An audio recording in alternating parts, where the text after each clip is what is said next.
release assay, the kit, to determine the latent TB infection of those people. Yeah, so like I stated earlier on, we didn't use TB-specific antigens, but we used the PMA inomycin. And PMA inomycin is a known or very robust activation agent that can be used for statistics like that. So that's why we use those kind of PMA inomycin for that activation. Even though we know that we could have used going on to use TB-specific antigens in our next study that I would like to do. Yeah. Thank you. Prof, question? Oh. Okay, then do I speak without the mic? Yeah. Yeah, so honestly, I was alarmed when I heard that there is a super latency in HIV. And also there is a super resistance in malaria, plasmodium falciparum. So when Omega means Omega, which is possible here in our part of the world, what is likely to happen? I'm not asking you, since when God is here, you don't ask Archangel Michael to answer a question.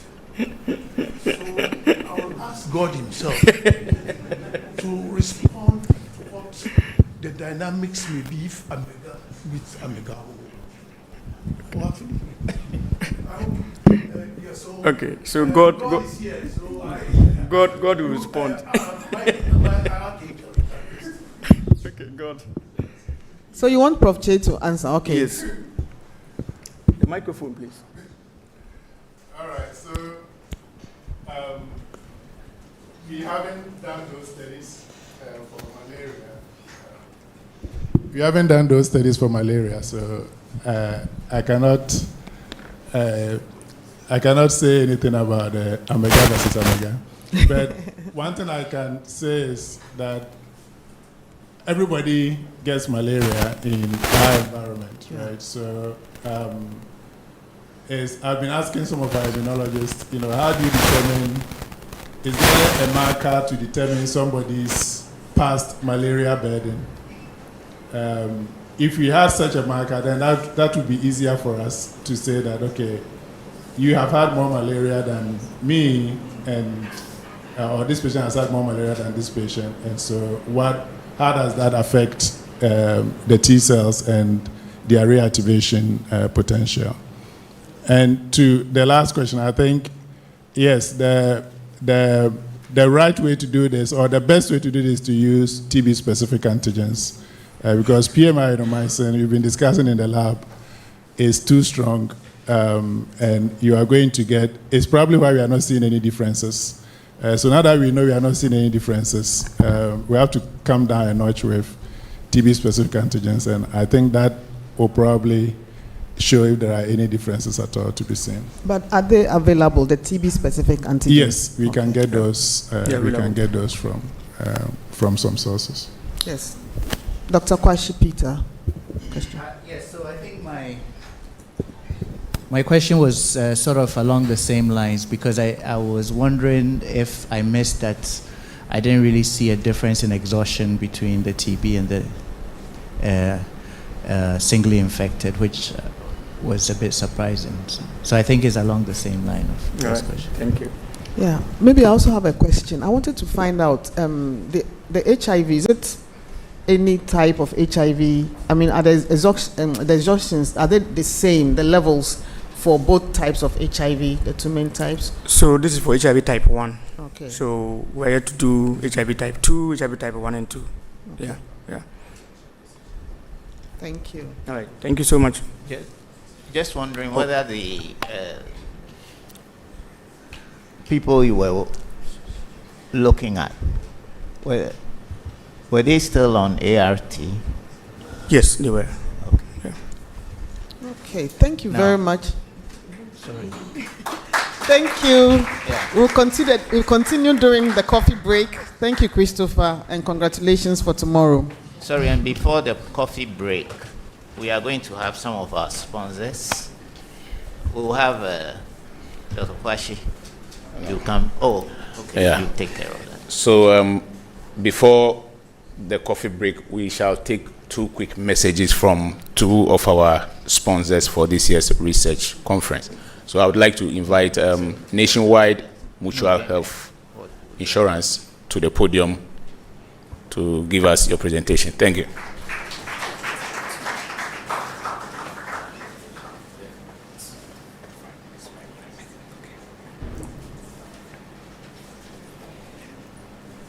Good morning. My name is Samson Abuaje from National Medical Insurance.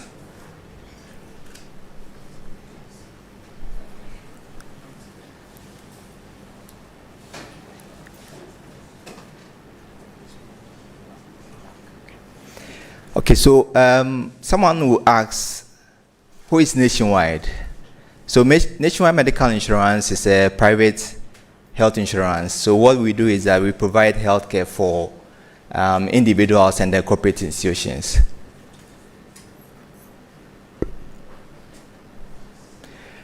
So we've been in existence since 2003. As I said, it's a private health insurance company. So we have over 85,000 subscribers and partner with over 700 HSPs nationwide. So HSPs basically means healthcare service providers. So they help with the administration of the healthcare needs.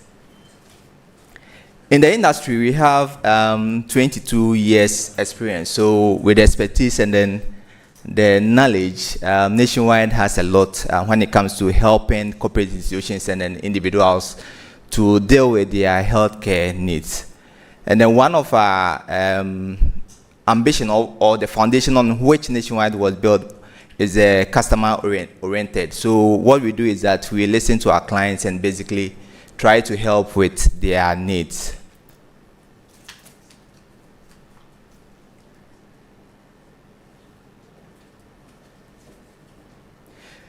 So with every corporate institutions, what we know is that companies are guided by their core values and then their principles. So basically this is what direct our service or our line of operation.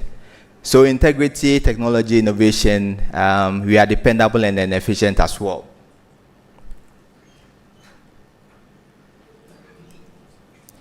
So because of our expertise or our experience within the private insurance environment, we've clocked certain awards that we can see. So we have a lot of awards, but because of the presentation, we can't present everything here. So basically, these are some of the awards that we've chalked because of our experience.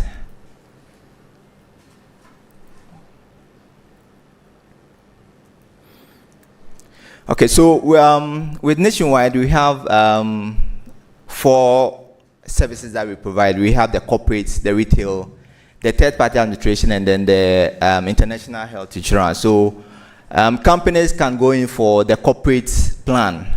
And then, you know, when it comes to the company, their rules and regulations, most of them will not put on all the dependents for the employees. So basically, some dependents like the parents, like the extended family members, will not be placed on the corporate policy. So those ones will go on the retail package. Okay, we also have international coverage that allows clients to go outside the country to also have their medications catered for. And then we have the third party. So the third party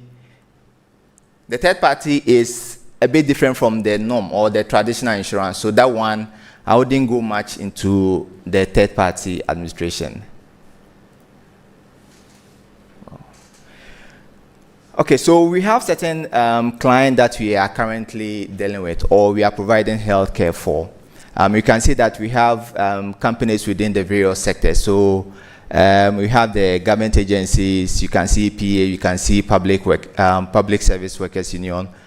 We also have the educational corporate clients like the HSC, Ghana International School, we have Lincoln over there. So these are a couple of our clientele that we deal with. You can see GRA is also there. So hopefully in our next presentation, we are hoping maybe we have certain corporate institutions in here, over there. So these are what goes into the product. Okay, so we have the medical consultation. So either the general practitioner or the specialist consultation. Investigation is also covered. Investigation has to do with the labs and then the x-rays. Okay. We also administer prescribed medication. So for health insurance, we only deal with prescription or prescribed medication. We don't do over-the-counter purchase. Dental is also covered. Optical is covered. When it comes to our admission, it's also covered within the policy. We do surgery, and then our females too have the opportunity to do delivery through maternity.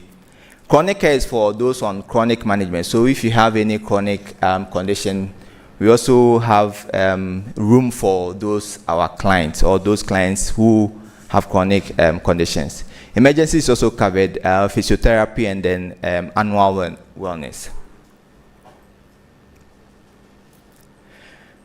So we have certain benefits within the policy. Okay, this is the base one, or the what we will say the minimum plan that we have. Okay, it's called essential.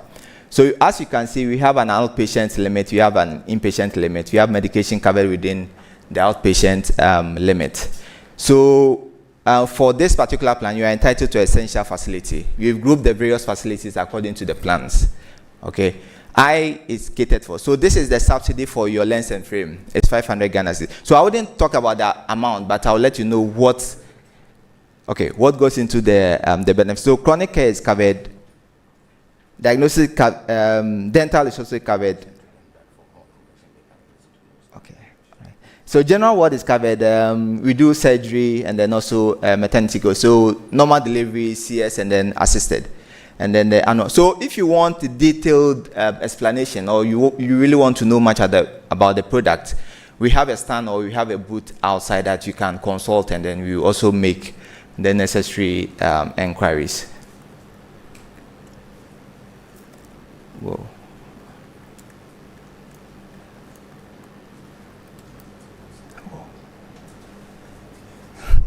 It's not working again. Okay, so let me move on to. It's not working. Okay, so this product, My Health, is for, as I said, is for those who will not be able to be absorbed into the corporate policy. No, because of the corporate policies and all those members will be placed on the My Health. Okay, so for those ones who wouldn't be part of the corporate policy, they can be placed on My Health. Okay. These are some of the exclusions, but I wouldn't go much into the exclusions. Okay, this one I'll also not go to. Okay, so with technology interventions, what we've done is that we provided app. So when you are enrolled on the policy, you have an app that you can use to monitor your policy. Okay, so you can see your utilization, what you've done at the point in time, what is left. You can see the hospitals that you can visit. So basically, you can see everything on the policy on the mobile app. Okay. Then the HR portal is for the HR person or the one who's going to manage the policy for the company. So they also can use to take out, add on all those things that the HR person wants to do. So this is the screen for the mobile app. Okay, so as I said, you can see your benefit, you can see the hospitals and all that you have on the policy. Whoa. Okay, we also have medical advisory service, Ask the Doctor. So what we do is that within every month, so the last Friday of every month, what we do is that we have a call-in segment. So you can call in to our toll-free number. You make your inquiry, and then there is a practitioner who will be there to answer your queries or address your medical needs. And then also that's our toll-free hotline. So we run from Monday to Saturday, and then also on Sunday. It's toll-free, so you don't have to pay for that, or you are not being charged. Telemedicine, we've also introduced telemedicine. So if you would not be able to visit the hospitals, as in person, You can also do the telemedicine. So that one too, you have to call in, and then whatever, issues that you have, you'll be attended to, or it will be addressed. We have service medicine delivery tool as well. So we have a couple of them. So what we do is that you upload your prescription, okay, and then the medication will be sent to you. So basically what we do is that we send the medication to the offices. But if you want the medication to be sent to your various houses, that's also fine. We can do that for you. We also administer webinars. So they are all forms of educating our client. Okay, for Medicare, that's for those on the chronic medicine. So they have quarterly, monthly, whatever period in which you take your medication. It can also be administered to you. So we have the in-house clinic. So basically for companies who have room that they don't want most of their clients to go out, we can also do the in-house clinic. So it's a form of hospital in the office. Okay.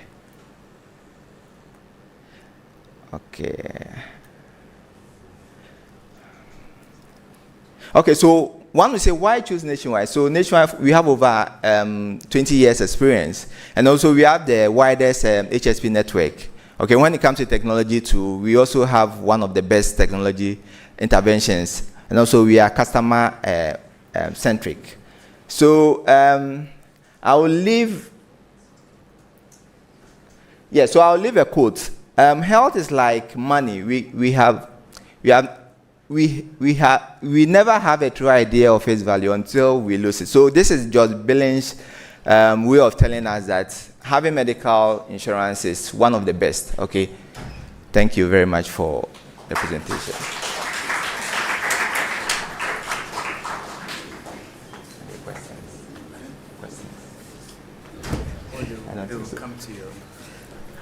Okay, thank you very much, Nationwide. If there are any questions, they have a booth at the sponsors' booths, so you can discuss with them. We are about 15 minutes behind schedule, so I think we'll go to the coffee break, and which is 15 minutes long, and I think if everyone can come back after 15 minutes and we try to catch up on the time. You know, WACCBIP, we don't like to be late. So, yeah. So I think when we come back from coffee break, I have to disrupt people a little bit because we have turbo talks before lunch, and we'd like those who are going to give turbo talks to sit in this row. So apologies to everybody who is currently sitting here. We want to arrange them so that we can move through the turbo talks quickly and not waste too much time. About 30. Yeah, so this row is fine. Sorry.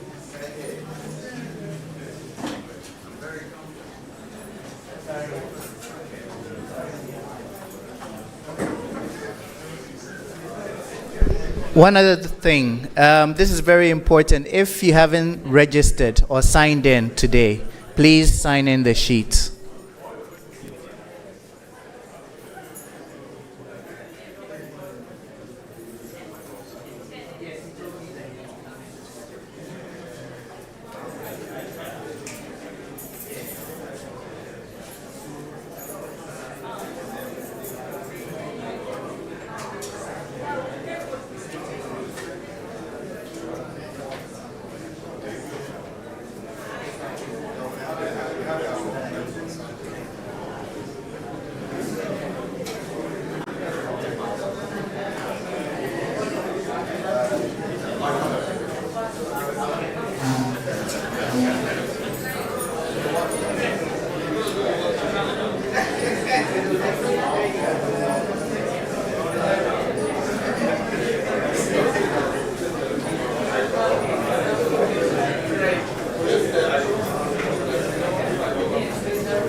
your time.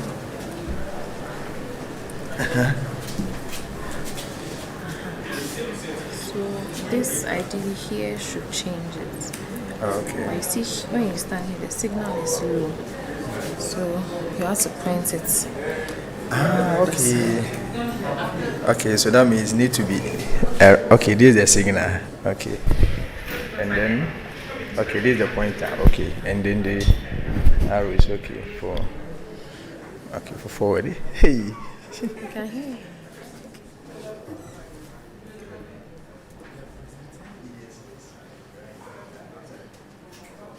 And then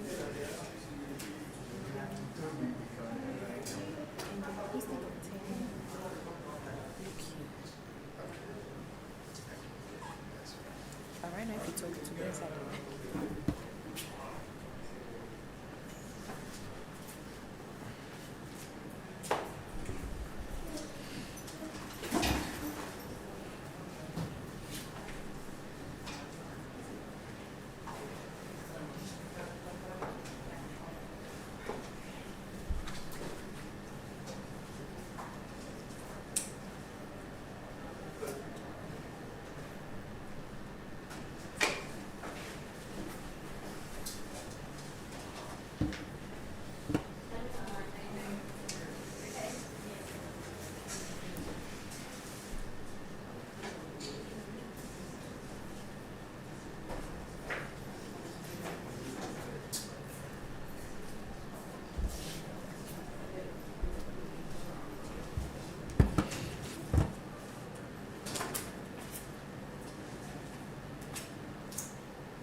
Is David here?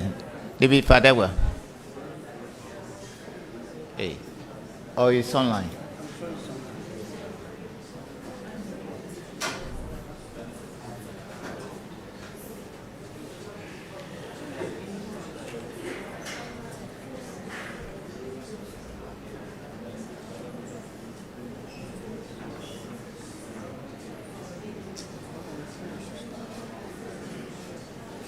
Is Nora here?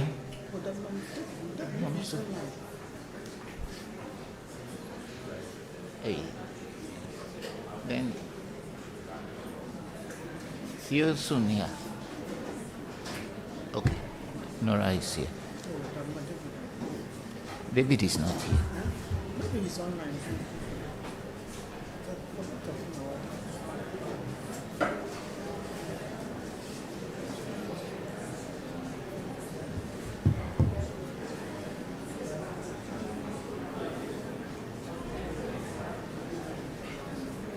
Theo is not here.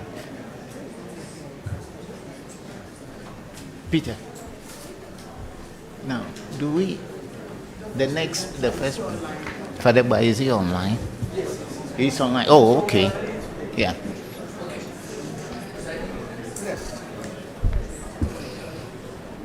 So you are welcome back. We'll have 3 presenters now, after which we'll have table talks before we go for the lunch break. Our first presenter, David Fadegba, is online.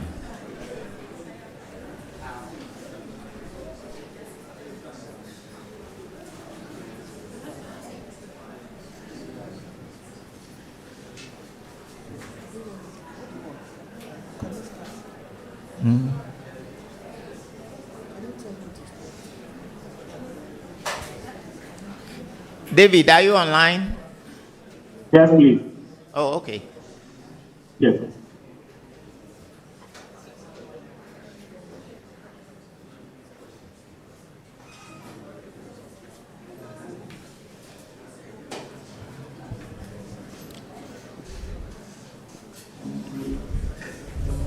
IT team, please, are you ready? Yes, please, I'm ready.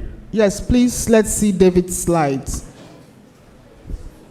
Please, can you see my slides? Yes. No, not yet. That's not it. Oh, okay. I'm sharing, but let me stop and share.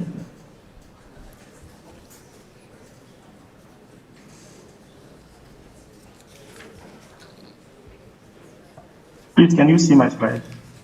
Not yet. No, we can't. Hey.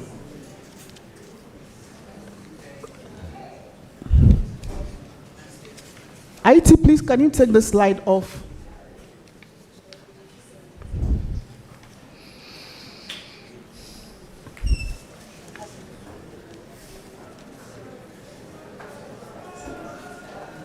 David, please hold the line. It looks like your slide is behind this one. Okay.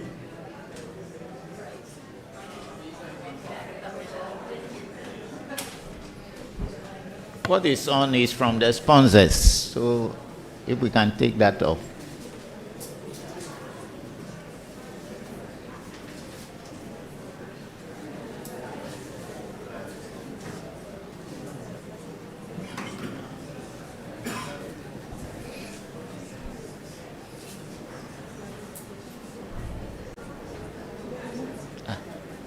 Why are they struggling?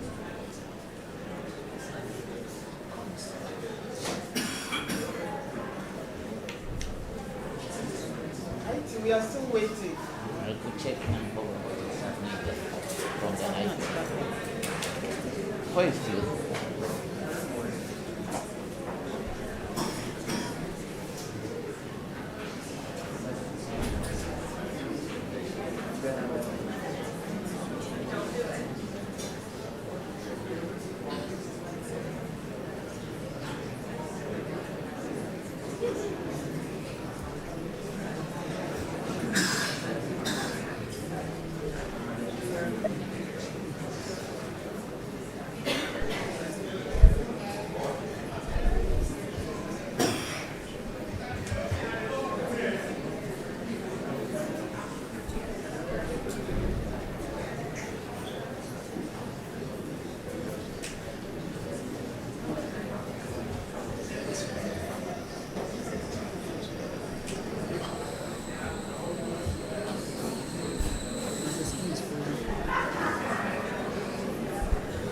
Sorry, we're having a little bit of technical challenge. We'll get started soon.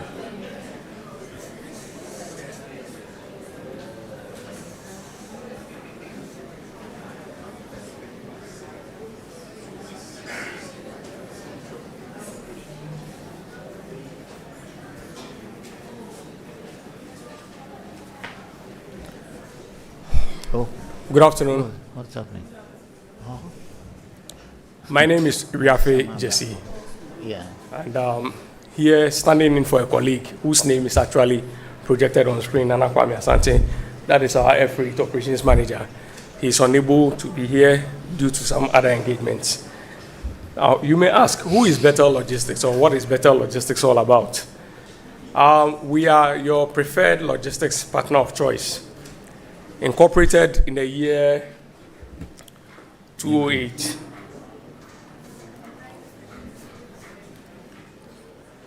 I hope you was given.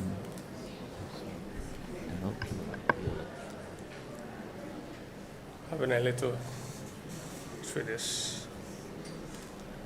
Yeah. So we're incorporated in the year 2008, and we've been in operations for the past 17 years. A wholly owned Ghanaian establishment. Better Logistics is an international freight forwarding and logistics company established in 2008 with branches in Accra, Tama, and Takrady to provide you cost-effective solutions in international trade facilitation. So, like I said, we are the logistics partner of choice. Now, somebody may ask, why logistics? In this industry, I know you do imports and exports of blood samples, clinical trials here and there, and our affiliation with South Africa-based World Courier gives us the global reach to handle all such sensitive and temperature-controlled shipments on your behalf. So this is our core service area. We handle both air and ocean freight. We do custom service brokerage, among other such industry activities. So we have a strong foothold in the movement of cold chain logistics, as I've mentioned earlier, due to our affiliation with World Courier of South Africa. We do express cargo, we handle general cargo as well, and then we do our courier services as well. Because we are members of international freight forwarder networks, we have a global reach in any part of the world. We are able to pick cargo from any part of the world, from Azerbaijan to wherever, or to Zanzibar, due to the fact that we belong to this. This is just a snapshot of freight forwarder networks around the world. Elite Courier, FOR, 5-Star, Twig, and all those people. So because we are affiliated to these organizations, we have a global reach. We are able to pick cargo from anywhere in the world and bring them down as per your demands.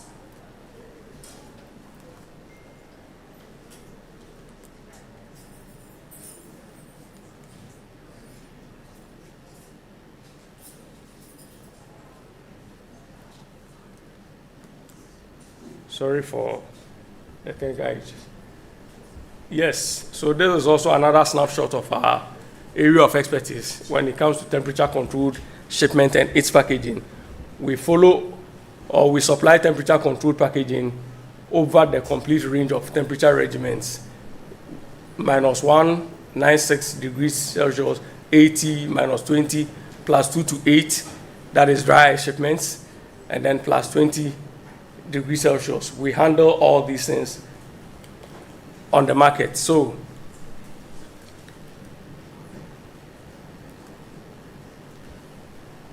yes, through our continuous training, stringent documentation practices, and rigorous quality assurance protocols, we strive to maintain the utmost integrity in every service we provide you, from clinical trials to laboratory testing and pharmaceutical manufacturing. We maintain a robust quality management system that our clients and partners can rely on as for exceptional services while we are meeting stringent industry guidelines. So basically, we are ISO certified, ISO 9001 to 2015. And this actually demands that we run a quality management system so that we handle your goods as effectively as possible.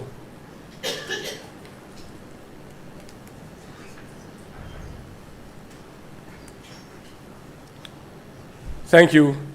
I don't want to take much of your time, and that is our contact as you are seeing them. Thank you very much.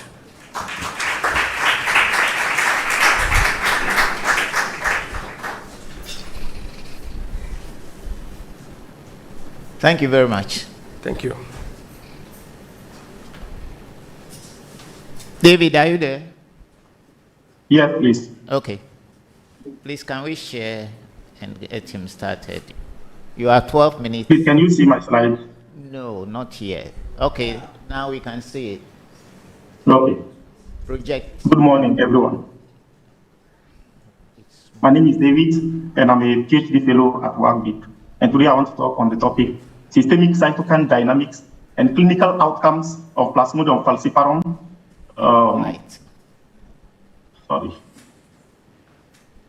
Of Plasmodium falciparum infection in Togolese children, a longitudinal study. So, malaria caused by Plasmodium parasites remains one of the dreaded global public health challenges affecting over 1 billion people worldwide.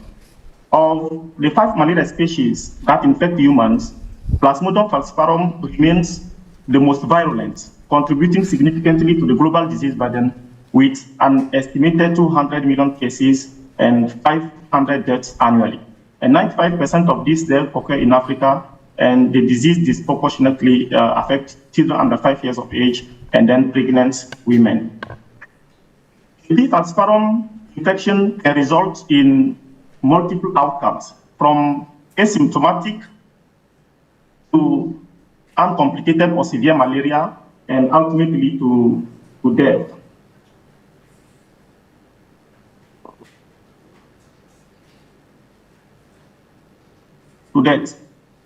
And ultimately to death. So what drives the infection one way or another is not fully understood, but what we know is that it involves parasite factors, host factors, and then environmental factors. And during the blood infection stage, in response to the presence of the parasite, the host immune system releases a number of pro-inflammatory cytokines, such as IL-6, NF-alpha, interferon gamma, and all these molecules play a defining role in controlling the parasite growth and elimination, thus the infection outcome. And we have also regulatory cytokines such as the transforming growth factor and also the IL-10 that maintain the balance between the pro-inflammatory and anti-inflammatory responses. And when this balance is disrupted, the exaggerated pro-inflammatory response leads to significant adverse effects that are associated with severe forms of malaria and a high mortality rate. However, this balance between these cytokines and how this balance changes over time is still not fully understood. So this study aimed to investigate the infection dynamics, cytokine profiles, and clinical outcomes that are associated with malaria in children from Togo. So this was a longitudinal cohort study, and following an ethical approval that was obtained from CBRS in Togo, 60 children were recruited following this criteria, and the children were treated with anti-malarial on start of the study, and also antiparasitics. And 15 days later, a first baseline level venous sampling was performed on each child.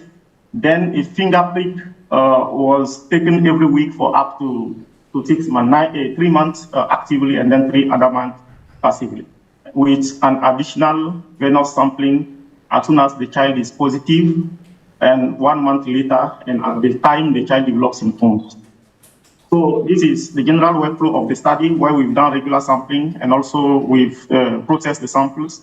So in establishing the outcome of the disease, the infection, so what we did is that we took total blood and then made smears, and then we went on for microscopy. And when a sample is negative, when a sample is positive, we put the sample as an early infection, and then we continue monitoring the child to see whether he will develop symptoms or not. But when a child is negative, we go on extracting the DNA, and then we do a diagnostic UPTR with the ETS primers that are specific to P. falciparum, and then if positive, we continue monitoring the child until the child develops symptoms or not. And also, we've done some DBS for further analysis. We've also done blood typing and hemoglobin profile determination, and in the 60 children that we've taken, because we know the implications of this hemoglobin profile and also the blood typing in the outcome of malaria infection. And in assessing the cytokine profiles, so we've taken every samples that we've collected, and then we have plasma. And when we got the plasma, we did a sandwich ELISA, and then we assessed. That was a pilot study to assess some cytokines in the samples that we've collected. So this data was analyzed. First of all, we tested for normality, and then because the data was non-parametric, we used Kusalwali's test followed by Donetsk post-hoc test. And also we did some correlation analysis between cytokine parasite densities and CT values, and the p-value of less than 0.05 was deemed to be significant. So this is the socio-demographic characteristic of my study population. So males were more represented, and the 6 years were the most predominant. And most of the children reported not to live, reported to be living under mosquito nets, and none of them was taking antimalarial or antibiotic, or they were under traditional therapy. And this is the clinical characteristics of the study population. So most of the children were O positive, and hemoglobin profile, most of them were AA, but we got some AS, hemoglobin AS, hemoglobin AC, and also one hemoglobin XS in the study cohort.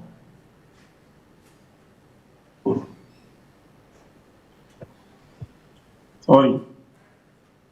The prevalence of plasmodium infection in the study population. So out of the 60 children that were reported, we had 27 that got positive at some point, and that was 45%. And out of the 27, we had 15 that were malaria Plasmodium falciparum positive. We have 8 that was Plasmodium ovale single infection, and 3 were Plasmodium malariae single infection, and 1 co-infection, Plasmodium falciparum and Plasmodium ovale. And out of the 15 that were Plasmodium falciparum, because I was interested in these Plasmodium falciparum infections, so 8 of them were symptomatic, developed symptoms, and 7 of them remained asymptomatically infected. And we also looked at the distribution of Plasmodium infection according to blood types and then the hemoglobin profile. And we realized that most the positives that we got were O, group O, and also they were hemoglobin AA. None of the other types, variants of hemoglobin were positive among the cohorts, the children. And then for type 1 and type 2 cytokines, so we realized that symptomatic children exhibited significant elevated levels of pro-inflammatory cytokines, particularly the IL-6 and the interferon gamma, and as well as the regulatory cytokine IL-10. And this can also be explained, the levels of IL-10 can be explained by a compensatory mechanism that aims to mitigate the excessive inflammation and prevent immune-mediated damage. And we went on to do some correlation analysis, and we realized that there was a positive correlation between IL-6 and the parasite densities. And for the baseline children, we didn't find any correlation between the cytokines and the CT values. And as for the symptomatic and the asymptomatic, for the symptomatic one, we found a positive correlation between IL-10 and the parasite densities. We found a negative correlation between the IL-10, the cytokine IL-10, and then the TP values. For asymptomatic children, we didn't find any correlation. And this positive correlation between IL-10 levels and the parasite densities in symptomatic children, that higher parasite loads might drive a stronger regulatory response. And in conclusion, for this pilot study that we've done, this study underscored the critical role of cytokine response in shaping malaria outcome, highlighting the dual immunomodulatory role of IL-10 in regulating immune responses, and single-cell RNA sequencing and PBMCs and whole genome sequencing of the parasite, and a way to further decipher the host-pathogen interactions. I would like to acknowledge my supervisors and also the WACCBIP for funding through the World Bank and Katawa's lab, and also Siri and Sunil from the Sangha for the single-cell sequencing. Thank you. Thank you very much, David. Yep, Dr. Kwashi.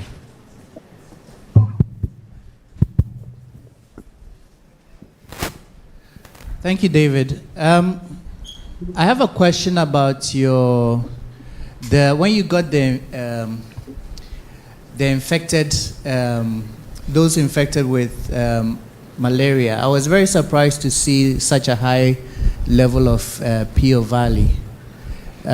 Is that what you expected? Because I thought that that's usually a minor sort of like contribution to the parasite load. Yeah, thank you. Yeah, you are correct, doctor, but unfortunately, this is what we got in the study, especially the area where we've sampled we've recruited the children. Most of the times we get a lot of Plasmodium ovale around that area. So in Togo we have, but it's only the vivax that we do not get in Togo. But as for ovale and malaria, we get them here in Togo often. Yes, I'm just surprised that it's so high. You know, I would expect 5% or something like that. Yeah, it is even more than that. So it's high. It's high. But initially, this study, we are just looking at Plasmodium falciparum, just that among them, because we were doing microscopy, we got some infections by Plasmodium ovale and malaria. And also, we got to confirm them with some other qPCR. I have a question, please. Any I want other to know question? about the methodology. What factors or consideration went into the choice of days for sampling collection? Please come again, please. You listed some number of days. That sample is supposed to be like our baseline, like negative samples, and then from then each week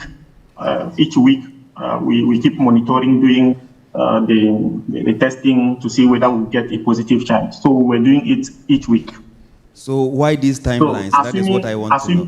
Assuming that we know the incubation period of the parasite, which is 9 to 14 days. So we assume that we cannot, if we do weekly, we cannot miss the parasite, because the incubation period is 9 to 14. Thank you very much. Okay, thank you very much. Because of time, okay, that will be the last. Okay. Thank you, David, for the presentation. I just have a concern about your introduction slides, where you show the figure where IL-17 or Th17 cells are regulatory cells. That I think it's not correct. I didn't show slides of Th17. It is IL-17. It's cytokine that are processed. I didn't talk about the cells. No, it was in your introductory slides where you showed the Th17 on a figure as a regulatory. No. I didn't. Okay. No, I didn't say it is. Yeah, they are here. We are mentioning that. You see here we have Tregs and then Th17. But I was talking mainly about the Treg, IL-10, and then the transforming growth factor beta. That's the two ones that I've talked about. I know IL-17 is a dual cytokine which can be either pro or anti. It's not well defined. Okay, thank you very much, David. We'll next have Nora.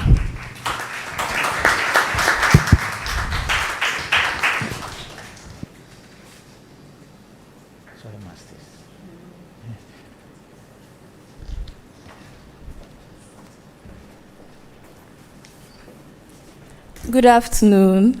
I'm Nora Owusu-Aweto, and a WACCBIP. So several interventions have been made to combat cancer in general. We have immunotherapy, radiation therapy, targeted therapy, and so on as listed on this slide here. How, in our local context,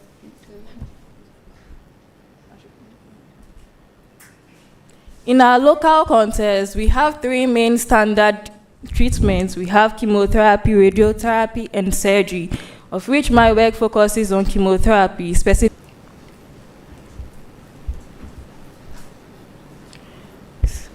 When it comes to how chemotherapy is impacting the immune system in cancer patients, there have been several notions. Generally, chemotherapy is known to lead to a compromised immune system. However, emerging studies have shown that chemotherapy may be impacting the immune system in such a way that it helps the immune system better fight the cancer cell.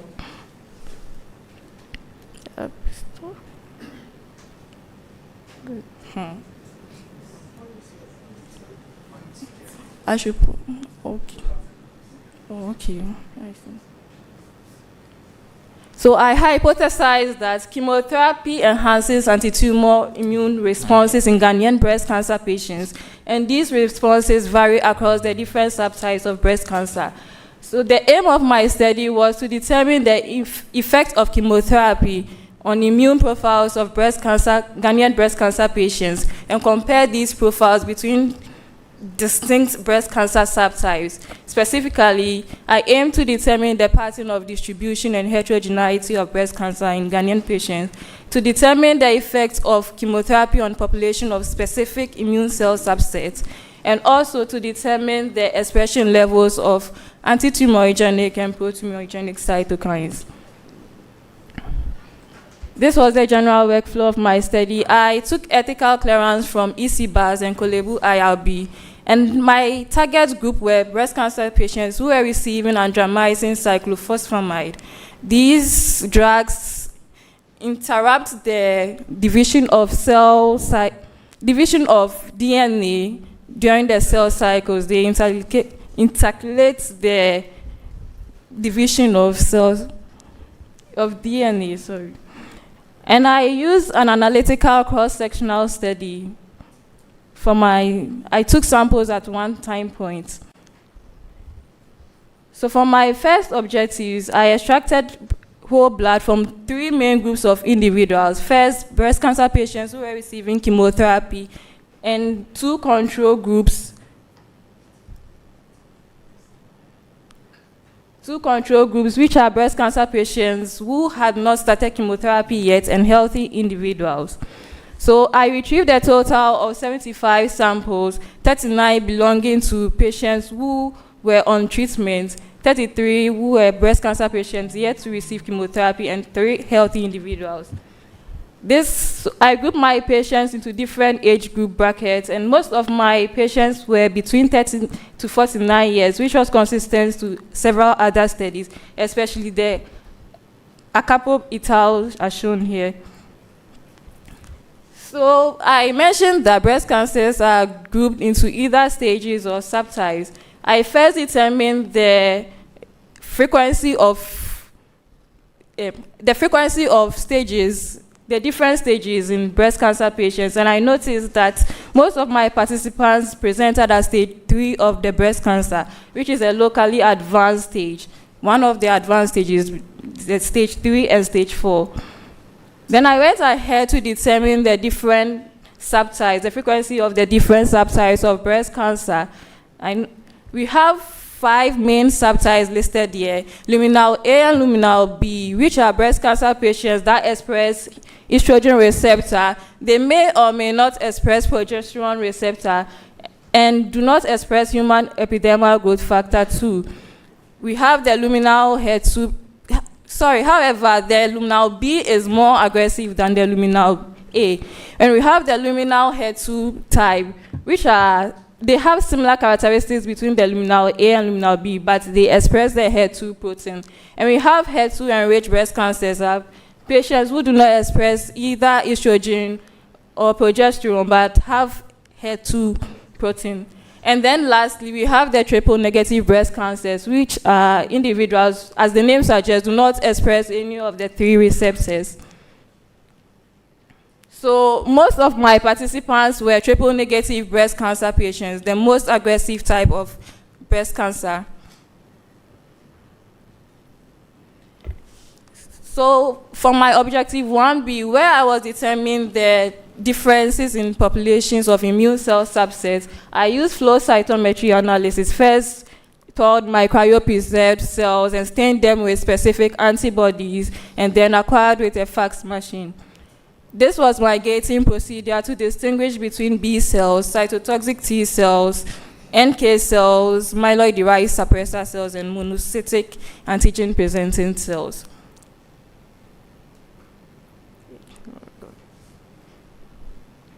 So for the first objective 1B, I compared between 2 groups of breast cancer patients. I had on the left here breast cancer patients who are chemosensitive, who are on treatment. On the right are breast cancer patients who were yet to receive chemotherapy. So I was checking the average median count between these 2 populations. Then I noticed that among all the immune cell counts here, cytotoxic T cells and B cells were the most abundant. However, chemotherapy did not have any significant impact on the counts of immune cells.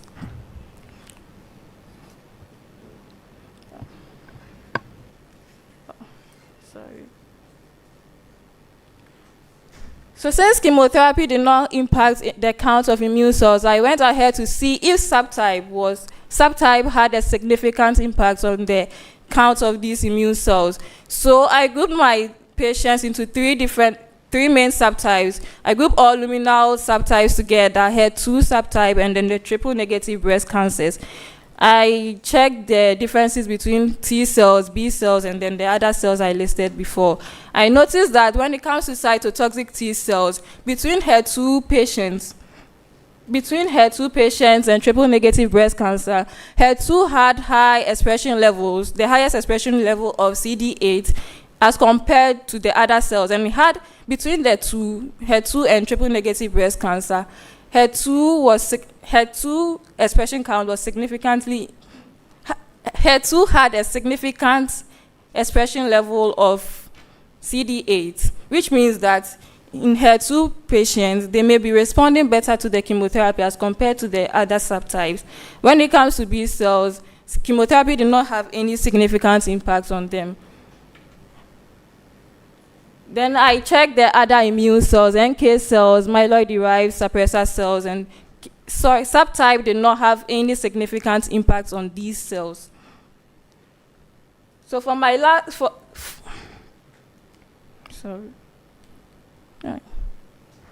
So for the summary of my objective 1, I noticed that chemotherapy does not have any significant impact on immune cell count, and then cytotoxic T cells had a significant impact.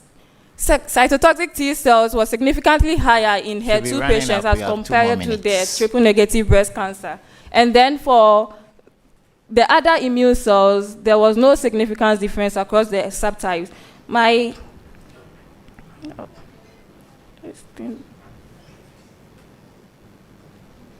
So as I mentioned earlier, elevated T cells in HER2 patients indicates that HER2 may be responding better to chemotherapy. And then the lack of significant shift in the other immune cell populations indicate that chemotherapy does not strongly affect the immune system.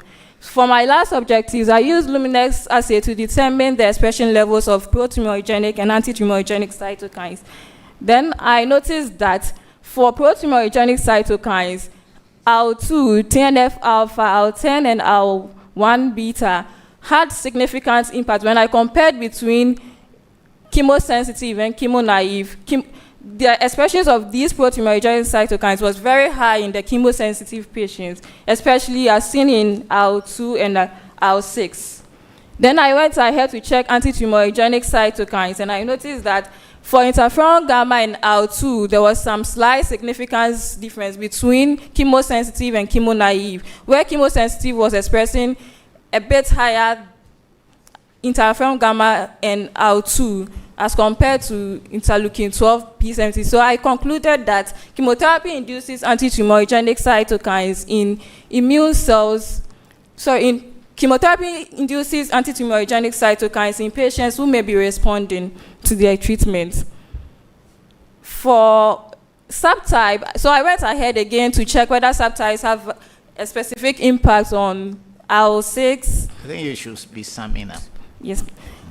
I went ahead to check whether subtypes have a significant impact between cytokine expression. I noticed that subtypes did not have any significant impact between all the cytokines that I listed here. So for the summary of my objective 2, chemotherapy induces a pro-inflammatory responses which may have unintended effects of tumor progressions or recurrence. Chemotherapy may simultaneously induce anti-tumorigenic cytokines in patients who are responding, and neither pro or anti-tumorigenic cytokines showed any significant expressions across the subtypes. So for my objective 2, elevated interferon gamma and interferon IL-2 may serve as biomarkers for positive immune responses in chemosensitive patients. And then increased IL-2, TNF alpha, and IL-10 may also indicate inflammation-related side of immune responses.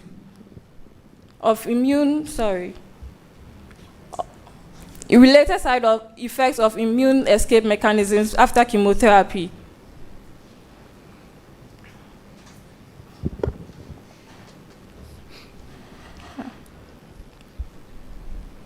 So for the limitations of my study, I took my samples at one time point. However, there are other studies in my lab where they are looking at the longitudinal effects of chemotherapy. They are following up on the same patients to see whether there is a trend after different time points.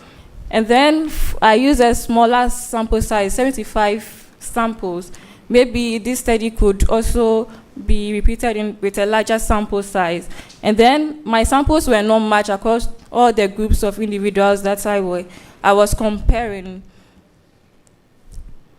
Can we end here? So these are my references. And okay. I would like to acknowledge all my supervisors and all the people listening. Thank you. I think we have enough time just for one question. Yeah. Okay, still I'll use my voice. I'm just curious to know, since age has been related to the cancer cells, breast cancer, I just want to know if the shape of the breast, whether it is saggy, roundish, has anything to do with breast cancer.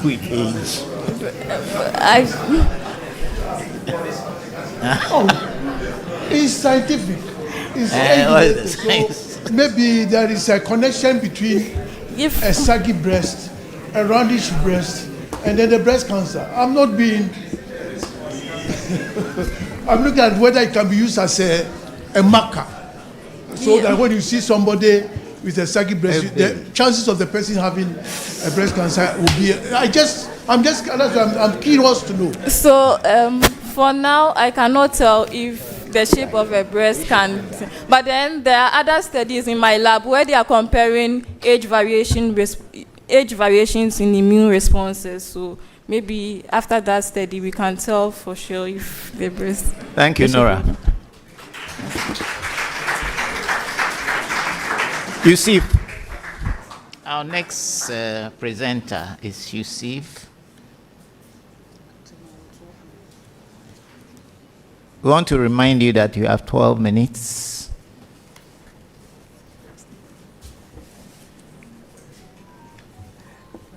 Good afternoon. I'm Yusuf Mubarak, and I'm going to show you how a common food contaminant called ochratoxin A enhances the replication of a B virus by suppressing the type 1 interferon signaling pathway. The type 1 interferon signaling pathway is a critical component of the innate immune system, which has been found to possess antiviral anti-cancer, and immunomodulatory properties.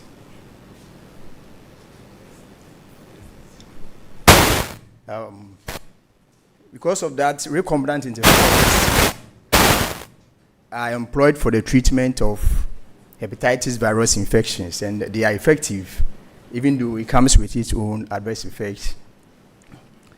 The type 1 interferon pathway has two major components, the upstream and the downstream. The downstream is the JAK-STAT pathway, and the upstream can be activated by viral infections, leading to the expression of interferon alpha or beta. Secreted interferon alpha or beta interacts with the interferon receptor complex that activates the JAK-STAT pathway to result in the expression of interferon-stimulated regulatory elements. So it is the interferon-stimulated regulatory elements that processes the antiviral, the anti-cancer, and then the immunomodulatory properties of the pathway when it is activated by, let's say, viral infections. And over hundreds of ISRE are expressed. An example is the OAS3, which has been shown there. But mycotoxins like aflatoxin B1 and citrulline has been shown to suppress the activation of the type 1 interferon pathway. However, ochratoxin A, which is the compound of interest, effect of ochratoxin A, which is the compound of interest, and also a mycotoxin and a major food contaminant on the type 1 interferon signaling pathway has not been established. This is the structure of ochratoxin A, and is secreted by Aspergillus and Penicillium species, causing nephropathy in the kidney and also inflammation in the liver. And because several investigations have revealed that ochratoxin A can cause cancer in animals, but this has not been shown in human, it is classified as a group 2B human carcinogen. It is chemically stable at boiling temperature, indicating that just boiling your food will not degrade ochratoxin A. So you need to heat it at higher temperatures, like above 180 degrees. And it has a long serum half-life in humans. Ochratoxin A contaminates cereals, vegetables, and even processed beverages. In a study that was conducted in Ghana that analyzed the levels of ochratoxin A in maize sampled in 6 regions were found to be contaminated with high levels of ochratoxin A. In fact, 49% of maize sampled in these regions had the levels of ochratoxin A high above the Ghana Standard Authorities levels. Other African countries like Nigeria has also reported high levels of ochratoxin A in foods, and even European countries are not spared with ochratoxin A contaminated foods. So because of its global occurrence and its effects on the immune system being an immune suppressor, we aim to determine the effect of ochratoxin A on the type 1 interferon signaling pathway, which has been shown to have antiviral, anti-cancer, and immunomodulatory properties. So we also assess its effects on the expression of key signaling transcripts in the pathway, and we further model the effect of ochratoxin A on the replication of Hep B virus. So specifically, we've determined the inhibitory effect of ochratoxin A on the type 1 interferon signaling pathway. We've also determined the effect of ochratoxin A on the expression of key transcripts in the pathway, and we further determine its effect on the replication of Hep B virus. So 3 cell lines were employed in this study: the HEC293, the HEC2, and the HEC2 2.215. And to establish these objectives, first we determine the maximum non-toxic concentrations of ochratoxin A. By doing that, we seeded 40,000 cells. Then the cells were treated with different concentrations of ochratoxin A, and we performed the MTT assay. And here the results revealed that 4 micromolar of ochratoxin A and was able to yield a percentage variability which was greater than 80%. So that was selected as the maximum toxic concentration. So this shows that indicates that in the subsequent experiment, the maximum concentration of procalcitonin A that we can use to treat the cells is 4 micromolar. We also determined the minimum concentrations of procalcitonin A that will maximally activate the JAK-STAT pathway, because you need to activate or stimulate the pathway before you start with the treatment. And to do that, we use the dual luciferase assay. In the dual luciferase assay, 2 plasmids were used. The PISRE, that expresses the firefly luciferase, serving as the experimental reporter, and then SV40, that expresses the renilla luciferase, serving as the internal control reporter to normalize the experimental reporter.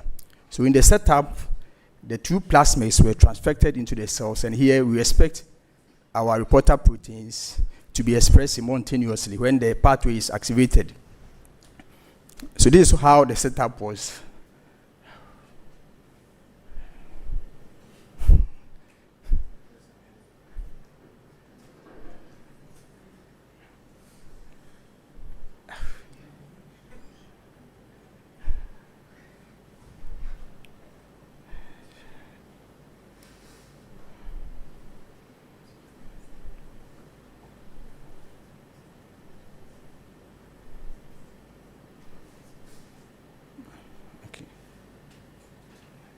This is how the setup was. The transfected cells were treated with different concentrations of interferon alpha, and we performed the MTT assay.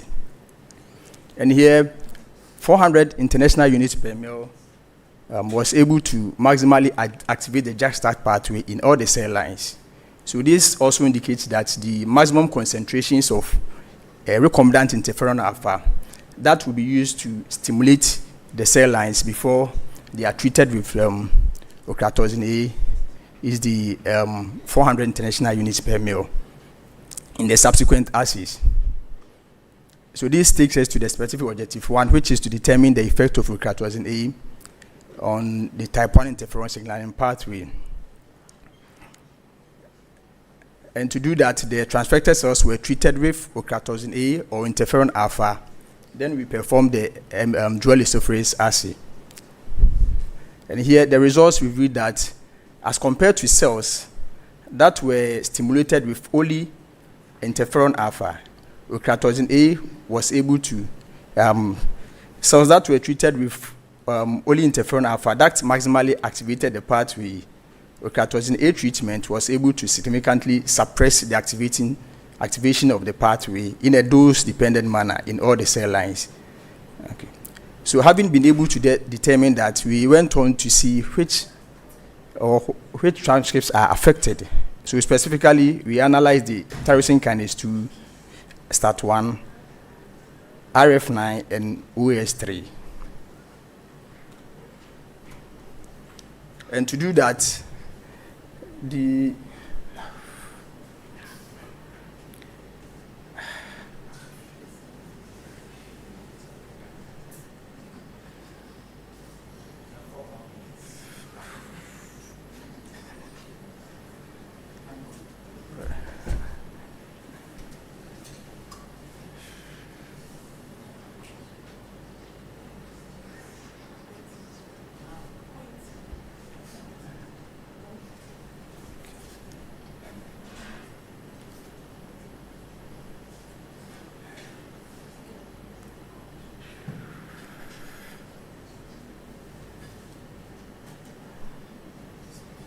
and to do that, the HepG2 2.2 alpha cells were treated with procalcitonin A and interferon alpha, and RNA was extracted, cDNA was synthesized, then QRCT-PCR was performed.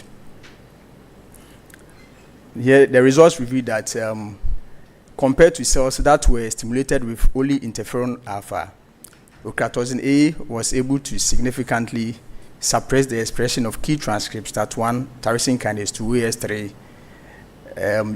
JAK1, RF9 in a dose-dependent manner, as observed in the in the JAK-STAT pathway. So this confirms the ability of other mycotoxins to significantly suppress the activation of type 1 interferon pathway. So having been able to do that, because the type 1 interferon pathway have 2 more minutes. Because the type 1 interferon pathway has been shown to suppress the replication of a B virus, and we've shown that treated with only interferon alpha significantly suppress the replication of B virus DNA. But cells treated with rocatozin A and then a recombinant interferon significantly promoted the replication of a B virus, indicating that rocatozin A has the ability to promote a replication virus in Hep G2 2.215. Okay, so here we've been able to show that rocatozin A suppress the type 1 interferon pathway, also decreases the expression of key transcripts in the pathway, and further promotes the replication of a B virus. So the take-home message here is that a food contaminant, a common food contaminant called rocatozin A, promotes the replication of a B virus by suppressing the type 1 interferon pathway via the JAK-STAT azoles. So special acknowledgement goes to my supervisors, and then the lab team, WACCBIP, and then KNUST for this opportunity. Thank you.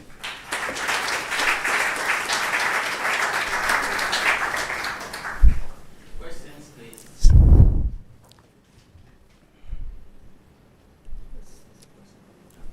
At the back.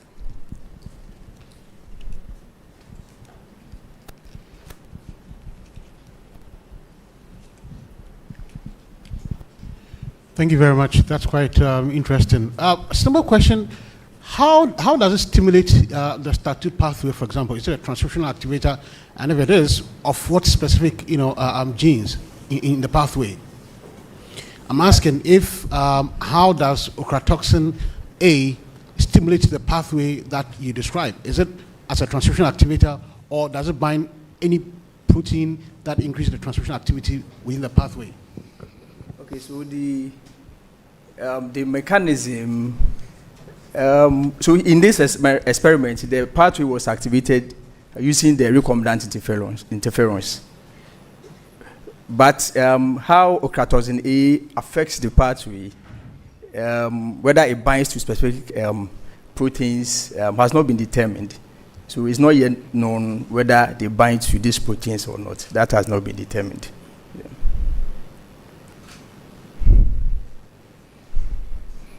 So what warning do you have for us? I mean, because many of us, we love to, particularly at a season like this, take maize. Okay, so for example, in coffee production, what they do is they prolong the roasting of coffee. So you may have to increase the heating of your food, but it also has its effect. Increase the heat? No, yes, like prolong the heating, the boiling time. Yes. I thought you were indicating that boiling may not affect Yeah, I said that. Okay, so the temperature, yes. So in high temperature periods, around above 180, is able to degrade. Degrees centigrade? Degrade, yes. 7 to 90. Even that is 7 to 90. So it's a stubborn food contaminant. Even processed beverages, wine and the rest, there is some sort of ochratoxin A in there. Yeah. Okay. Thank you very much. So we are done with the presentations. We now want to invite Dr. Abiola to take over and run us through the table talks.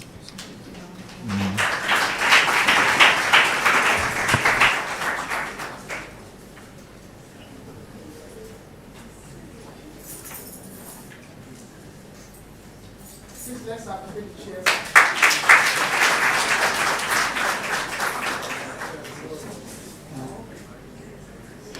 All right, good afternoon, everyone.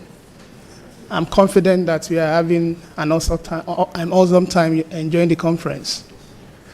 This afternoon, we have our wonderful fellows here to talk to us about the work they have been doing for some time. So they will be inciting us about why you have to pass by their poster stand to get to know how important and relevant their studies are. So one after the other, they are going to come on stage and they are going to talk to us.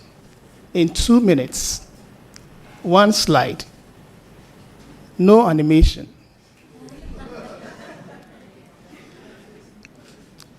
No video.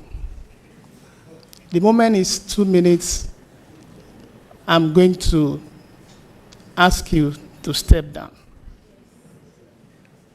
Please, we are far behind schedule, so make it snappy. So one after the other, we are starting with Martha Akle-Asare.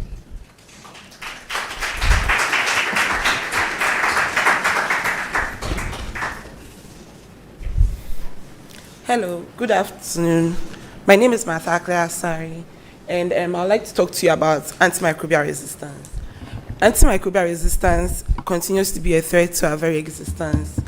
As when patients are placed in the hospitals, they are essentially, when clinical patients are being placed in the ICU, they are exposed to many bacteria, especially those highly resistant to antibiotics, even those of last resort. And those antibiotics are inclusive of carbapenems and colestins. And it has been found in a previous study by my supervisor, Dr. Abiola, that these pathogens are highly resistant to these pathogens, which were isolated from the ICUs in Ghanaian hospitals, were found to be resistant to last resort antibiotics. And as a result, we need to look at alternative therapies. And these alternative therapies could include adjuvant, combination therapy, and immune stimulation options. And obviously,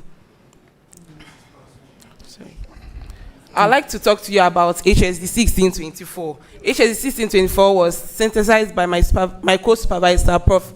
Herman Osintim in the United States, and this compound was found to be a small molecule of antibacterial activity and was able to potentiate colistin in foreign isolates. And it had its mode of action being memory disruption and redox, or the production of oxidation species. And to be fully able to understand it and use it, or for it to be eventually approved onto the market, it will have to be fully profiled, and this includes looking at its anti-biofilm activity and biofilm eradication activity, its influence on the... Time up, Martha, thank you. I would like to invite you to my poster number 1. All right, Martha, thank you. It's okay to be nervous. All right, so don't worry about that. Feel at home, okay? And second person, number 2.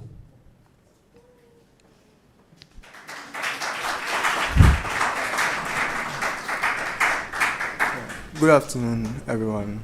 My name is Eugene Lamte, and I'll be presenting on Plasmopred, which is a machine learning-based web application for predicting small molecule inhibitors of the apical membrane antigen 1 rupture net 2 protein invasion complex. So, at the blast stage of malaria, the AMA1 and RON2 interaction leads to the formation of tight junction, which ultimately leads to the Plasmodium merozoites invading the red blood cells. So for our project, we are looking at finding small molecules that can actually block this interaction and prevent the invasion of Plasmodium merozoites into the red blood cells. So to do this, we implemented the machine learning pipeline, where we got data from PubChem, which is over 360,000 compounds, which are inhibitors and non-inhibitors of the AMA1-RUN2 interaction. We then pre-processed this data, and then the pre-processed data was used for our model training, our model evaluation, and model validation. We then took the three best models and implemented it in our web application, which is Plasmopred. Currently, Plasmopred is online and is running, so anyone interested in Plasmopred should check out Poster 2. Thank you. Thank you, Eugene, for keeping to the time. Enos.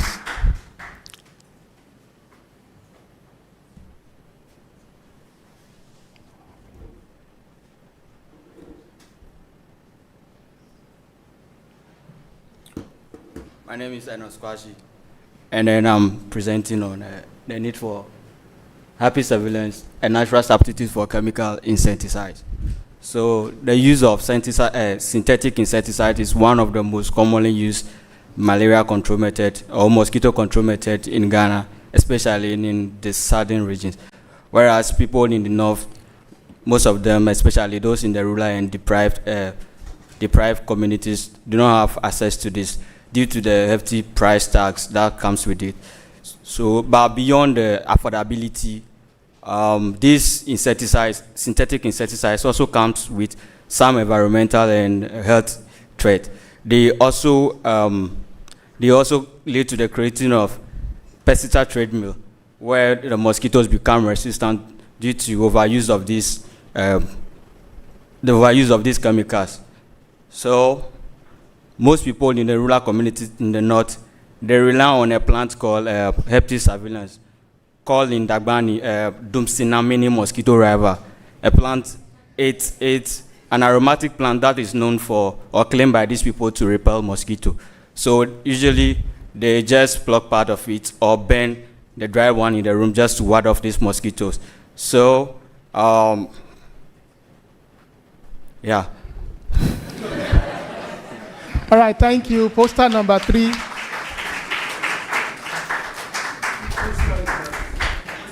No, poster number 3. Yeah, poster number 3.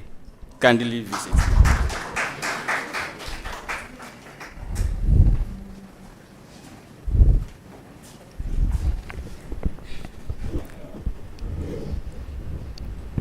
Did you know that plasmids are implicated in the spread of antibiotic resistance?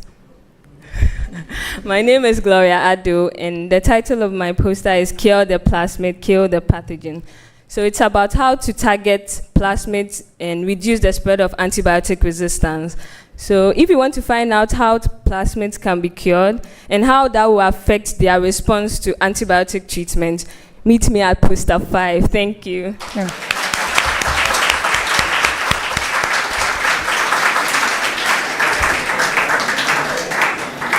Thank you for saving us some time.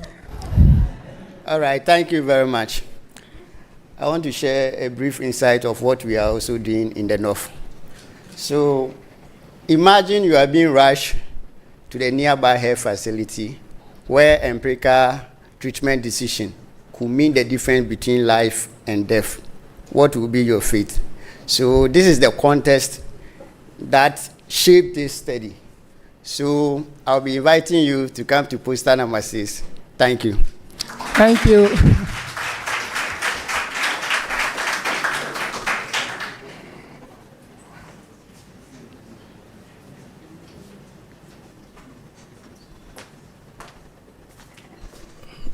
My name is Charles Robertson, and my poster is about development of high glucose levels and high uric acid levels after consuming a lot of clams and for a long time. So I gave clams to rats. I used rats as my test models, and after 60 days, that's about 2 months, I noticed that there were high glucose levels and high uric acid levels. That is, even though clams have omega-3 and are very good for their nutritional benefits and other health benefits, there's a likelihood of getting certain metabolic diseases. I am at poster 7. Thank you. Thank you. Albert.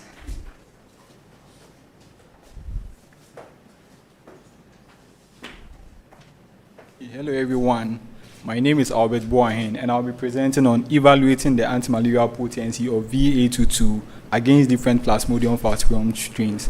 So the emergence of drug-resistant Plasmodium parasites poses a significant threat on the eradication of malaria. This highlights the urgent need for new therapies targeting different mechanisms of actions to combat the disease. To accelerate this, drug repurposing and repositioning offers a better alternative by discovering new uses for already existing drugs. In my study, VA22, an anti-cancer agent in the second clinical trial phase, and its structural analog, NS245, were screened against some Plasmodium falciparum strains. To know more about my work and how it went, you can visit poster number 8. Thank you. Awesome. Thank you, Albert.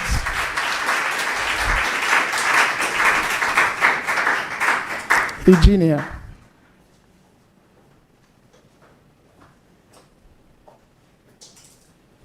Good day, everyone. My name is Eugenia Emawaga, and I'm here to introduce my research titled Doxorubicin and P-coumaric acid co-treatment for prostate cancer cells. Prostate cancer is known to be one of the leading causes of cancer-related death among men. It is ranked as the 5th globally and then the 2nd in sub-Saharan Africa.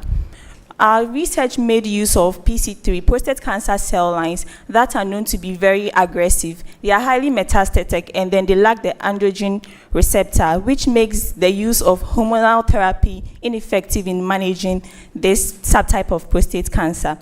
Currently, doxorubicin is used as a standard treatment for prostate cancer. Despite it being established to be a potent anti-cancer agent, it has several limitations that include ability to induce cardiotoxicity and then development of drug resistance. Research is ongoing to explore the use of natural products as an anti-cancer agent, and then P-coumaric acid has been shown to be highly effective in inhibiting cancer, that in having anti-cancer properties such as anti-metastatic potential and then induction of apoptosis. And so despite both drugs being established as a good anti-cancer agent, the use of it in combination therapy has been underexplored. And so our research aimed to investigate the therapeutic effects of combining doxorubicin and P-coumaric acid on prostate cancer cells. If you are curious about what we did and then what we found, please join me at poster number 9 for further details. Thank you, Eugenia.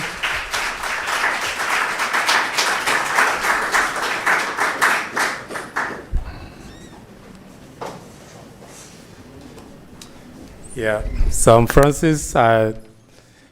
I work with Dr. Lucas Amenga Etego on a project on spatial epidemiology of malaria. I should be able to present to you some data from our study so far on urban malaria. And largely, we seek to investigate the spatial temporal dimension of urban malaria, looking at the prevalence and the seasonality of these data sets. And largely, we used the Bayesian inference, and that includes INLA, the famous INLA integrated nested Laplace approximation, and stochastic methods to explore this data and get deeper into it. Please do come to poster number 11 so we can digest this. I will not bore you with the mathematics behind this because it can be very intimidating. So please do feel free to come. All right. I'll share with you some visualizations and then we discuss further. Thank you very much. Thank you, Sir Francis. Something else to digest after lunch. Mona? Good afternoon.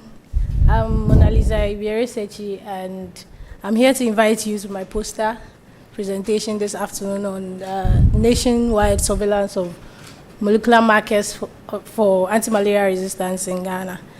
Just to borrow Minister's words from yesterday, the mosquitoes do not need passports to travel. So does the parasites that they carry. And so this migration introduces new and existing resistant markers to the communities, and hence the need for continuous nationwide surveillance for these mutations that have been transported, hence to inform policymakers on the latest trends in it. So not to bore you, I would like to invite you, to my poster this afternoon to hear more about the findings that have been generated from the study. Thank you very much. Poster number 12. Poster number 12. Yeah, Theophilus.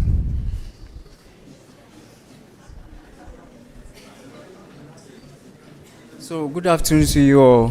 I'm Theophilus Pinto, and my research is on food safety.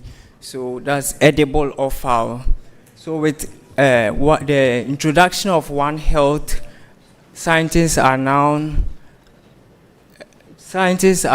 putting in effort to investigate all forms of how resistance bacteria come about and how it is spread. So I decided to investigate offal sample because offal is a delicacy here in Ghana, and I believe you can see from the picture we have some edible offals from here. So we aimed at investigating ESBL producing E. coli. So I would kindly entreat all of you to join me at poster number 14 for a detailed information. Thank you.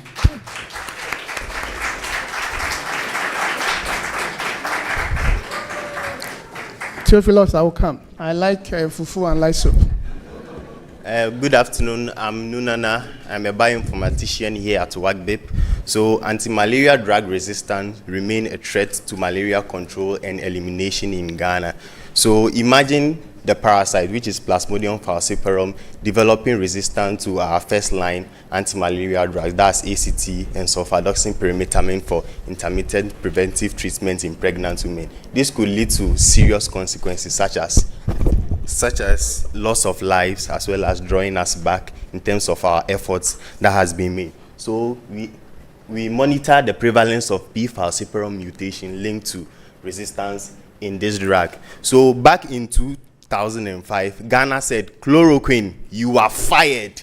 This led to the continuous nationwide rollout of artemisinin for malaria prevention. So in our study, we reported WHO validated markers as well as mutations associated with partial artemisinin resistance. Please come to poster number 15 and let's discuss more.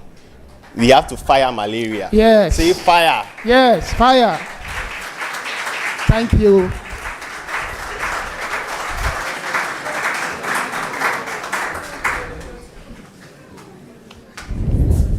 Hi, good afternoon. My name is Stephanie. In the spirit of firing malaria, the Muzi Biome Lab is looking at mosquito gut microbiome and their interactions with Plasmodium falciparum.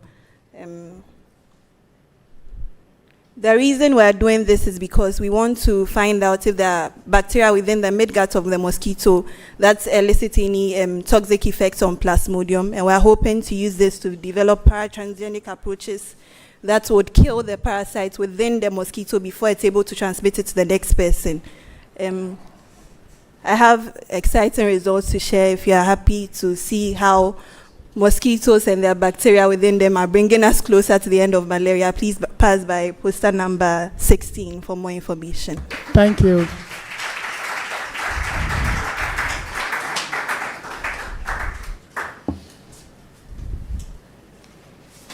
Oh.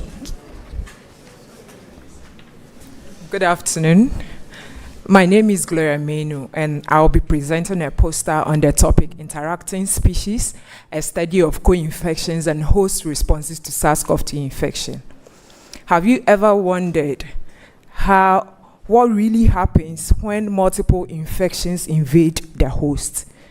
This is what my study is trying to investigate. Our results are quite interesting. we've observed some patterns and also some hints of interaction. And the data is not all about matching the bacteria or the pathogens and then the hosts, but also the story that microbes tell when they show up together. So if you are interested in what they whispered or shouted, come to poster number 17 to listen to more. Thank you. Nice.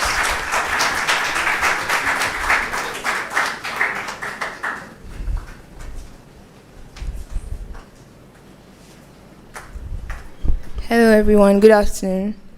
I'm Seraphim and I'll take you through the growth dynamics of Serratia mastitis, a bacteria we've been exploring in the Multibiome lab. It's in the midgut of the Anopheles gambian mosquito and its implications for malaria control.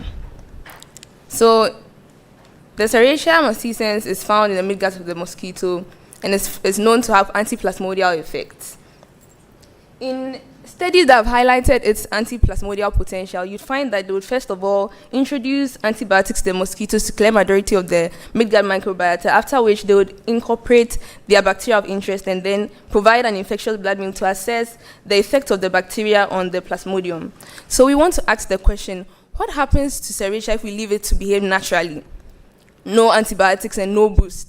And what is the effect of different concentrations of Serratia on the influence of Serratia proliferation post-blood meal and the effect on the Plasmodium parasite? So in recent studies, they find that Serratia proliferates at 24 hours post-blood meal. But for our studies, because we left the bacteria intact, we had it at an early proliferation window at the 12-hour time point post-blood meal. So we further went on to introduce the different concentrations of Serratia. You had one slide. You are telling us please about come to poster number 18. Thank you very much. Thank you. Yeah, poster number 18. Daniel.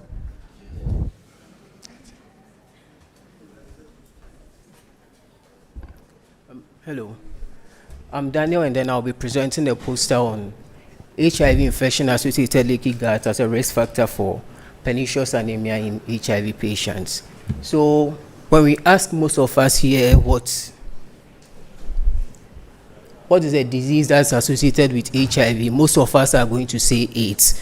And then that makes sense because for as long as we have known about HIV, AIDS has been the condition that has been associated with it. But then since the advent of antiretrovirals, this narrative has changed because we are seeing that the progression to AIDS has decreased, and then this has decreased the mortality significantly. Now the question goes on that, does it mean that it's game over for HIV? Unfortunately, that's not the case, because we are seeing emerging cases of non-AIDS comorbidities in HIV patients, from conditions ranging from metabolic and cardiovascular diseases. We are seeing neurocognitive disorders, and then also we are seeing autoimmune diseases. This goes to show that there is still much work needed to be done.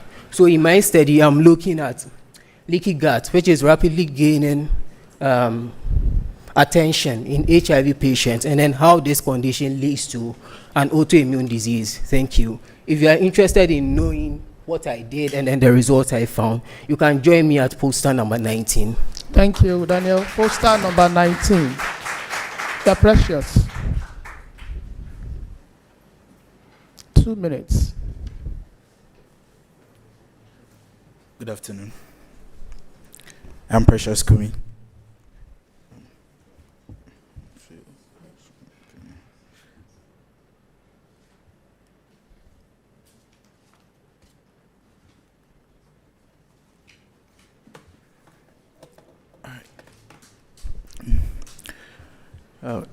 Booster vaccinations are necessary to sustain immunity against SARS-CoV-2. However, how different booster platforms or vaccines combine to shape the durability, the magnitude, and then the breadth of immunity, especially in an HLA diverse setting such as ours, remains unclear. Our study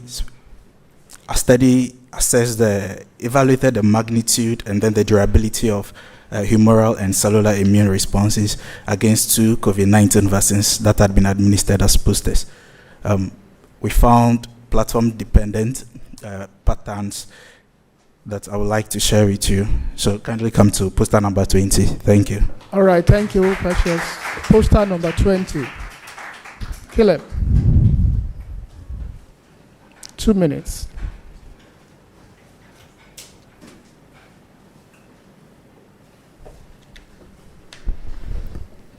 Good afternoon. My name is Caleb Owusu. So currently, there are only 2 WHO approved malaria vaccines, the RTSS and the R21. However, both vaccines are limited in their efficacy and the duration of the immunity that they provide. As a result of this, many labs and researchers across the world, including here at WACCBIP, have come up with or proposed various vaccine candidates that can potentially provide the long-lasting immunity needed to combat the disease. 2 of these vaccine candidates identified here at WACCBIP are the PF merozoite-associated armadillo-protein and the PF aspartame-rich merozoite antigen. Serological studies have shown that antibodies against these proteins prevent or inhibit merozoites from invading red blood cells. They are also shown to be associated with reduced risk and also complete protection against malaria. But these studies alone are not enough to justify their therapeutic potential. One very key determining factor of their suitability as vaccine candidates is their essentiality to the growth and survival of the parasites. So for my work, I was able to tag the genes that code for these proteins with a Glimex ribozyme and an HA tag, which enabled me to knock down the expression of these proteins separately in order to assess their relevance to the growth and survival of the parasites. For more on this, see me at poster number 21. Thank you. Thank you. Poster number 21. Anobi.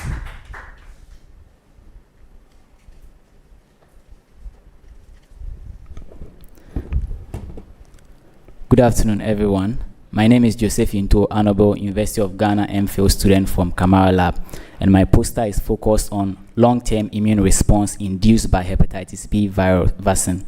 Hepatitis B virus is a major global health threat which can cause liver cancer or cirrhosis. We have vaccination interventions coming to play to help provide long-term protection against this disease. Now, the WHO recommended HBV vaccine is a 3-dose schedule, which usually may be cost-effective and also may be challenging in getting participants back for all the 3 doses. So, looking at factors such as diverse genetic backgrounds, co-infections here in Africa, and also other environmental factors, the question remains: do we all need the 3-dose schedule for this HBV vaccine for long-term protection? Can fewer doses provide long-term protection? And to answer this, our experiment seeks to investigate how 1, 2, or 3 doses of the HBV vaccine influences the kinetic and quality of long-term immunity. And if you want to find more about the study, kindly visit poster number 22, and trust me, you will find interesting findings that can change WHO recommendations. Poster number 22. Anobi, thank you. Sandra.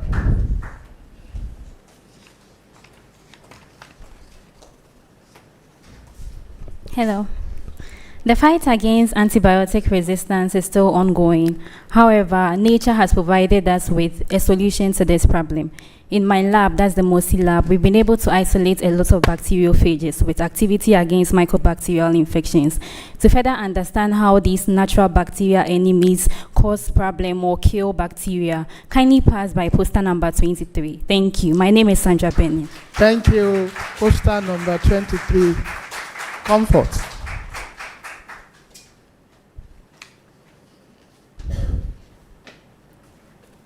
What comes in mind when you think of the mango fruit having therapeutic potential against prostate cancer? My name is Comfort Adamesi, and in this afternoon, I'll be presenting on an in vitro investigation of the anti-prostate properties of the different parts of the mango fruits. We have exciting results for you. So please, if you want to know more about this, we know the men are suffering, and this is something which is actually going to be of great help to you, because treatment against prostate cancer is expensive. So if you want to know more about this, please visit poster number 25. Thank you. All right, for mango lovers, poster number 25. She said men are suffering. Elizabeth. Hi everyone, good afternoon. I'm Elizabeth Bugasi from Commensalism to Resistance, Iron Metabolism and Adaptation Enterobacter Chlorwicki Complex. I'm here to tell you why you can't leave this conference without visiting my poster. Of course. So, Enterobacter Chlorwicki Complex, please the next slide. Why am I so interested in the species that belong to this complex? So they are usually part of the gut commensals where they are harmless to humans, and they are usually found in the colon where they feed on undigested carbohydrates or proteins. However, under certain conditions, they are able to transition from being harmless gut commensals to being pathogenic bacteria. And hold on, that's not the catch. The catch is that bacterial species that belong to this complex have the ability to resist multiple antibiotics. So when they transition from being commensals to pathogens, they actually cause very difficult to treat diseases, which is why I'm interested in them. So my study focused on iron as a way of understanding the factors that are facilitating the transition from being commensals to pathogens and to resistance. And iron, because iron is a very essential micronutrient. It's required by nearly all forms of life. I bet you really don't want to miss all my findings. Come, let's have a great discussion at poster number 26. Thank you. Poster number 26.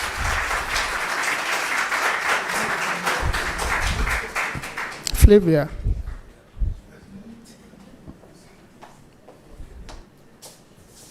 Good afternoon, everyone. My name is Flavia. Please move to the next slide for me. I don't know if you remember the last time you had fever, but this is different for children, especially those who cannot really express what is wrong with them. And at the time when all fever cases were being treated as malaria, it was kind of easy for the clinicians. But now we've been able to tell that there are lots of other things that cause fever, a whole lot of pathogens, and this poses a very significant threat to diagnosis, especially the fight against AMR. And so in the hospital settings, when someone is negative for malaria, you are always left with the option of either treating with antibiotics or a whole lot of other pathogens that you have to check for. And the main challenges are also that even if you have a single test that is able to detect most of these pathogens, you don't know if that's actually the cause of infection. And so we are trying to move separate from the pathogen detection to host responses. Okay, so it was a cross-sectional study, and then I used about 165 female sex workers who gave me their high vaginal swab sample, from which I tested for the presence of the Candida species using the Alplex candidiasis assay in the multiplex PCR. Okay, so my findings indicated a high prevalence of about 54.29% in the population, with the species differentiation as shown, with Candidans being the highest, showing 65%, and then Parapsilosis showing the lowest. This shows that the presence of non-albicans species, which are not common or involved in these infections. So this gave us that this showed us that non-albicans species are also involved in Candida infections, and then they should also be targeted interventions to prevent the spread of them. Thank you. If you're interested in knowing more about this, then visit my poster. That's poster number 28. Poster number 28, Emmanuel. Bright.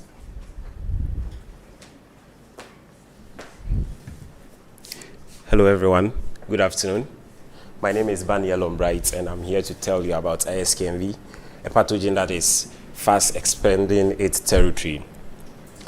I believe we all here love our roasted tilapia and our roasted catfishes, but there's a pathogen called ISKMV that is causing havoc in these fish farms or in this territory of organisms.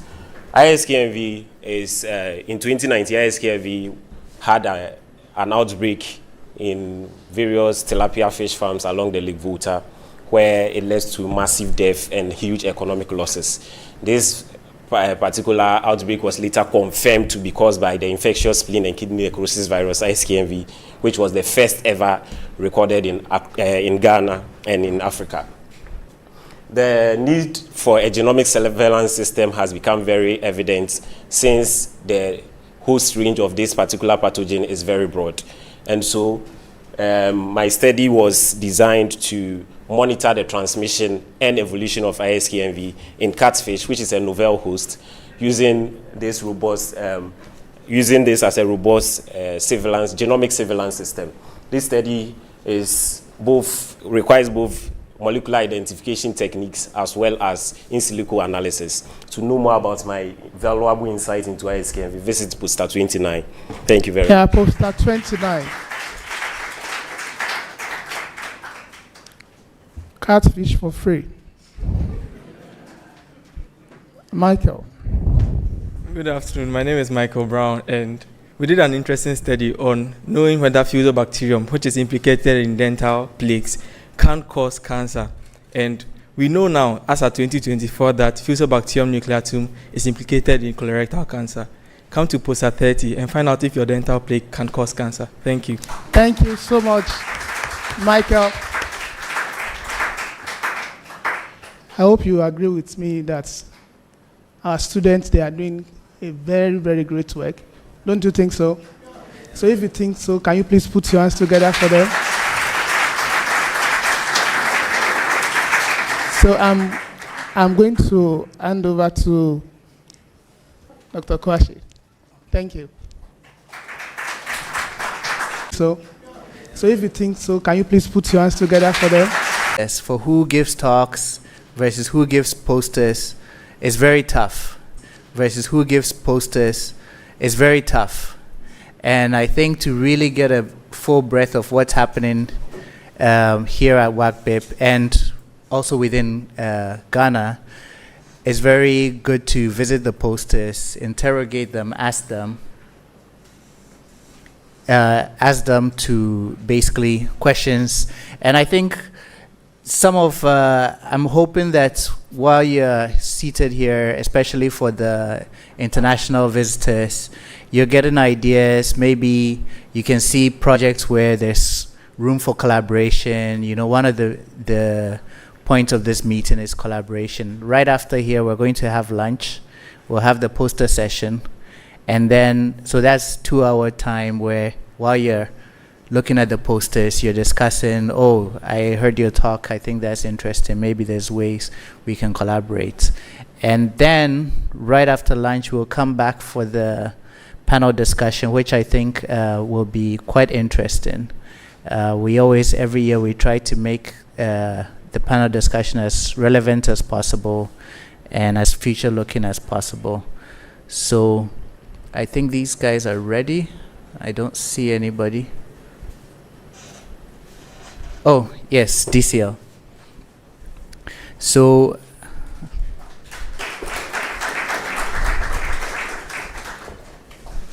I think it's just going to be 5 minutes, and because we have 15 minutes, so I hope you bear with us.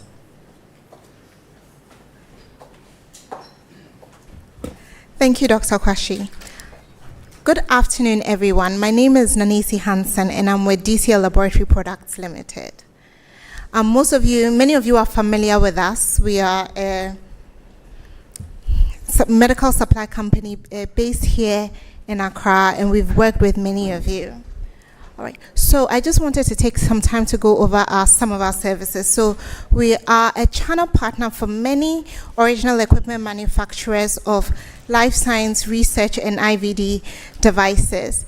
And we not only supply, but we actually provide after-sales support as well. So when you purchase from us, know that throughout the lifetime of the instruments or kits, we're here for you in terms of providing support, in terms of maintenance and everything else. We're going to be with you in that process. All right. So I just want to talk about, so like I said, we provide clinical solutions, hospital solutions, and research and academia solutions. However, because of the setting, I'm going to focus on our research and academia solutions. All right. So we've partnered with several original equipment manufacturers, including Kajen. Kajen is the major one, right? For everybody here does some molecular work. one way or the other. So QIAGEN is one of our major partners, and we're with them through the entire PCR workflow. So I'll go through that in the next slide. We're also partnered with MEG. So for your chemicals, your benchtop equipment, anything filtration, we're here for you. In terms of microbiology, whether it's your media, your AST discs, I know some of you are working with pathogens and you may want to do some culture and sensitivity there. We also work with Thermo Fisher to supply their oxoid products. We're partnered with Zeiss, and we actually have some wonderful microscopes at our booth, so you can come by and take a look at them and see if they'll fit your needs. I know some of you have already been by, but you can come by and take a look at that. An area that most people are not aware of that we are involved in is histopathology. So we're partnered with SLE, which is a German company for histopathology. So everything from your tissue processing through sectioning or embedding, sectioning, cover slipping, everything, whether it's consumables or equipment for histopathology, we have solutions for that. So if that's something you're interested in, we're not exhibiting anything, but you can talk to me about it if that's something you're interested in. So I just wanted to spend some time focusing on QIAGEN because I know that that is what we're actually going to do. It's relevant to most of you here. So QIAGEN provides solutions for the entire PCR workflow as well as other molecular applications. So we have options for sample disruption such as our tissue ELISA. For sample purification, we have different manual and automated products. And then we have the QIAxcel Connect for quality control. So for those of you doing NGS or any sort of need capillary electrophoresis for any applications, there's a QIAxcel Connect. It will do your RNA quality analysis. It has applications for fragment analysis, whether HLA haplotyping and other things. We also have options for a small instrument for your assay setup. Yes, so then we also have the kits, and a lot of people don't know we have instrumentation and kits for real-time PCR, and we have a wonderful integrated platform for digital PCR as well. So I'd love to talk to you about that if that's something you're interested in, as well as solutions for next-gen sequencing. QIAGEN doesn't have a platform for it, but we have kits and we have software. So I know my time is limited today, but there's a lot of solutions that DCL offers, and I'd love to talk to you about that. So come by our booth. We're with all the exhibitors, and I'd love to meet the rest of you. Thank you.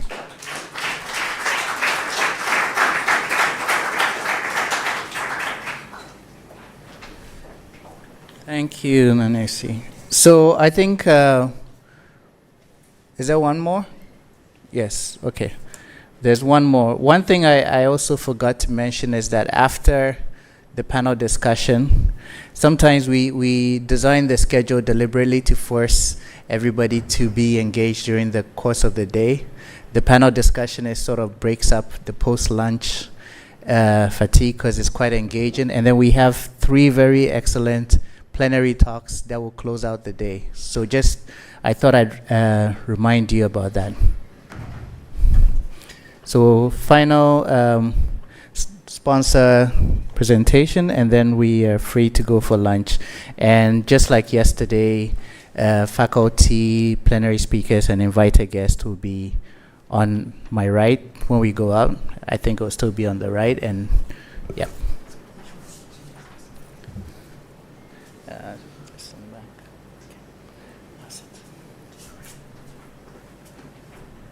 Hello, good afternoon. So my name is Dora from Incaba Biotech. So today I'm going to talk to you on some of our core services. Okay. So Incaba Biotech, we are originated from South Africa, but we have branches all over Africa, and today, this year, West African region, we are celebrating 10 years. So we are going to Nigeria for the 10th year anniversary. So what are we into?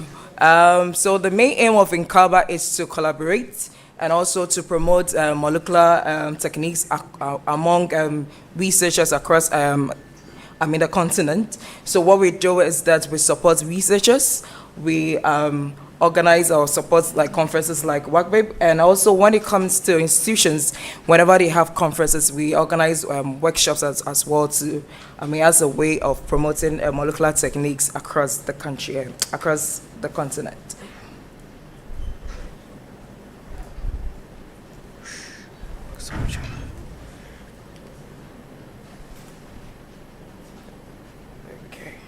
Okay, so what are some of our core services? So our core services are to manufacture DNA synthesis. So when it comes to your probes, your primers, we synthesize that, and within 2 weeks you get your oligos to work with.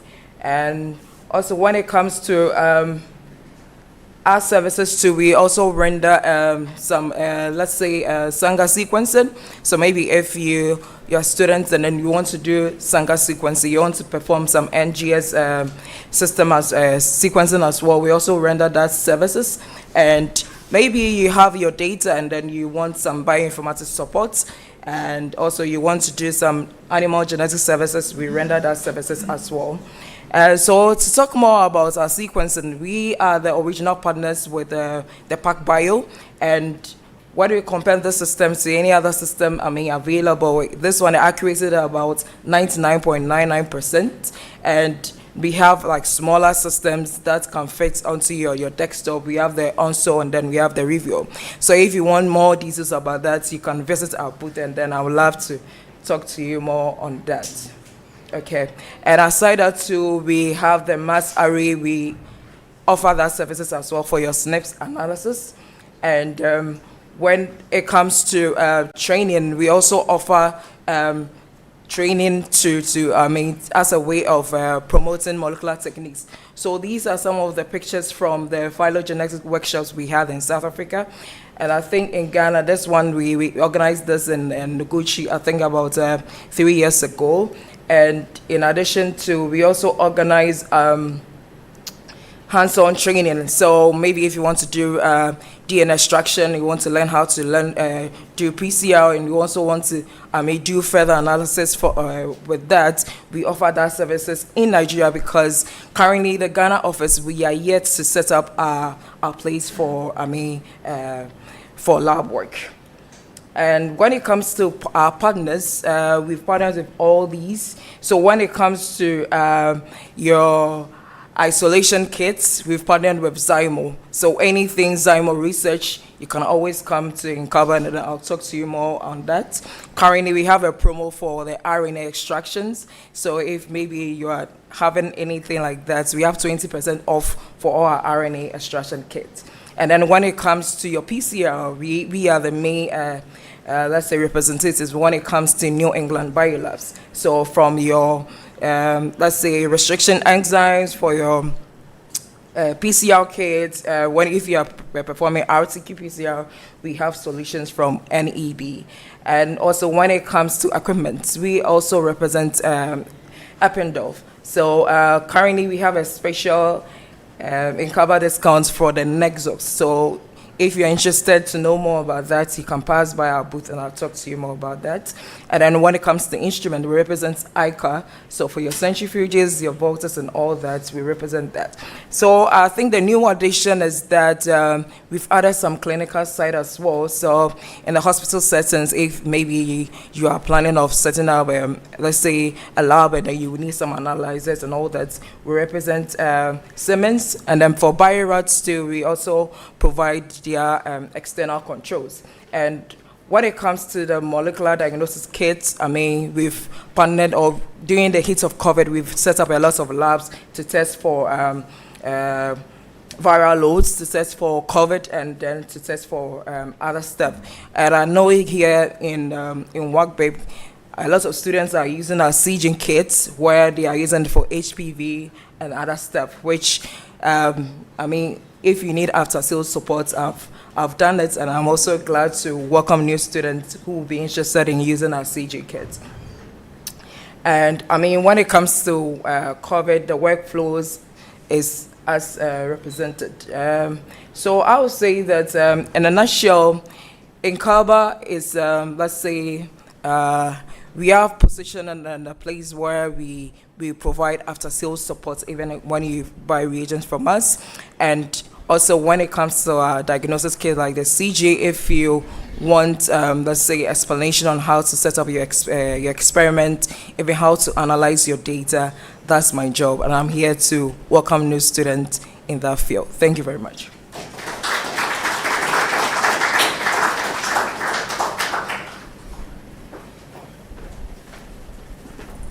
Thank you very much. And just before I release you for lunch, one final notice to those queued for the Turbo Talks tomorrow. Make sure you submit your slides today, and one slide, right? And those who are queued today, I think 1 or 2 people missed it. You can join tomorrow's. All right. And I think we can go for lunch.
are you doing today?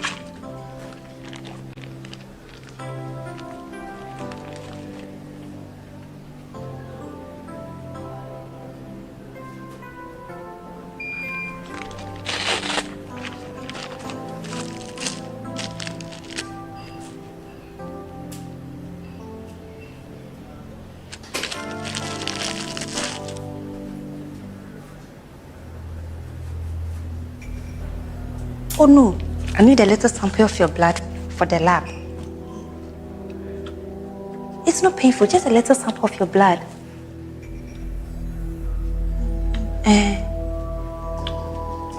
It's not painful, it's not painful. Blood.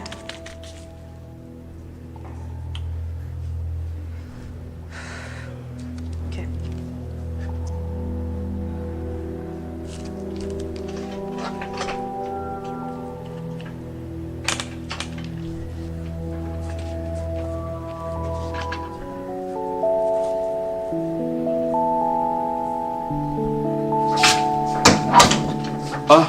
Is everything okay? No, please, there's a problem. What is it? I don't know how to communicate to the patients that we need a sample of her blood for the lab. No. You see, that is why we need sign language interpreters in all health facilities. Don't worry, I'll handle it. Okay. Bring her to the lab. Okay, please, I'll do that.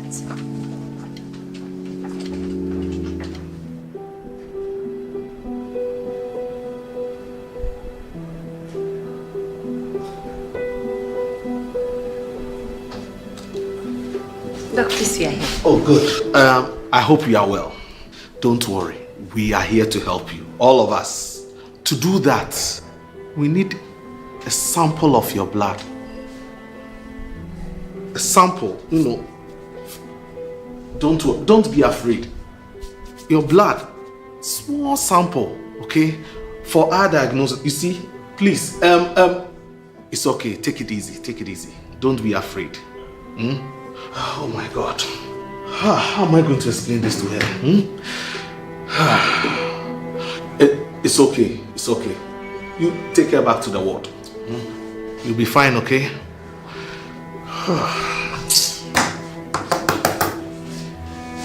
We need a sign language interpreter.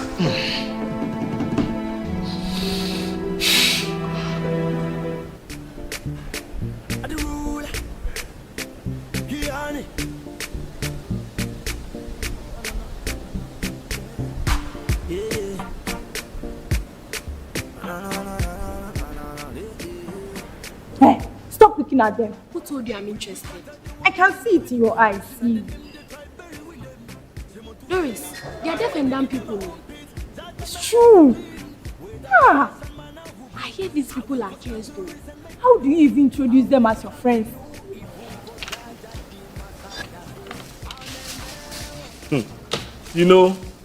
Every physical condition has its medical cause. It has nothing to do with curses.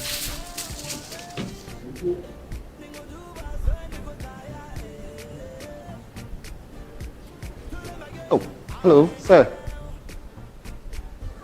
Your money. Oh, I see. You are not deaf? No, I'm not deaf. That is interesting. Yes. Aha.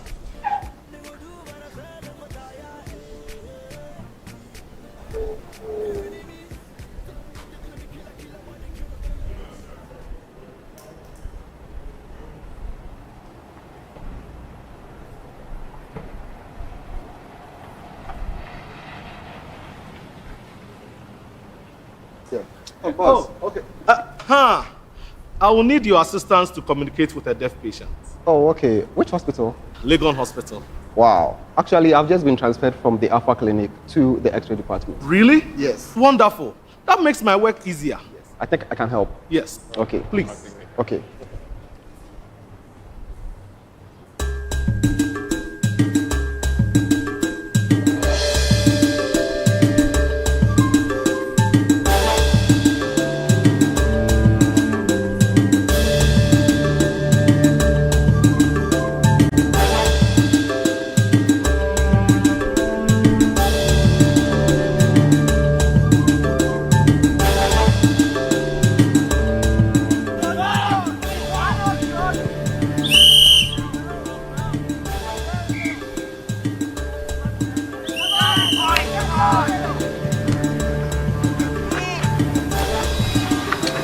This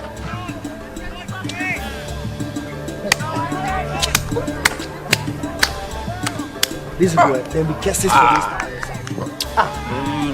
this. Let me see how far. I'll show you.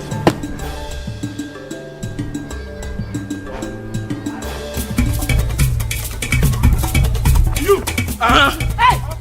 What is this? Masha! What is it? Warn your son. Warn your son. Or else you will see what you don't want to see and hear what you don't want to hear. How many times have I not warned him not to play with my son or come to my house? Oh, Ejapia! What's wrong if Kofi plays with your son? Are we not from the same clan? Hey! Don't you know there is a case on you and your husband? Me and my husband? Yes! Me and my husband? Yes! Very good. My husband is in. Did you say curse? All right. We'll see who that curse is on. Deal with him! Curse him! Deal with him! But shipping, come on. What?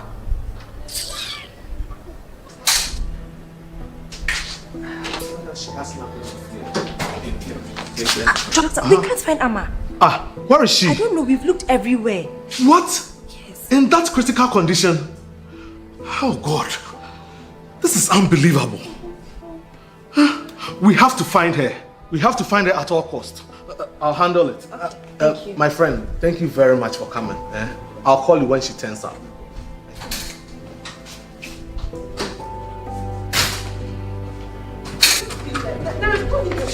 I'll shout. What more tests do you need? Well, you know the people who did all the antenatal tests. How can you tell us our child is deaf? We will solve our own problem. Let's go. Excuse me, sir. Is there any problem?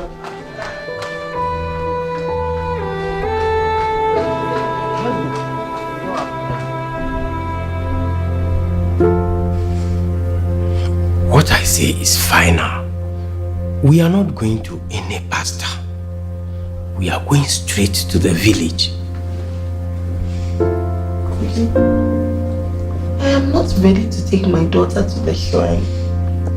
No one in my family is deaf. And your family too, there is none. So how can you tell me my daughter is deaf? We must look into it. This is purely spiritual. What about going to do the test? So the doctor can determine how to help her. It is my daughter who is deaf. What do they need my blood for? Our blood. I think that is what will help her. Blood is sacred. I am not giving my blood to any doctor. I will call Papa at the village to arrange a meeting with the diviner. Thank you.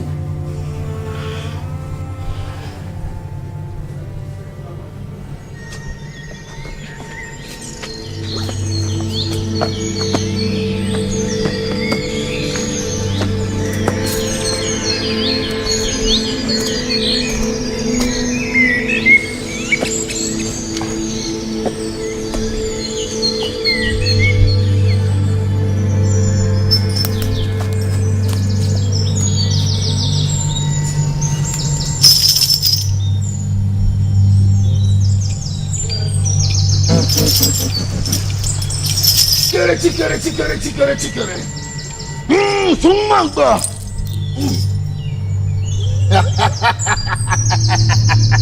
Agba jabato, agba sumangba, jabato. Oh, great diviner, eye of the gods, the great owl whose gaze pierces through the thickest shadow and the darkest night. There is a deity that must be appeased in your family. She has been abandoned and has come with a vengeance of deafness. You must pay the due and purge your child. 3 rams and 3,000 Ghana cedis. Your Highness, can we pay in cash? Oh, the gods can take cash. Even mobile money. Chikere, pala wenzu. Pala.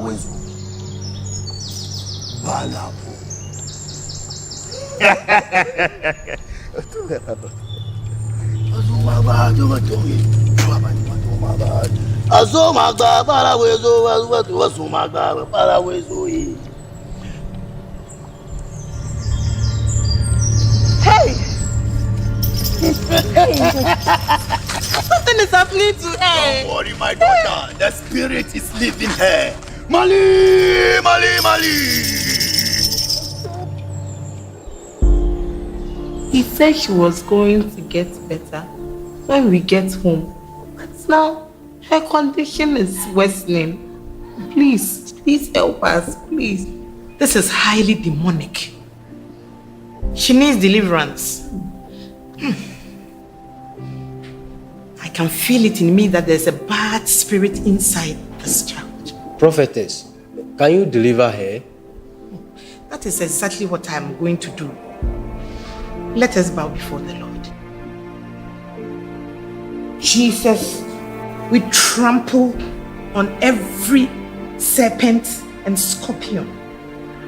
According to the word, we rebuke every demonic power of high places, every altar that stands against the authorities of Jehovah. Be brought low. Jesus' mighty name. Jesus' name. Jesus' name. Oh, Father. Jesus. Jesus' name.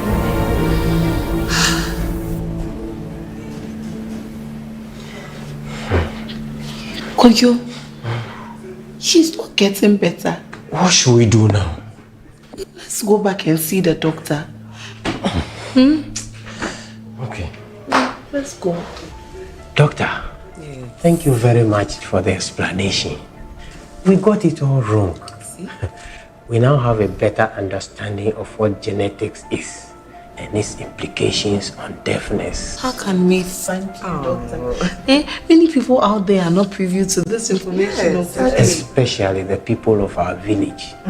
Doctor, there is a deaf community in our village. Is it possible for you and your team to come and explain this to the people? Oh, that's a very good idea. It's an opportunity to reach out to the community and educate them. We will. Why not? Thank you very much, Doctor. Then I'll quickly arrange for the meeting. Thank you. Thank you. Thank you. She's as normal as any other child. Just take good care of her. Okay? It's okay. Don't need to cry.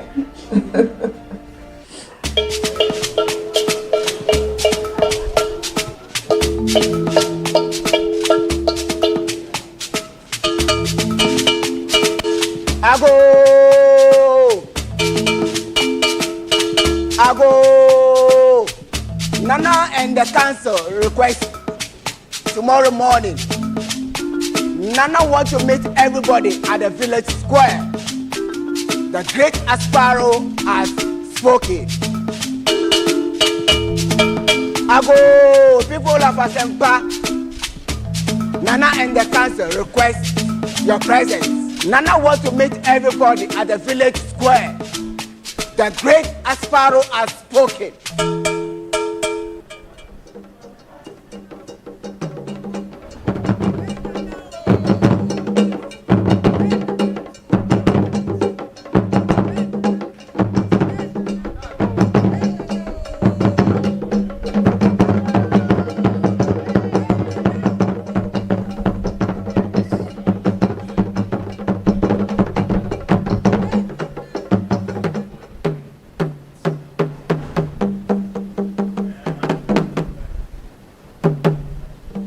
Nana and Council welcome you all to this urgent but very important meeting.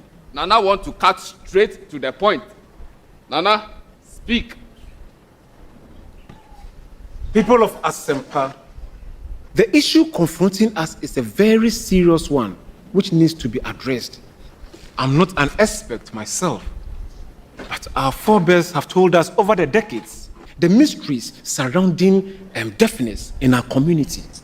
Much as we have tried, we've not been able to find answers to this problem. But today, our son Kojo and daughter Agnes are here with some medical officers from Legon to educate us on the subject of deafness. and its possible causes. Dr. Wo and Dr. James, you are most welcome to this community. Thank you very much, Nana. Please, you have the floor now. Thank you very much, Nana. As part of our work as clinicians and researchers, we investigate what makes each person unique and different. We do this by examining your blood sample. How many of you here have ever given their blood for testing? Blood. I can't give my family. Blood. My family. No, blood is sacred. We don't give blood. Yes. It will never happen like that. I can't give my blood. It is very important to give blood to be tested because every information that is used in building our body is packaged as genes. And this can be isolated from our cells in our blood sample. This we inherit from our parents. Please, kindly bring the chart. You have to look on this chart. It will help you understand it better. Please.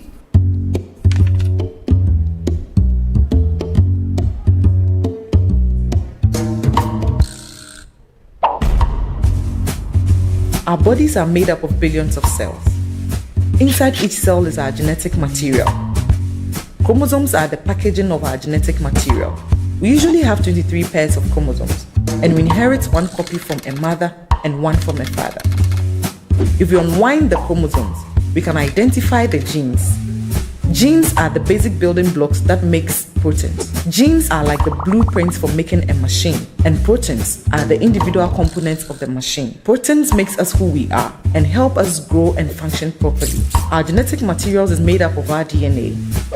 Deoxyribose nucleic acid is the very long chain of 4 chemical letters: adenine, guanine, thymine, and cytosine that combine to make our genetic code. We all have some variations in our genetic code.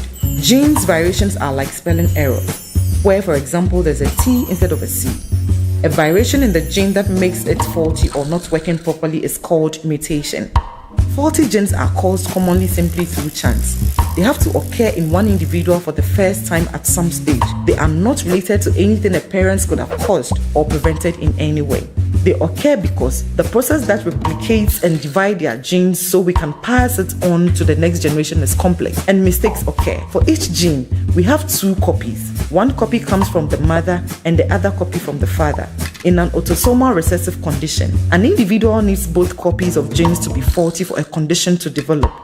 The parents of a child usually carry one faulty gene of the gene pair. They are healthy carriers. It is estimated that every individual is a healthy carrier of several faulty genes, but a recessive condition only occurs when both individuals in a couple happen to carry the same faulty genes. When healthy carriers have children, there are 3 possible outcomes. 1. The child inherits both faulty gene copies and has the condition. 2. The child inherits only one faulty gene copy and is a healthy carrier like his or her parent. 3. The child inherits both working copies of the gene. So each time healthy carriers have children, there is a 1 in 4, 25% chance that their children could inherit both faulty gene copies and develop the condition. When an individual with a recessive condition have children, their children will usually all be healthy carriers of the condition. Their children could develop the condition if their partner happens to be a carrier of the faulty gene, but this could be a rare occurrence. Brothers and sisters of a healthy carrier could also be healthy carriers themselves. So as you can see, features such as our height, complexion, color, including defects such as sickle cell and deafness, are all inherited from our parents. These traits are controlled by our genes. Have you noticed that every family has a feature that is passed on from generation to generation? Yes. That is why our elders say the crab does not give birth to a bird. Yes. But I want to ask a question. Are you saying that deafness is not caused by curses or witches? My elders and people of Asempa, that was what I believed until I could not find spiritual remedy for my daughter's deafness. That was why I gave in to genetic investigation. I am glad this has come up. Please, from today, no one should associate deafness to witches or curses.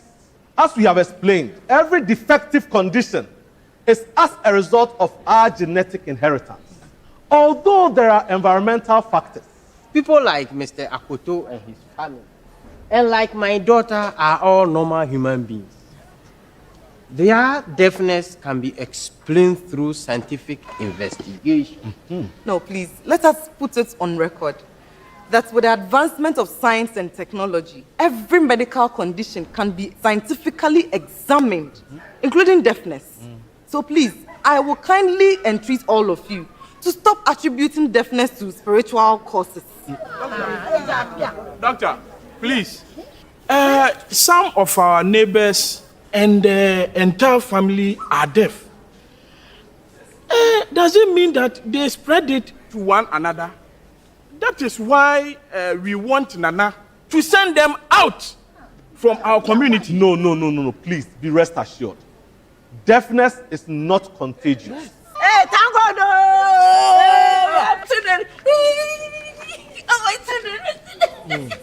Thank you. It's okay, woman. It's okay, woman. Please sit down. It's okay. Let them finish what they are saying. Nana, all we need to do is to avail ourselves to be examined. It is possible some can be helped, but the most important thing is getting advice through genetic counseling and also having new babies screened for early detection. That's all we have to do. Yo, my people, wisdom, they say, is like a baobab tree, and no one person can embrace it all alone. Today, we have been educated that the deaf people in our midst are our brothers and sisters. They are not under any curse. They are humans just like us. There is no curse on them. So we have to show them love and respect. And more importantly, we have to make ourselves available for genetic investigation.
Hello, how are you doing today?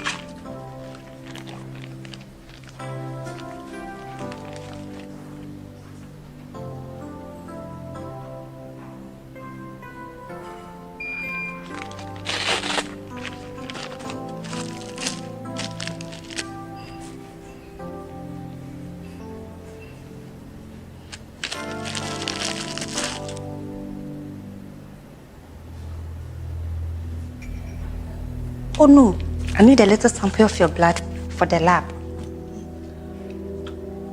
It's not painful, just a little sample of your blood.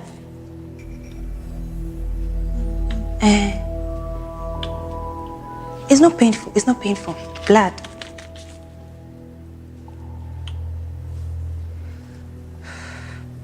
Okay.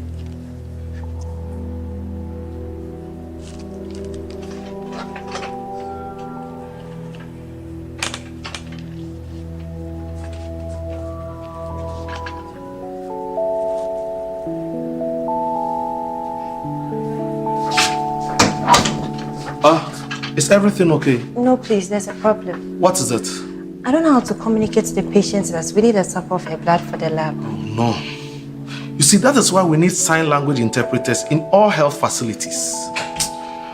Don't worry, I'll handle it. Okay. Bring her to the lab. Okay, please, I'll do that.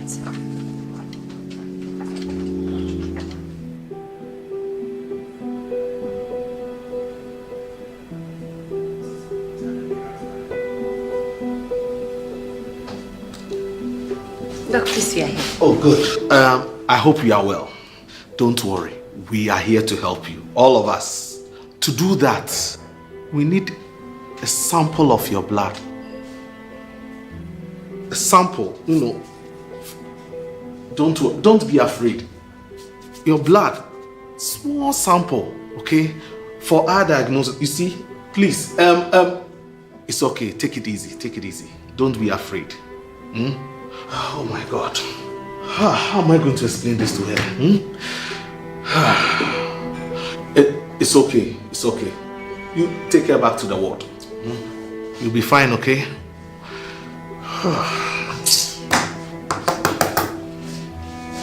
We need a sign language interpreter.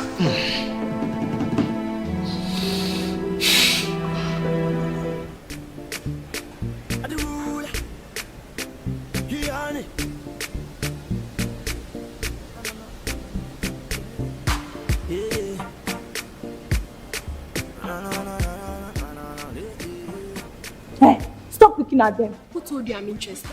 I can see it in your eyes. See? Doris, they are deaf and dumb people. It's true. I hear these people are friends though. How do you even introduce them as your friends?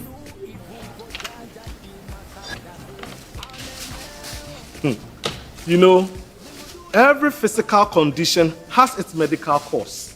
It has nothing to do with curses.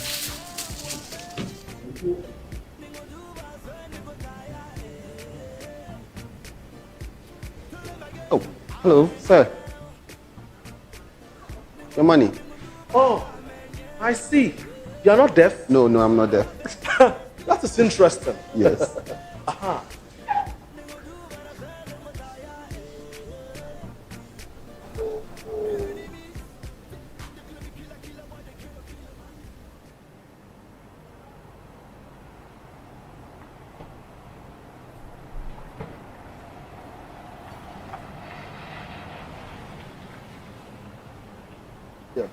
Oh, okay. I will need your assistance to communicate with a deaf patient. Oh, okay. Which hospital? Legon Hospital. Wow. Actually, I've just been transferred from the Alpha Clinic to the X-ray department. Really? Yes. Wonderful. That makes my work easier. Yes. I think I can help. Yes. Okay. Please. Okay.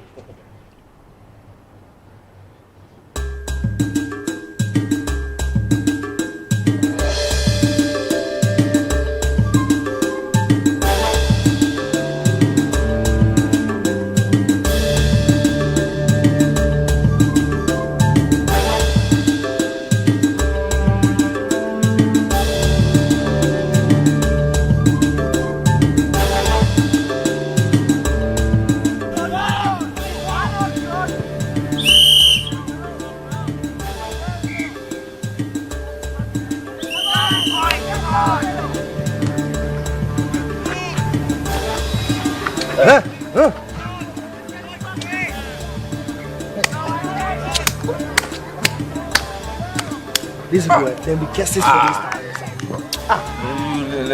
Let me see how far. I'll show you.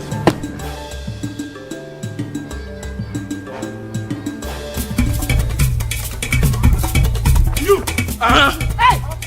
What is this? Masha! What is it? Warn your son. Warn your son. Or else you will see what you don't want to see and hear what you don't want to hear. How many times have I not warned him not to play with my son? Or come to my house? Oh, Ejapia.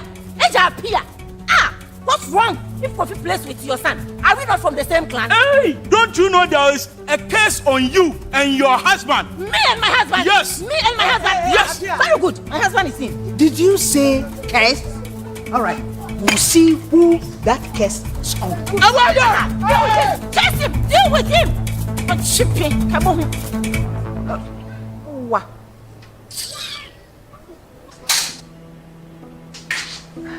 She has nothing to fear. Doctor, we can't find Amma. Where is she? I don't know. We've looked everywhere. What? Yes. In that critical condition? Oh God. This is unbelievable. We have to find her. We have to find her at all costs. I'll handle it. Thank you. My friend, thank you very much for coming. I'll call you when she turns up.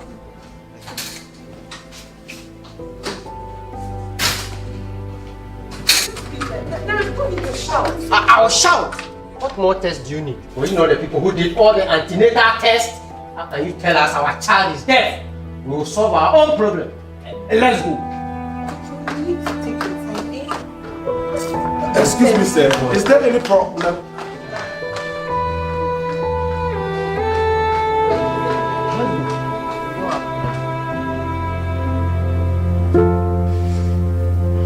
What I say is final. We are not going to any pastor. We are going straight to the village. I am not ready to take my daughter to the shrine. No one in my family is deaf. And your family too, there is none. So how can you tell me my daughter is deaf? We must look into it. This is purely spiritual. What about going to do the test? So the doctor can determine how to help her. It is my daughter who is deaf. What do they need my blood for? Our blood. I think that is what will help her. Blood is sacred. I am not giving my blood to any doctor. I will call Papa at the village to arrange a meeting with the diviner. Thank you.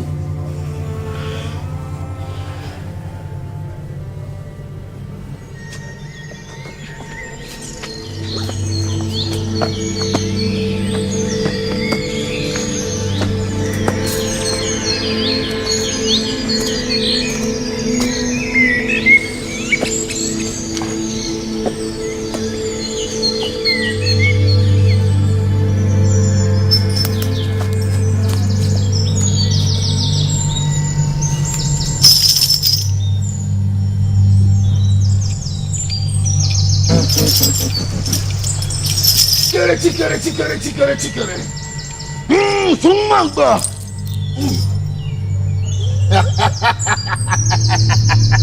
Baba, Jamato, Bagba, Sumagba, Jamato. Oh, great diviner, eye of the gods, the great owl whose gaze pierces through the thickest shadow and the darkest night. There is a deity that must be appeased in your family. She has been abandoned and has come with a vengeance of deafness. You must pay the due and purge your child. 3 rams and 3,000 Ghana cedis. Your Highness, can we pay in cash? Oh, the gods can take cash, even mobile money. Chikere, pala wenzu. Bala.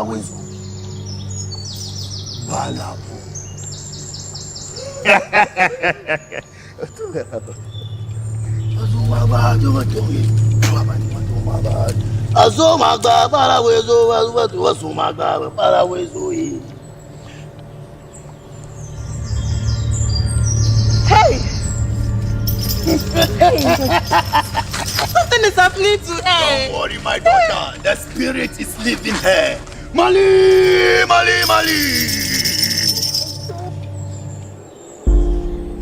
He said she was going to get better when we get home.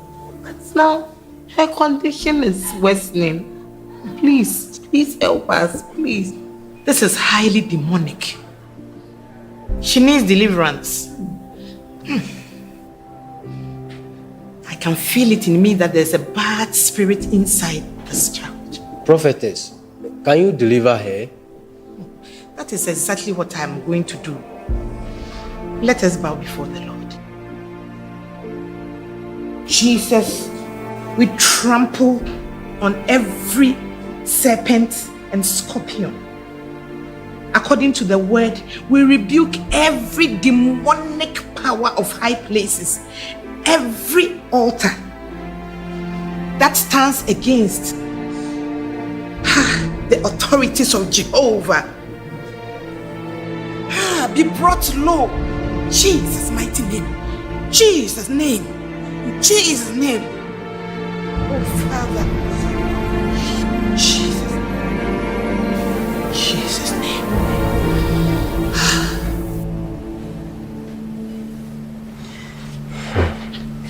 Koyo, she's not getting better. What should we do now? Let's go back and see the doctor. Okay. Let's go. Doctor, thank you very much for the explanation. We got it all wrong. See? We now have a better understanding of what genetics is and its implications on deafness. How can we thank you, doctor? Many people out there are not privy to this information. Especially the people of our village. Doctor, there is a deaf community in our village.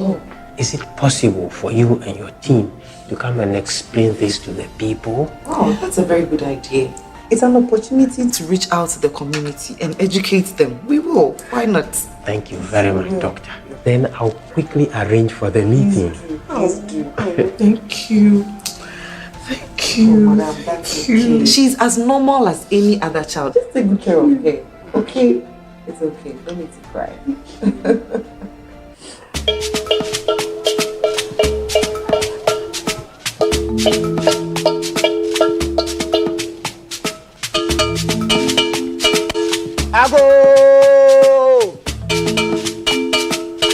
Ago!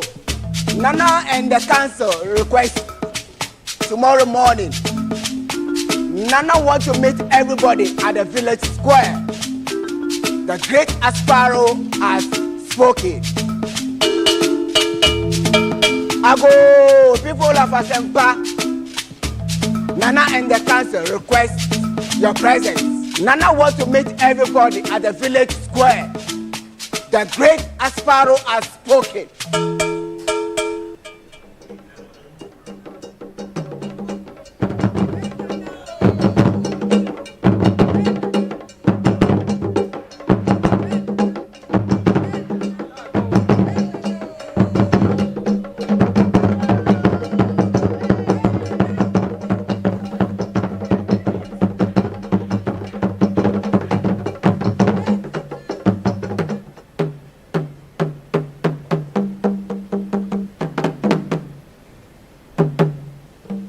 Nana and Council welcome you all to this urgent but very important meeting.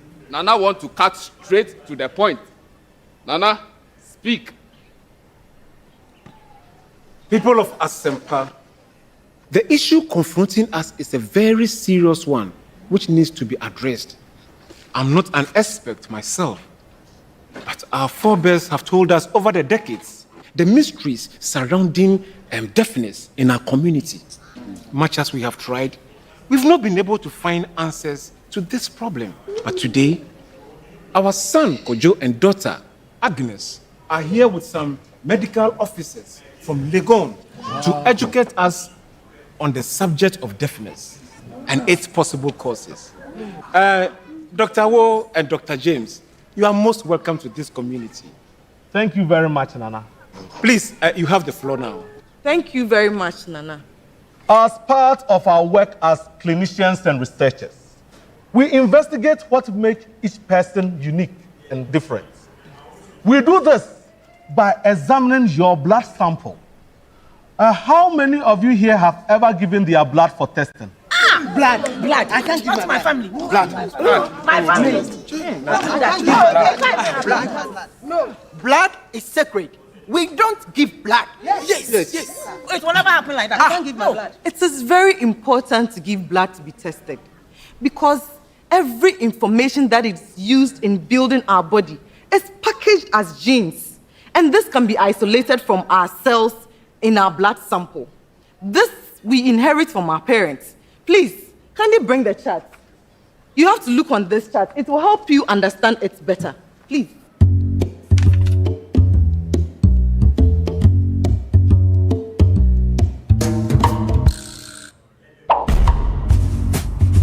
Our bodies are made up of billions of cells. Inside each cell is our genetic material. Chromosomes are the packaging of our genetic material. We usually have 23 pairs of chromosomes, and we inherit one copy from a mother and one from a father. If we unwind the chromosomes, we can identify the genes. Genes are the basic building blocks that makes proteins. Genes are like the blueprints for making a machine, and proteins are the individual components of the machine. Proteins makes us who we are and help us grow and function properly. Our genetic materials is made up of our DNA. Deoxyribonucleic acid is the very long chain of 4 chemical letters: adenine, guanine, thymine, and cytosine that combine to make our genetic code. We all have some variations in our genetic code. Genes variations are like spelling errors, where, for example, there's a T instead of a C. A variation in the gene that makes it faulty or not working properly is called mutation. Faulty genes are caused commonly simply through chance. They have to occur in one individual for the first time at some stage. They are not related to anything a parent could have caused or prevented in any way.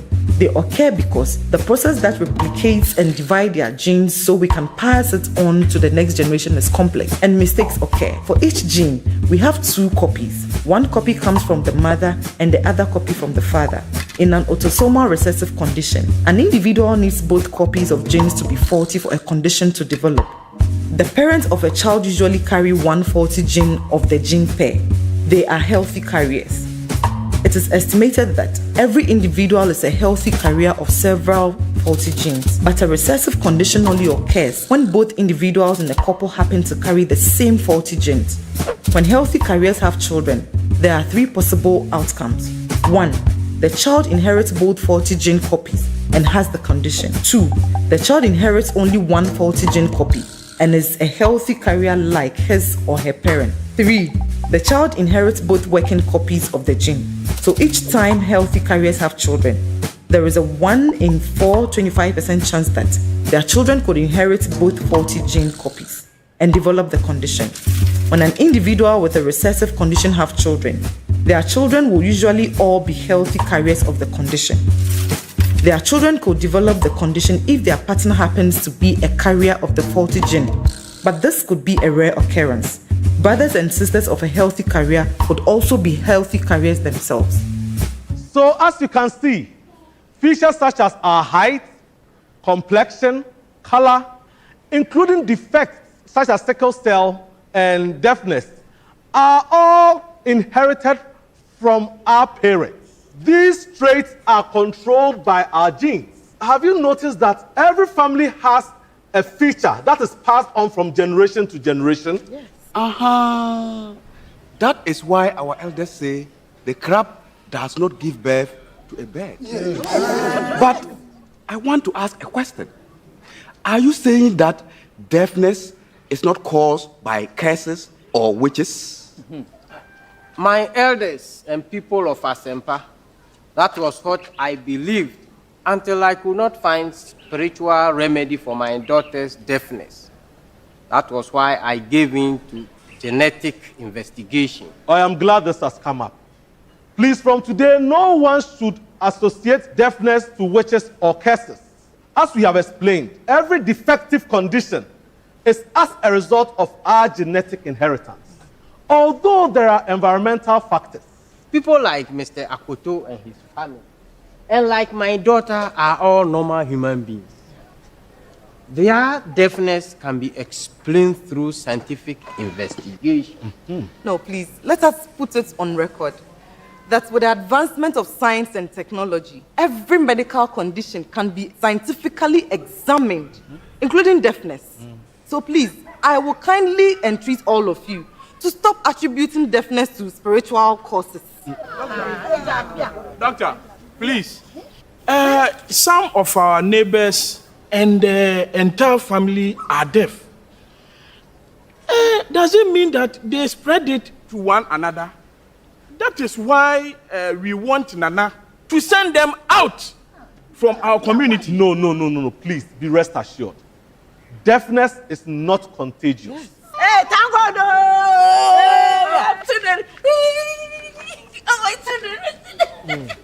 Thank you. It's okay, woman. It's okay, woman. Please sit down. It's okay. Let them finish what they are saying. Nana, all we need to do is to avail ourselves to be examined.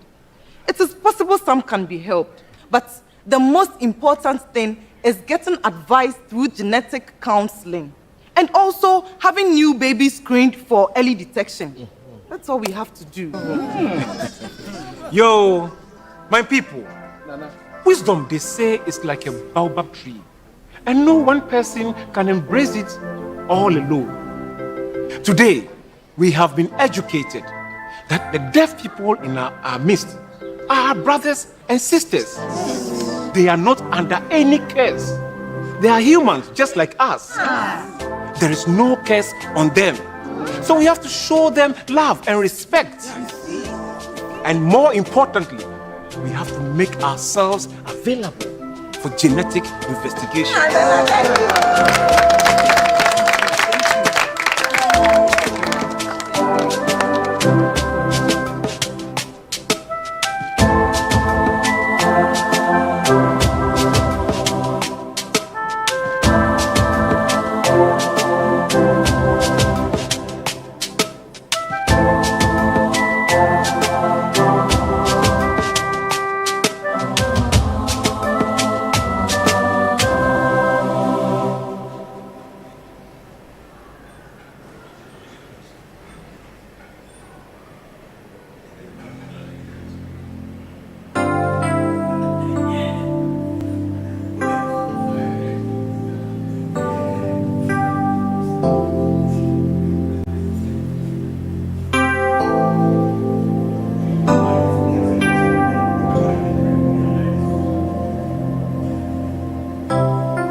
Hello, how are you doing today?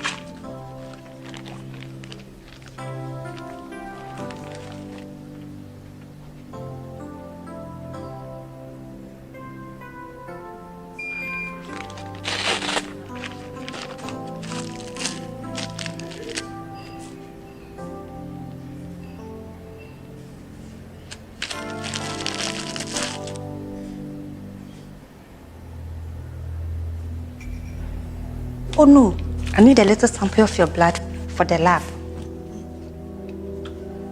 It's not painful, just a little sample of your blood.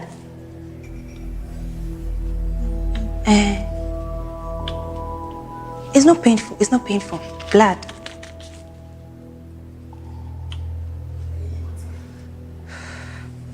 Okay.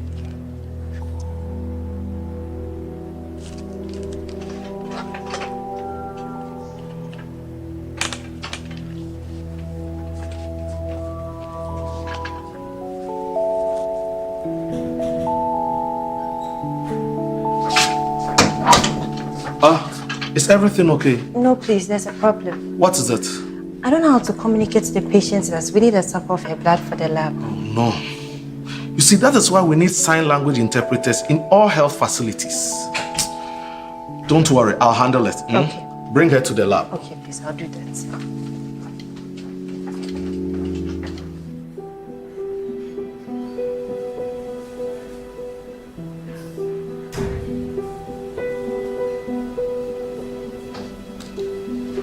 Doc, please, we are here. Oh, good.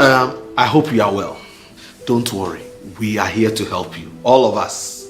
To do that, we need a sample of your blood. A sample, you know. Don't be afraid. Your blood, small sample, okay? For our diagnosis. You see, please, it's okay. Take it easy. Take it easy. Don't be afraid. Oh my God. How am I going to explain this to her? It's okay. It's okay. You take her back to the ward. You'll be fine, okay?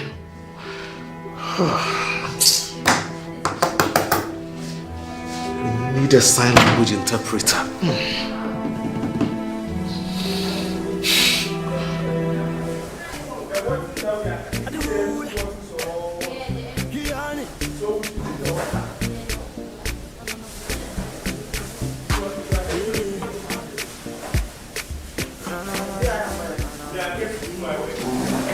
Stop looking at them. Who told you I'm interested? I can see it in your eyes. See. Doris, they are deaf and dumb people. It's true. Ah, I hear these people are kids though. how do you even introduce them as your friends?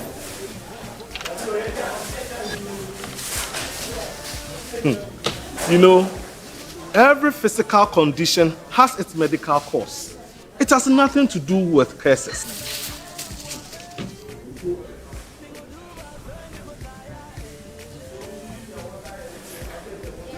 Oh, hello, sir. Your money. Oh, I see. You're not deaf? No, I'm not deaf. That is interesting. Yes. Aha.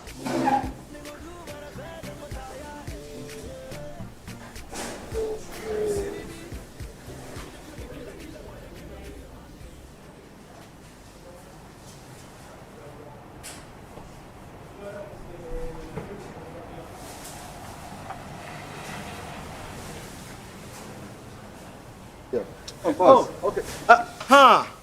I will need your assistance to communicate with a deaf patient. Oh, okay. Which hospital?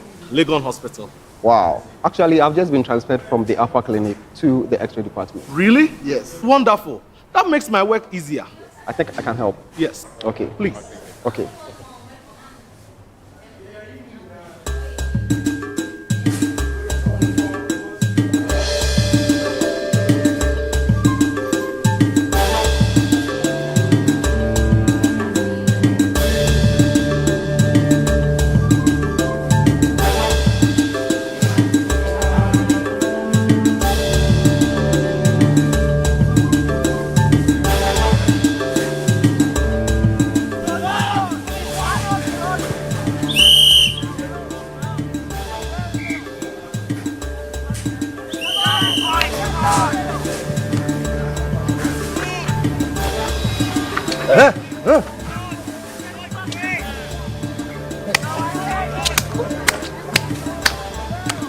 This is where then the cases for this. Let me see how far.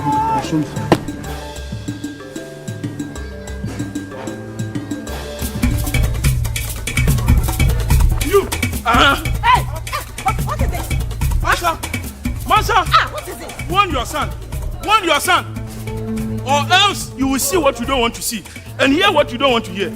How many times have I not warned him not to play with my son? Or come to my house? Oh, Ejapia! What's wrong if Kofi plays with your son? Are we not from the same clan? Hey! Don't you know there is a case on you and your husband? Me and my husband? Yes! Me and my husband? Yes! Very good. My husband is in. Did you say curse? All right. We'll see who that curse is on. Deal with him! Curse him! Deal with him!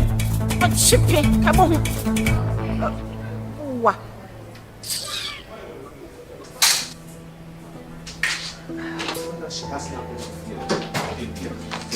Doctor, we can't find Amma. Where is she? I don't know. We've looked everywhere. What? Yes. In that critical condition? Oh, God. This is unbelievable. We have to find her. We have to find her at all costs. I'll handle it. My friend, thank you very much for coming. I'll call you when she turns up.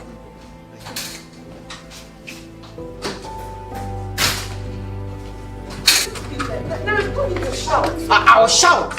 What more tests do you need? Well, you know the people who did all the antenatal tests. How can you tell us our child is deaf? We will solve our own problem. Let's go. Excuse me, sir. Is there any problem?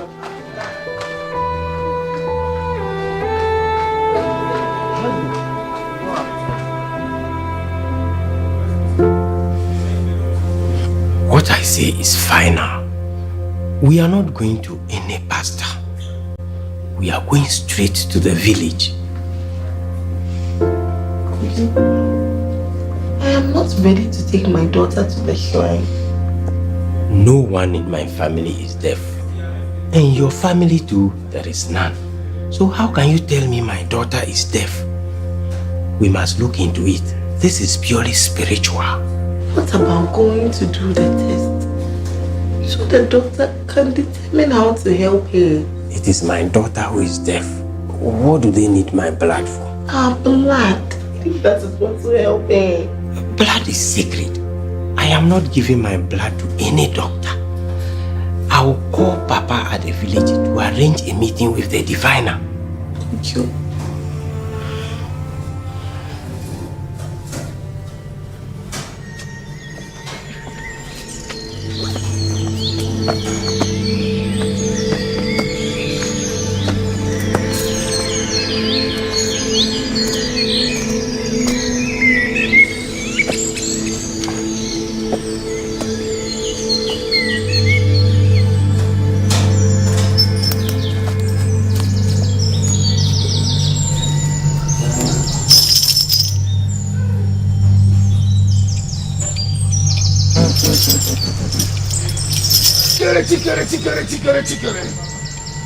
Sumangba.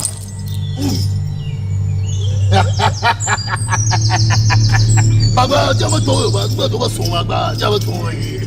Oh, great diviner, eye of the gods, the great owl whose gaze pierces through the thickest shadow and the darkest night. There is a deity that must be appeased in your family. She has been abandoned and has come with a vengeance of deafness. You must pay the due and purge your child. 3 rams and 3,000 Ghana cedis. Your Highness, can we pay in cash? Oh, the gods can take cash, even mobile money. Chicken, pala wins.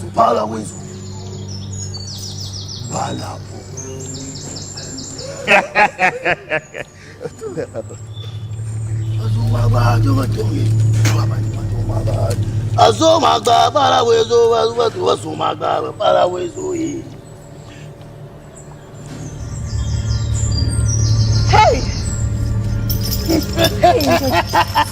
Something is happening to her. Don't worry, my daughter. The spirit is leaving her. Mali!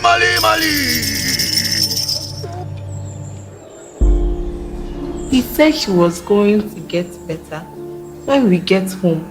But now her condition is worsening. Please help us, please. This is highly demonic. She needs deliverance. I can feel it in me that there's a bad spirit inside this child. Prophetess, can you deliver her? That is exactly what I'm going to do. Let us bow before the Lord. Jesus, we trample on every serpent and scorpion. According to the word, we rebuke every demonic power of high places, every altar that stands against the authorities of Jehovah. Be brought low. Jesus' mighty name. Jesus' name. Jesus' name.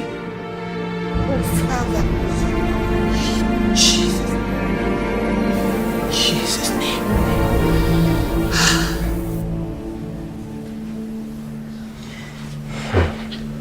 Koyo, she's not getting better. What should we do now? Let's go back and see the doctor. Okay. Let's go. Doctor, thank you very much for the explanation.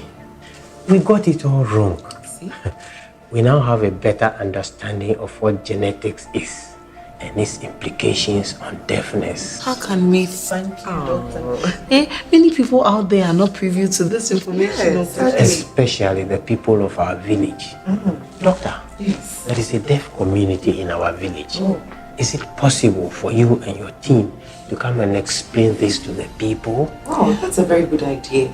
It's an opportunity to reach out to the community and educate them. We will. Why not? Thank you very much, Doctor. Then I'll quickly arrange for the meeting. Thank you. Thank you. Madam, that's okay. She's as normal as any other child. Just take good care of her. Okay? It's okay. Don't need to cry.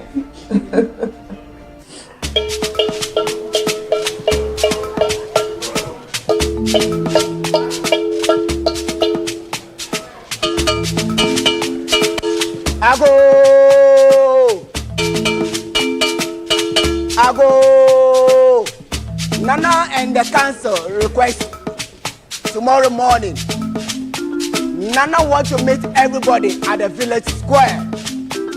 The great Asparrow has spoken. Ago! People of Asempa, Nana and the council request your presence. Nana wants to meet everybody at the village square. The great Asparrow has spoken.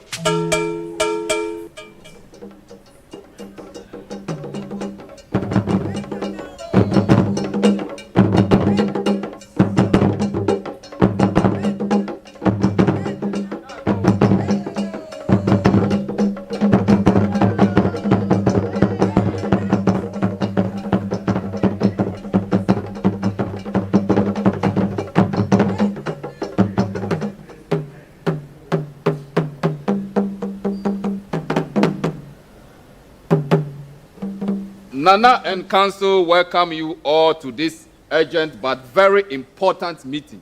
Nana want to cut straight to the point. Nana, speak. People of Asempa, the issue confronting us is a very serious one which needs to be addressed. I'm not an expert myself, but our forebears have told us over the decades the mysteries surrounding deafness in our community. Much as we have tried, we've not been able to find answers to this problem. But today, our son Kojo and daughter Agnes are here with some medical officers from Legon to educate us on the subject of deafness and its possible causes. Dr. Wo and Dr. James, you are most welcome to this community. Thank you very much, Nana. Please, you have the floor now. Thank you very much, Nana. As part of our work as clinicians and researchers, we investigate what makes each person unique and different. We do this by examining your blood sample. How many of you here have ever given their blood for testing? Blood. I can't give my family. Blood. My family. No. Blood is sacred. We don't give blood. Yes. It will never happen like that. I can't give my blood. It is very important to give blood to be tested because every information that is used in building our body is packaged as genes. And this can be isolated from our cells in our blood sample. This we inherit from our parents. Please, kindly bring the chart. You have to look on this chart. It will help you understand it better. Please.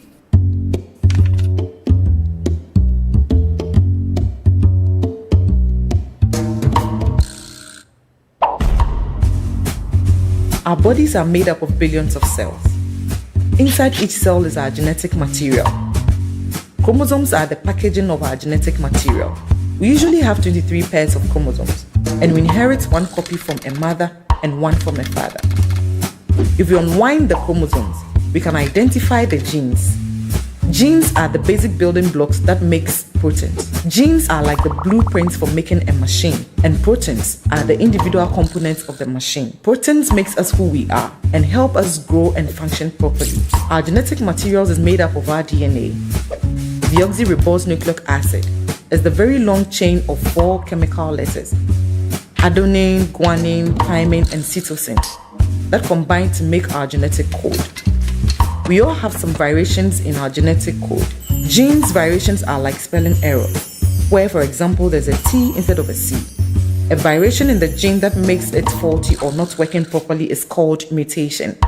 Faulty genes are caused commonly simply through chance. They have to occur in one individual for the first time at some stage. They are not related to anything the parents could have caused or prevented in any way. They occur because the process that replicates and divides their genes so we can pass it on to the next generation is complex, and mistakes occur. For each gene, we have 2 copies. One copy comes from the mother and the other copy from the father.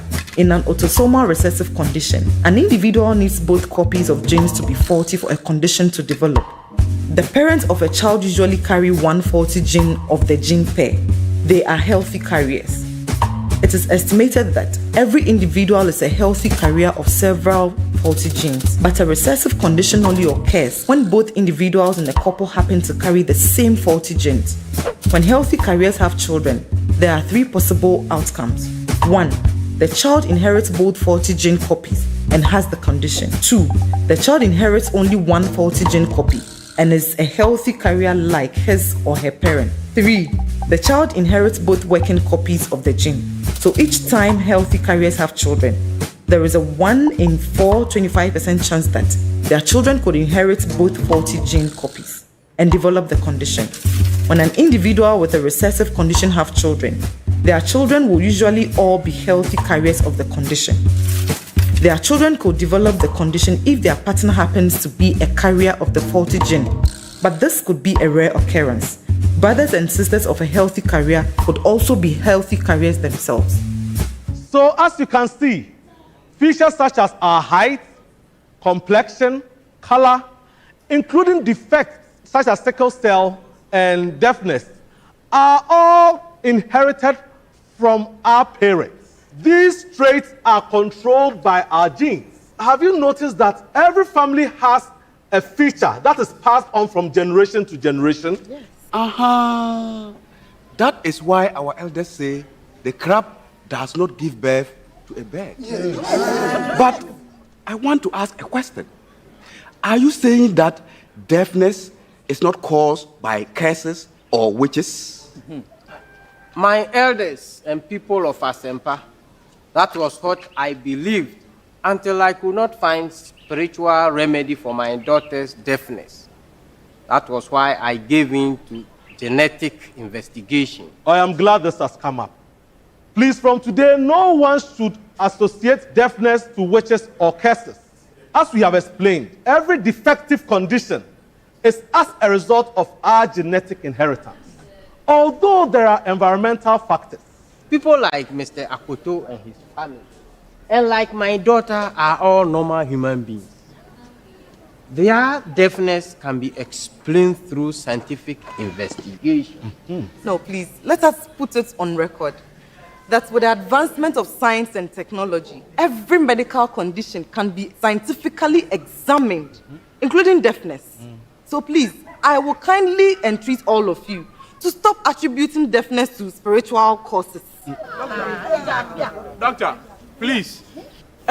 Some of our neighbors and the entire family are deaf. Does it mean that they spread it to one another? That is why we want Nana to send them out from our community. No. Please, be rest assured. Deafness is not contagious. Hey, thank God!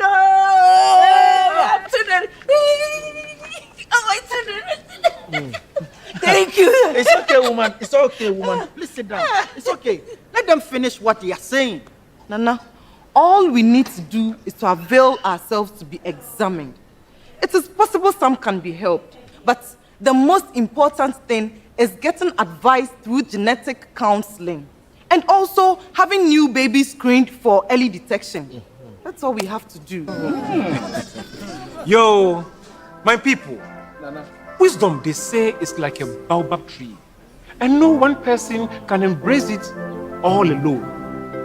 Today, we have been educated that the deaf people in our midst are our brothers and sisters. They are not under any curse. They are humans just like us.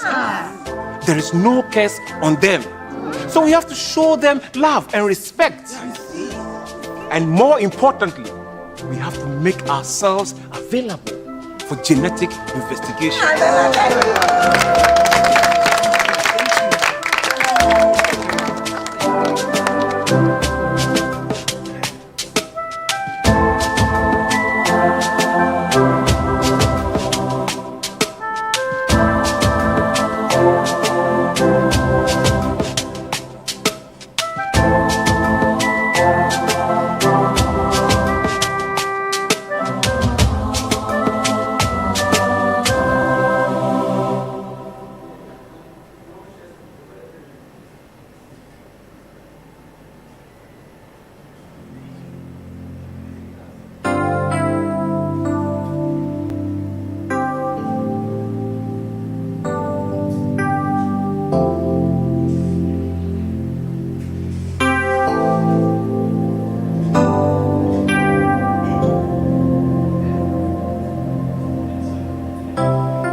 Hello, how are you doing today?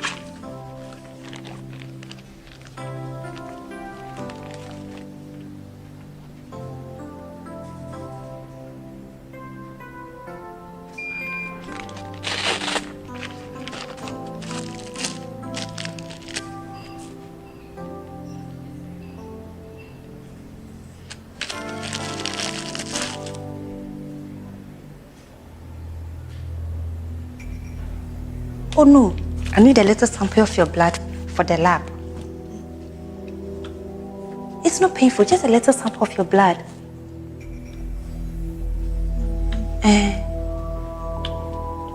It's not painful, blood.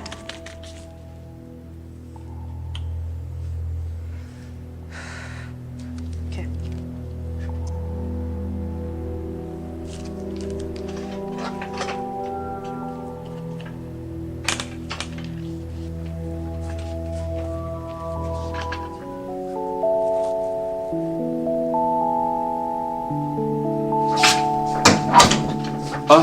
Is everything okay? No, please, there's a problem. What is it?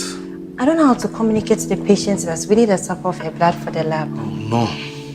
You see, that is why we need sign language interpreters in all health facilities. Don't worry, I'll handle it. Okay. Bring her to the lab. Okay, please, I'll do that.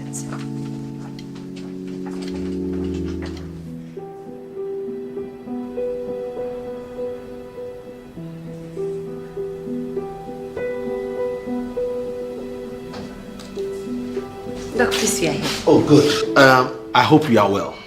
Don't worry. We are here to help you, all of us. To do that, we need a sample of your blood. A sample, Don't be afraid. Your blood, small sample, okay? For our diagnosis. You see, please, it's okay. Take it easy. Take it easy. Don't be afraid. Oh my God. How am I going to explain this to her? It's okay. It's okay. You take her back to the ward. You'll be fine, okay?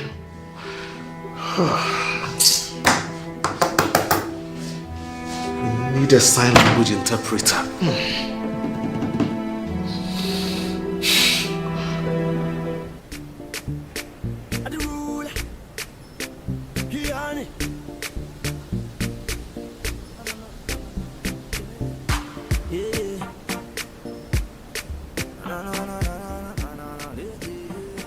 Hey, stop looking at them. Who told you I'm interested? I can see it in your eyes. See. Doris, they are deaf and dumb people. It's true. I hear these people are kids though. How do you even introduce them as your friends?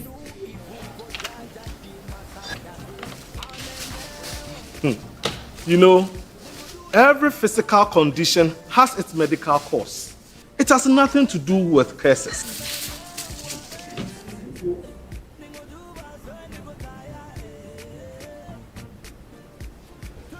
Oh, hello, sir. Your money. Oh, I see. You're not deaf? No, I'm not deaf. That is interesting. Yes. Aha.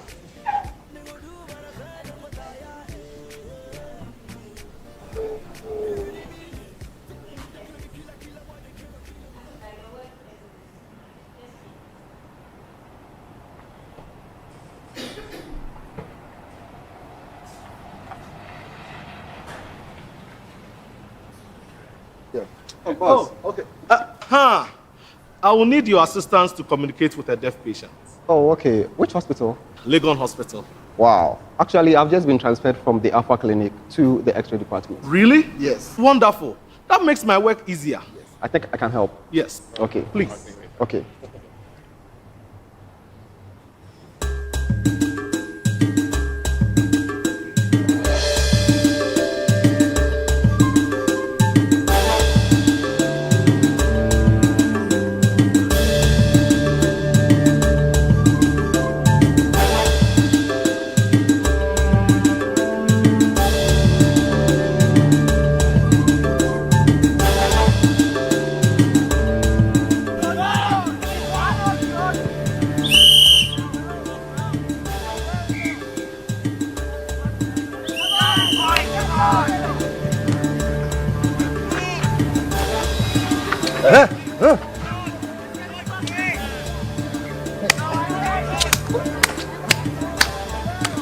This boy, then we justice for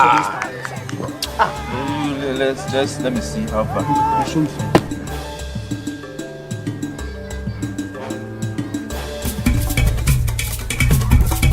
You! Hey! What is this? Masha! What is it? Warn your son! Warn your son! Or else you will see what you do.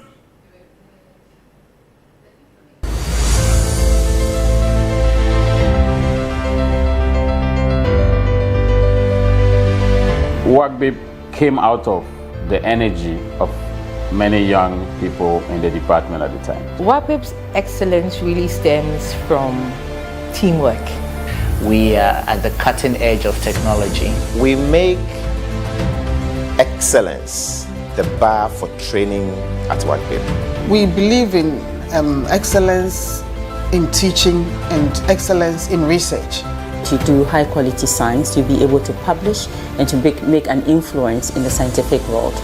The West African Center for Cell Biology of Infectious Pathogens, WACCBIP, began in 2014 as one of the World Bank African Centers of Excellence, located in the University of Ghana, Legon. In 10 years, it has grown into a leading center for the training of the next generation of African scientists and is spearheading groundbreaking research into infectious diseases, genetics research, and research into non-communicable diseases like cancer. Equipped with advanced technology platforms and state-of-the-art laboratories, WACCBIP provides fertile ground for exploration and discovery.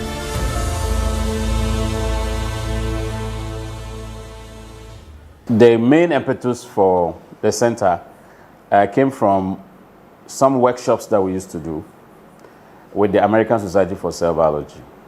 It was my honor and pleasure to be part of a group of cell biologists who obtained funding around 2006 for short courses on the cell biology of African diseases. This was long before WACCBIP was even a dream, and the workshop was hosted at the old Department of Biochemistry, which exists down the road from where WACCBIP currently stands.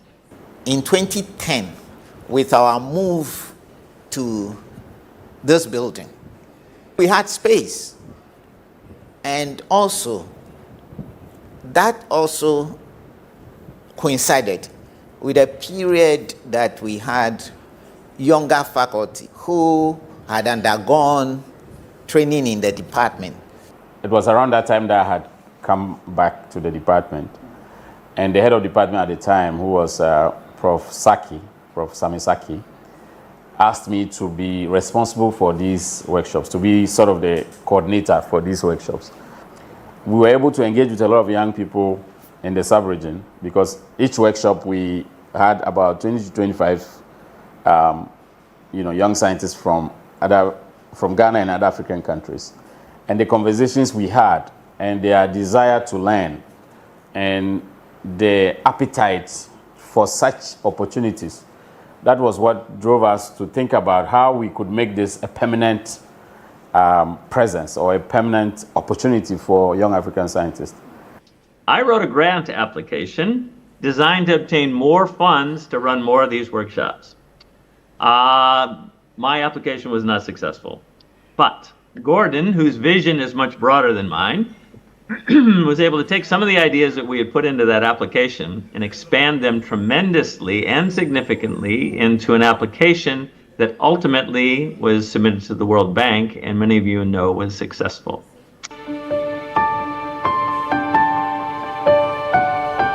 The idea about WACCBIP really was a call from the World Bank trying to help higher institutions to set up the thing. So I called Gordon and said, Gordon, I think you should host this. So basically, I came back to the department and I got all my colleagues together, mostly the younger ones who were full of energy and who listened to me because they were younger than me. So I put them together, Patrick, Lydia, Theresa, Osborne, Abida. There was another lady called Marian Yako. The vice chancellor at the time, Professor Ernest Aite, was determined to turn the university into a research-intensive university. WACCBIP first came to my attention when Professor Gordon Wandari approached me about the possibility of creating such a center. And I thought they were very important for the university. I was struck by the fact that he himself was a very young researcher. Most of the people involved with him were equally young. And I was looking for young people at the university to drive change.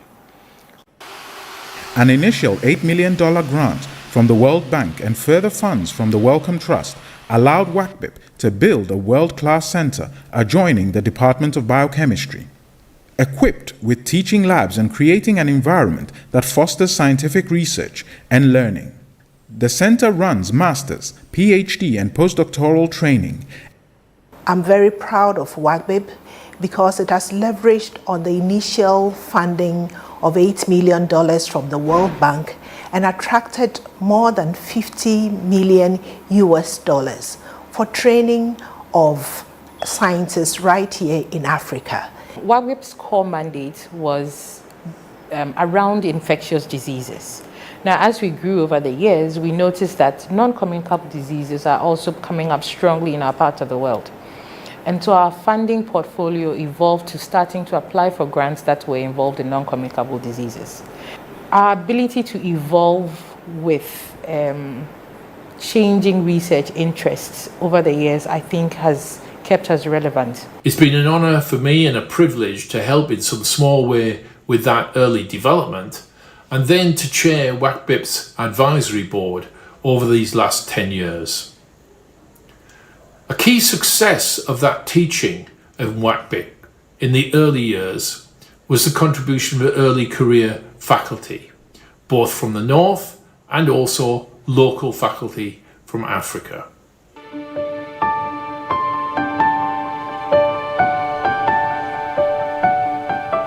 The next phase of the center was to consolidate what we had started and then to basically make an impact.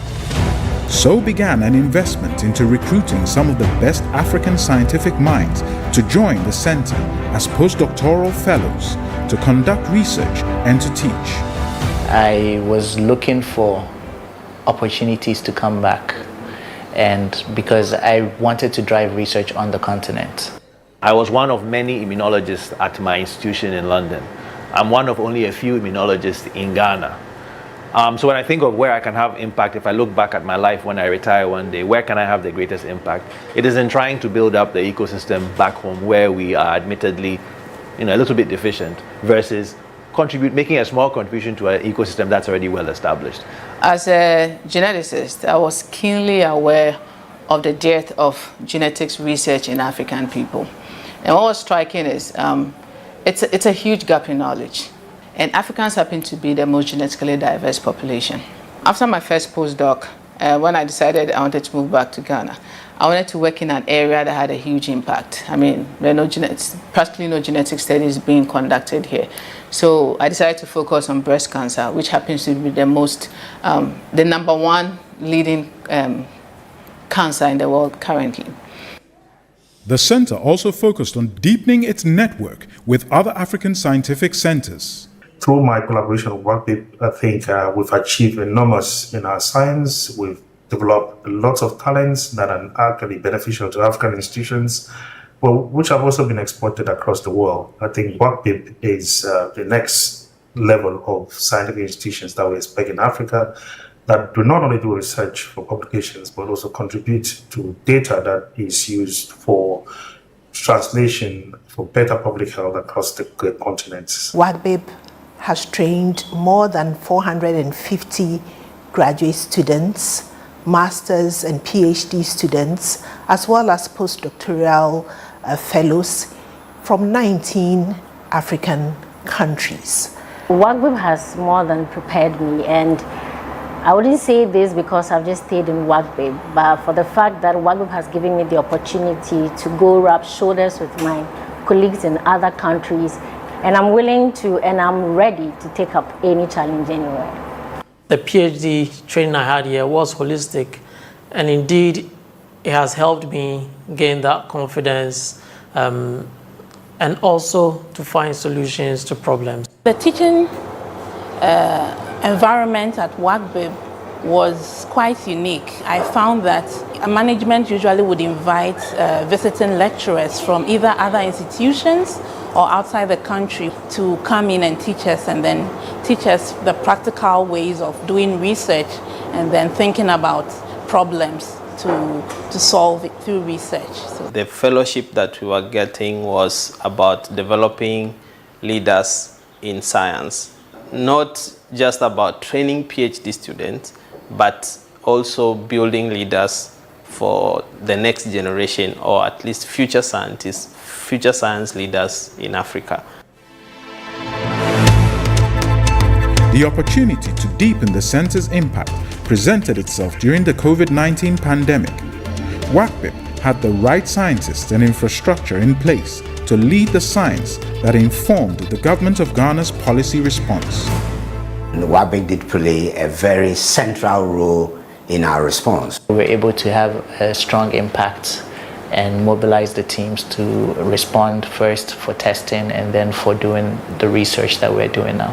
One of the critical areas WACCBIP did excel was in the research, in the genomic sequencing and in the seroprevalence studies. And this really helped us not just to map out where the diseases are, but which variants we were dealing with, and especially when we started easing restriction.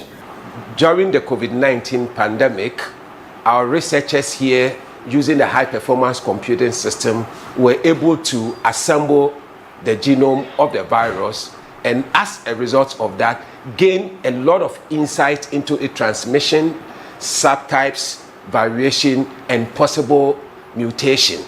Most of the work that is conducted at the center is at a molecular level. If you have a blunt cutlass, you don't think you can cut down a bigger tree. It's just the shrubs you can.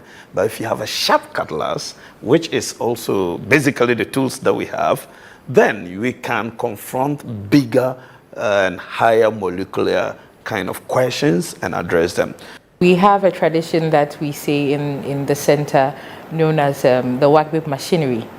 And that comprises of a group of people who believe in a common goal and who are determined to make sure that they achieve excellence at everything that they do, whether it is research, whether it's training or teaching, and then the entire back end that nobody gets to see. Really teamwork and very diligent leadership that makes us achieve the excellence that we are known for. I love working at WACCBIP because the leadership of WACCBIP identifies young talent and then give them opportunity to grow. I've been here 10 years because I believe that I've had opportunities that I wouldn't have had elsewhere.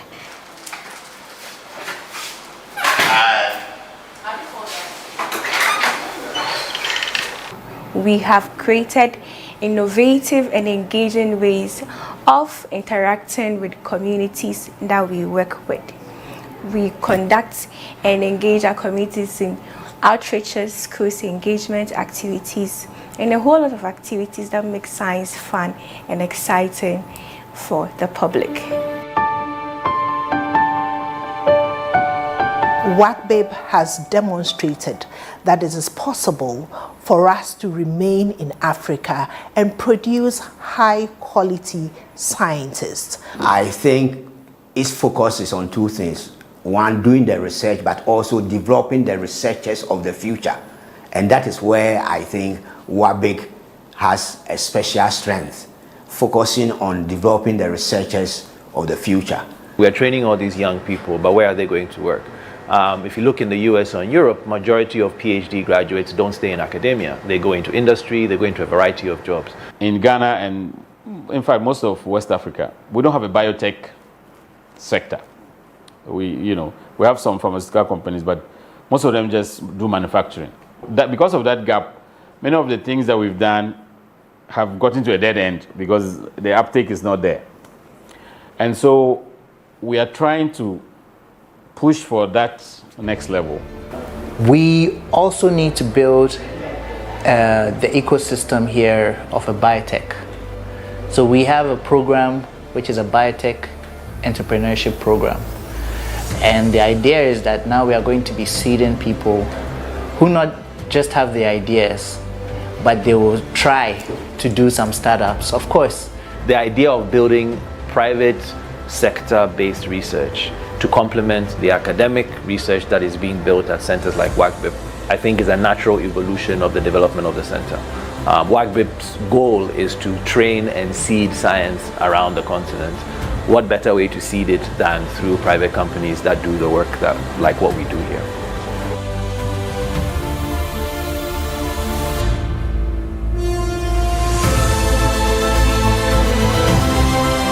The next phase is on the shoulders of the next generation, the younger scientists that we brought here. Very talented group of people. Happy 10 years, WACCBIP. Happy 10 years, WACCBIP. Happy 10th anniversary, WACCBIP. Happy 10 years to WACCBIP. Happy 10 years, WACCBIP. Happy, glorious and illustrious 10th anniversary, WACCBIP. Happy 10th anniversary, WACCBIP. many congratulations to everybody involved in the WACCBIP story.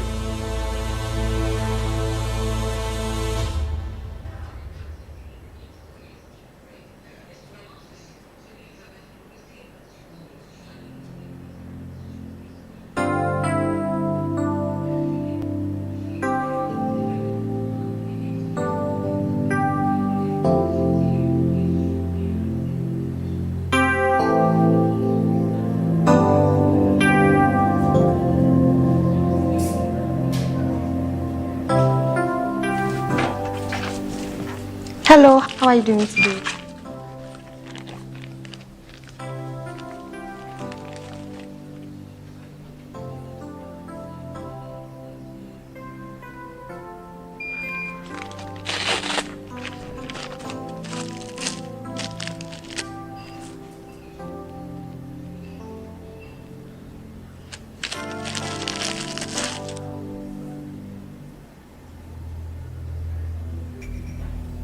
Oh no, I need a little sample of your blood for the lab.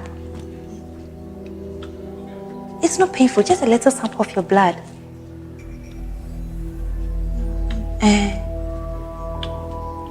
It's not painful, it's not painful. Blood.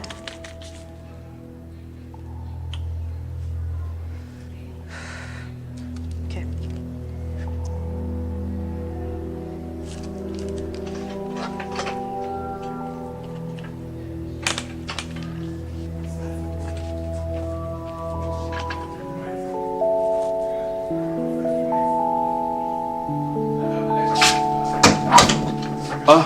Is everything okay? No, please, there's a problem. What is it? I don't know how to communicate to the patients that we need a sample of your blood for the lab. No. You see, that is why we need sign language interpreters in all health facilities. Don't worry, I'll handle it. Okay. Bring her to the lab. Okay, please, I'll do that.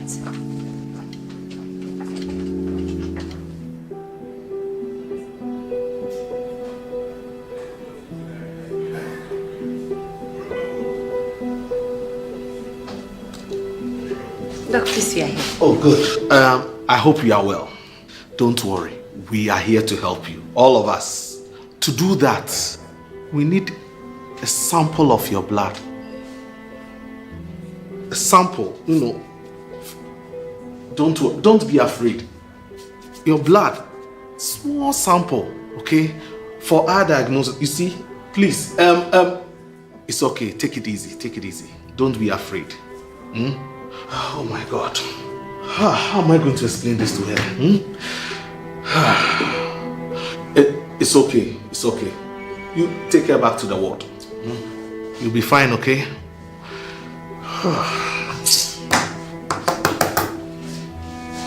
We need a sign language interpreter.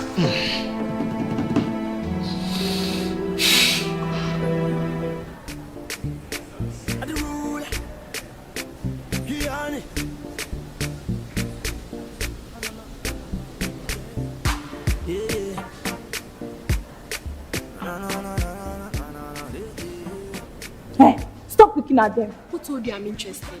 I can see it in your eyes. See. Doris, they are deaf and dumb people. It's true. I hear these people are curious though. How do you even introduce them as your friends?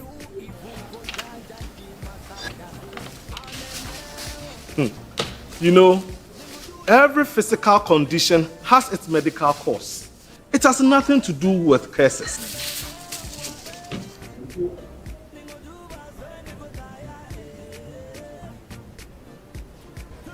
Oh, hello, sir. Your money. Oh, I see. You are not deaf? No, I'm not deaf. That is interesting. Yes. Aha.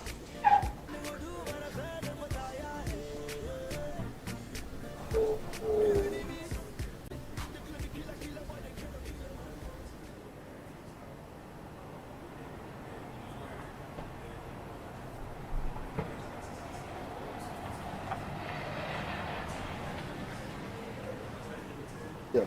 Oh, okay. I will need your assistance to communicate with a deaf patient. Oh, okay. Which hospital? Legon Hospital. Wow. Actually, I've just been transferred from the Alpha Clinic to the X-ray department. Really? Yes. Wonderful. That makes my work easier. I think I can help. Yes. Okay. Please. Okay.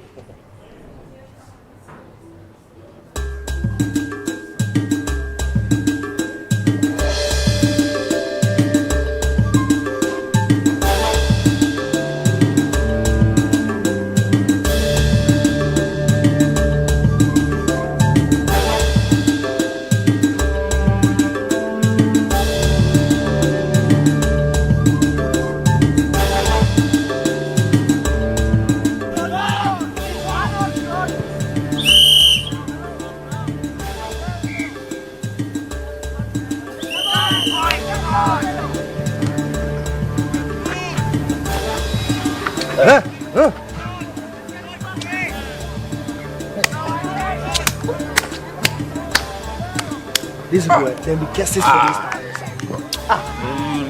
this. Let me see how far. I'll show you.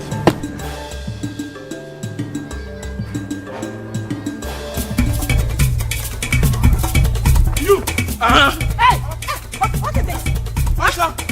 Masha! What is it? Warn your son! Warn your son! Or else you will see what you don't want to see and hear what you don't want to hear. How many times have I not warned him not to play with my son? Or come to my house? Oh, Ejapia!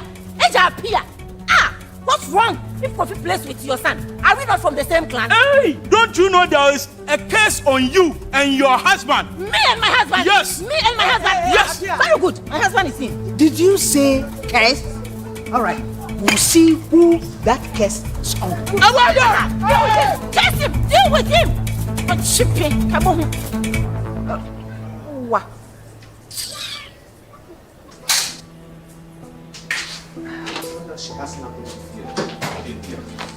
Doctor, we can't find Amma. Where is she? I don't know. We've looked everywhere. What? Yes. In that critical condition? Oh God. This is unbelievable. We have to find her. We have to find her at all costs. I'll handle it. Thank you. My friend, thank you very much for coming. I'll call you when she turns up.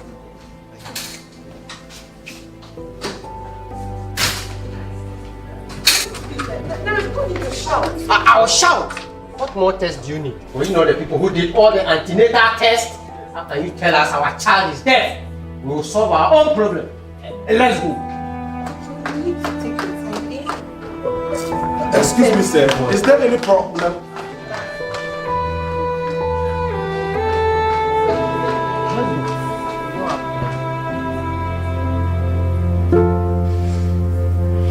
What I say is final. We are not going to any pastor. We are going straight to the village. I am not ready to take my daughter to the shrine. No one in my family is deaf. And your family too, there is none. So how can you tell me my daughter is deaf? We must look into it. This is purely spiritual. What about going to do the test? So the doctor can determine how to help her. It is my daughter who is deaf. What do they need my blood for? Our blood. I think that is what will help her. Blood is sacred. I am not giving my blood to any doctor. I will call Papa at the village to arrange a meeting with the diviner. Thank you.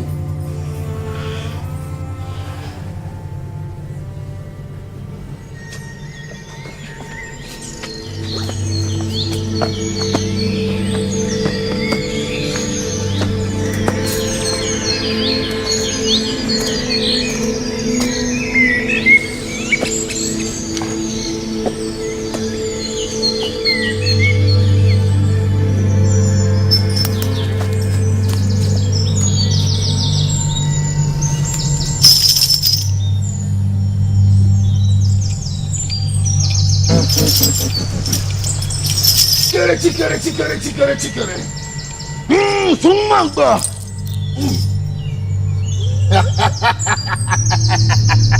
Baba, jamato, baba, sumamba, jamato. Oh, great diviner, eye of the gods, the great owl whose gaze pierces through the thickest shadow and the darkest night. The There is a deity that must be appeased in your family. She has been abandoned and has come with a vengeance of deafness. You must pay the due and purge your child. 3 rams and 3,000 Ghana cedis. Your Highness, can we pay in cash? Oh, the gods can take cash, even mobile money.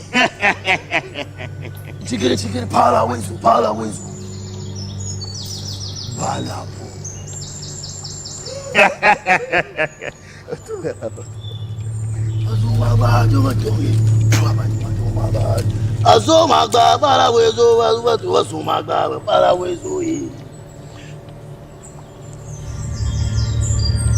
Hey! Something is happening to her. Don't worry, my daughter. The spirit is leaving her. Mali.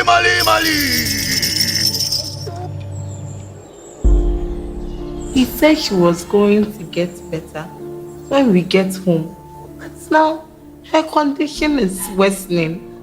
Please help us, please. This is highly demonic. She needs deliverance. I can feel it in me that there's a bad spirit inside this child. Prophetess, can you deliver her? That is exactly what I am going to do. Let us bow before the Lord. Jesus, we trample on every serpent and scorpion. According to the word, we rebuke every demonic power of high places, every altar that stands against the authorities of Jehovah. Be brought low. Jesus' mighty name. Jesus' name.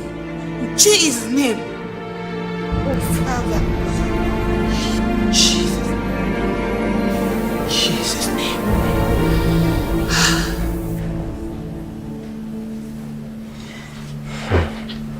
Kojo, she's not getting better. What should we do now? Let's go back and see the doctor. Okay. Let's go. Doctor, thank you very much for the explanation. We got it all wrong. See?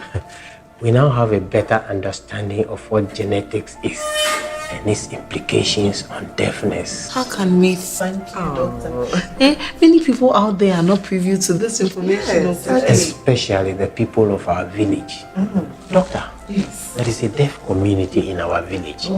Is it possible for you and your team to come and explain this to the people? Oh, that's a very good idea. It's an opportunity to reach out to the community and educate them. We will. Why not? Thank you very much, Doctor. Then I'll quickly arrange for the meeting. Thank you. Thank you. Thank you. She's as normal as any other child. Just take good care of her. Okay? It's okay. Don't need to cry.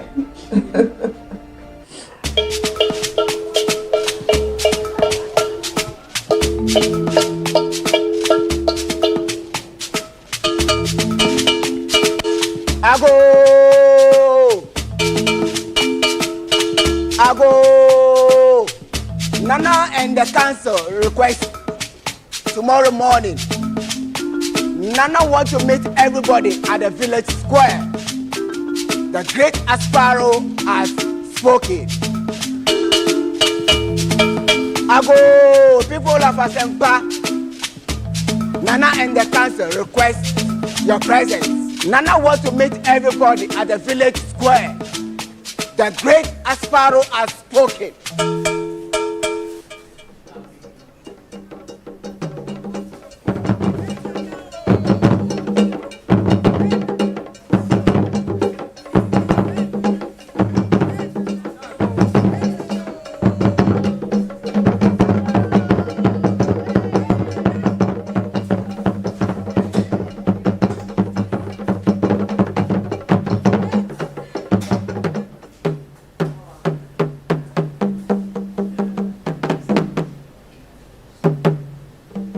Nana and Council welcome you all to this urgent but very important meeting. Nana want to cut straight to the point. Nana, speak. People of Asempa, the issue confronting us is a very serious one which needs to be addressed. I'm not an expert myself, but our forebears have told us over the decades the mysteries surrounding deafness in our community.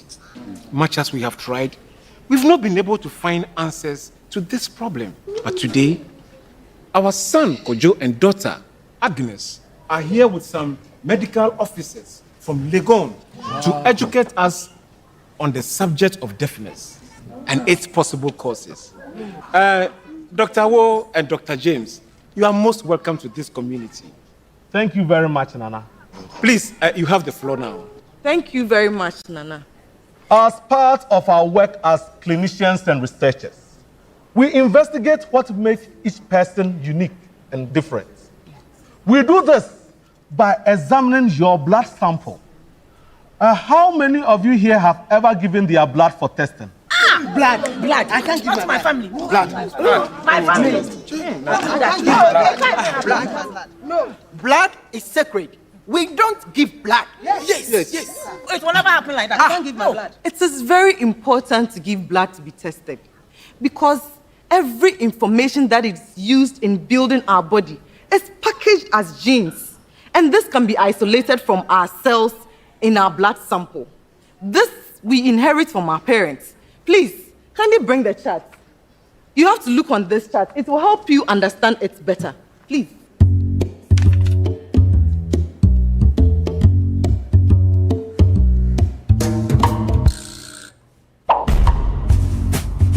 Our bodies are made up of billions of cells.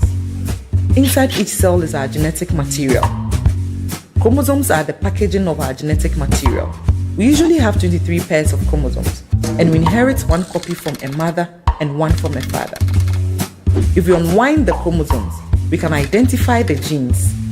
Genes are the basic building blocks that makes proteins. Genes are like the blueprints for making a machine, and proteins are the individual components of the machine. Proteins makes us who we are and help us grow and function properly. Our genetic materials is made up of our DNA. Deoxyribonucleic acid is the very long chain of 4 chemical letters: adenine, guanine, thymine, and cytosine that combine to make our genetic code. We all have some variations in our genetic code. Genes variations are like spelling errors, where, for example, there's a T instead of a C. A variation in the gene that makes it faulty or not working properly is called mutation. Faulty genes are caused commonly simply through chance. They have to occur in one individual for the first time at some stage. They are not related to anything a parent could have caused or prevented in any way. They occur because the process that replicates and divides their genes so we can pass it on to the next generation is complex, and mistakes occur. For each gene, we have 2 copies. One copy comes from the mother and the other copy from the father. In an autosomal recessive condition, an individual needs both copies of genes to be faulty for a condition to develop. The parents of a child usually carry one faulty gene of the gene pair. They are healthy carriers. It is estimated that every individual is a healthy carrier of several faulty genes, but a recessive condition only occurs when both individuals in a couple happen to carry the same faulty genes. When healthy carriers have children, there are 3 possible outcomes. 1. The child inherits both faulty gene copies and has the condition. 2. The child inherits only one faulty gene copy and is a healthy carrier like his or her parent. 3. The child inherits both working copies of the gene. So each time healthy carriers have children, there is a 1 in 4, 25% chance that their children could inherit both faulty gene copies and develop the condition. When an individual with a recessive condition have children, their children will usually all be healthy carriers of the condition. Their children could develop the condition if their partner happens to be a carrier of the faulty gene, but this could be a rare occurrence. Brothers and sisters of a healthy carrier could also be healthy carriers themselves. So as you can see, features such as our height, complexion, color, including defects such as sickle cell and deafness, are all inherited from our parents. These traits are controlled by our genes. Have you noticed that every family has a feature that is passed on from generation to generation? Yes. That is why our elders say the crab does not give birth to a bird. Yes. But I want to ask a question. Are you saying that deafness is not caused by curses or witches? My elders and people of Asempa, that was what I believed until I could not find spiritual remedy for my daughter's deafness. That was why I gave in to genetic investigation. I am glad this has come up. Please, from today, no one should associate deafness to witches or curses. As we have explained, every defective condition is as a result of our genetic inheritance. Although there are environmental factors, people like Mr. Akoto and his family, and like my daughter, are all normal human beings. Their deafness can be explained through scientific investigation.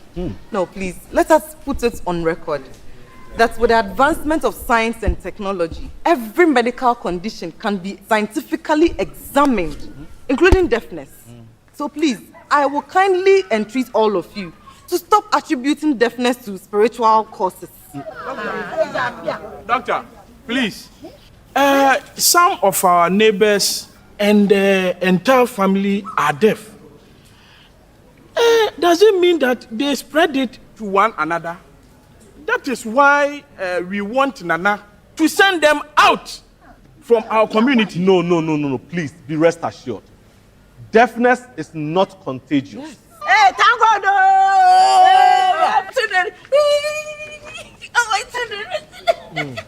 Thank you. It's okay, woman. It's okay, woman. Please sit down. It's okay. Let them finish what they are saying.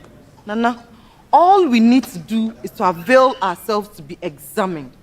It is possible some can be helped, but the most important thing is getting advice through genetic counseling and also having new babies screened for early detection. That's all we have to do.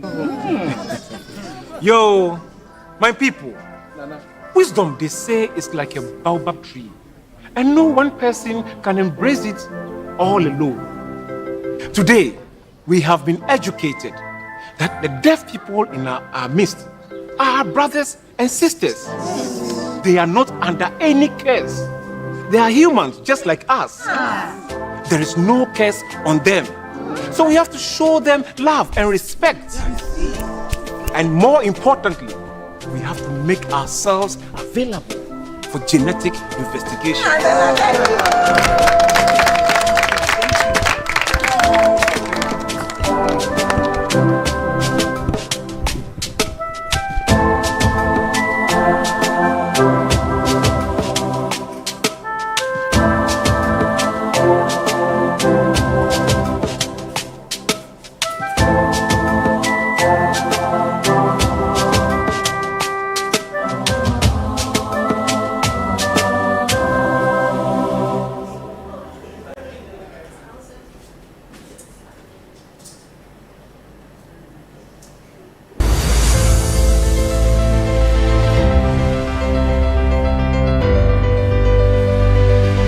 WACCBIP came out of the energy of many young people in the department at the time. WACCBIP's excellence really stems from teamwork.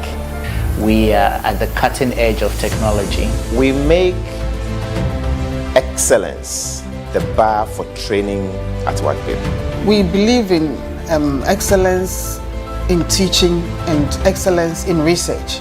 To do high quality science, to be able to publish and to make an influence in the scientific world.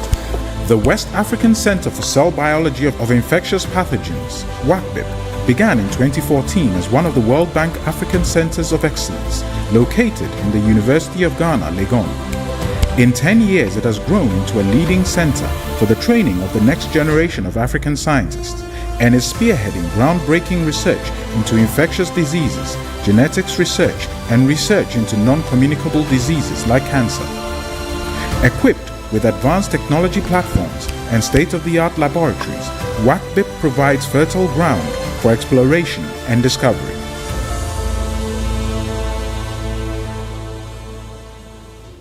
The main impetus for the center came from some workshops that we used to do with the American Society for Cell Biology.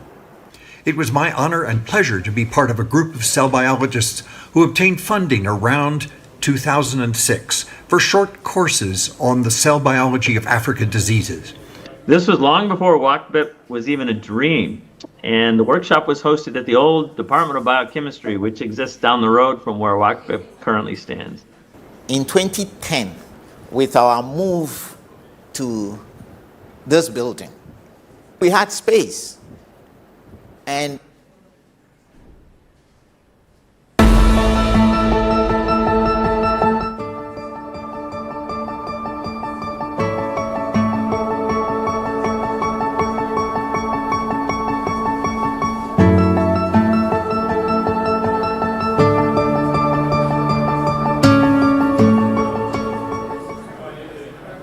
my name is Musa Shanga.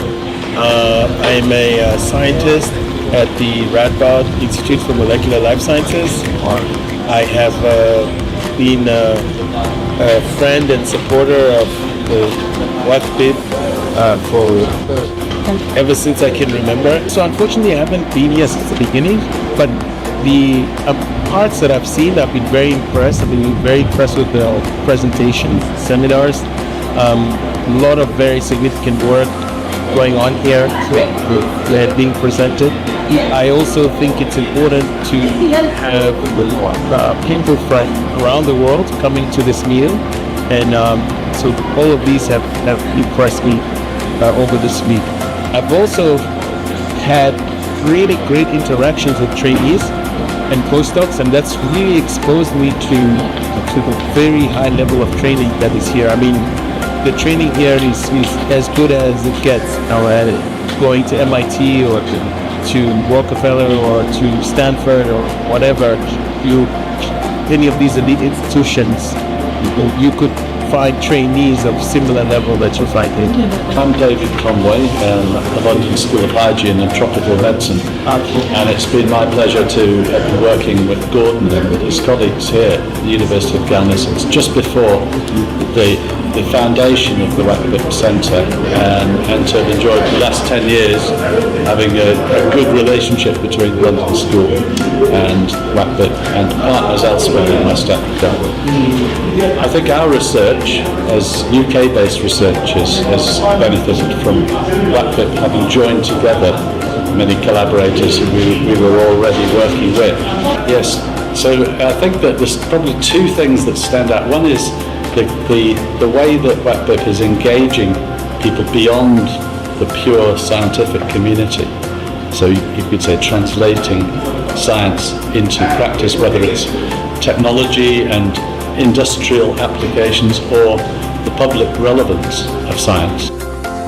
And at the same time, the other thing that is very impressive is that it keeps the cell biology at the centre, and this cutting-edge cell biology, really new things that I've not been aware of before, that I'm learning about at this conference, which is really exciting. So I think having cell biology in the name of the WACCBIP brand has actually turned out to be really special, because many other centres don't retain that focus.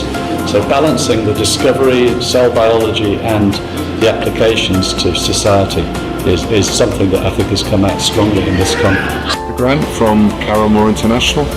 We're a supply and logistics company working in low middle income countries, and we've been working with WACCBIP doing their supply and logistics for equipment, consumables and reagents since inception, and with the players even before WACCBIP was created. I've already spoken to Gordon and to Lydia and just commended them on the opening ceremony. I think the most interesting opening ceremony I've been to for a long time, because they're usually somewhat tedious, and this one was very interesting, the variety of the speakers and the way that they broke it up with film excerpts that had been pre-arranged. Yeah. So of the sessions that I attended, and I didn't attend all the sessions because it's always an opportunity to meet people and you end up being outside of the conference room, but the snake venom conversation. The snake venom talk that has just happened was interesting because I've followed that over a number of years, and it is a very neglected element within the research world.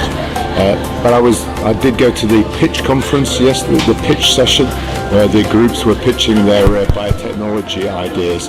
Okay, and I thought that was really well done. Just about getting ready to start the afternoon session. So just like yesterday, if you know somebody outside, please text them, call them, tell them we're a little behind schedule. So we'll be starting as soon as we have the room 3/4 full. And will remain a solid mark on the research world in Africa, and hopefully make that one of those centres that keeps research south-south, not just north-south. My name is Janelle Beeman.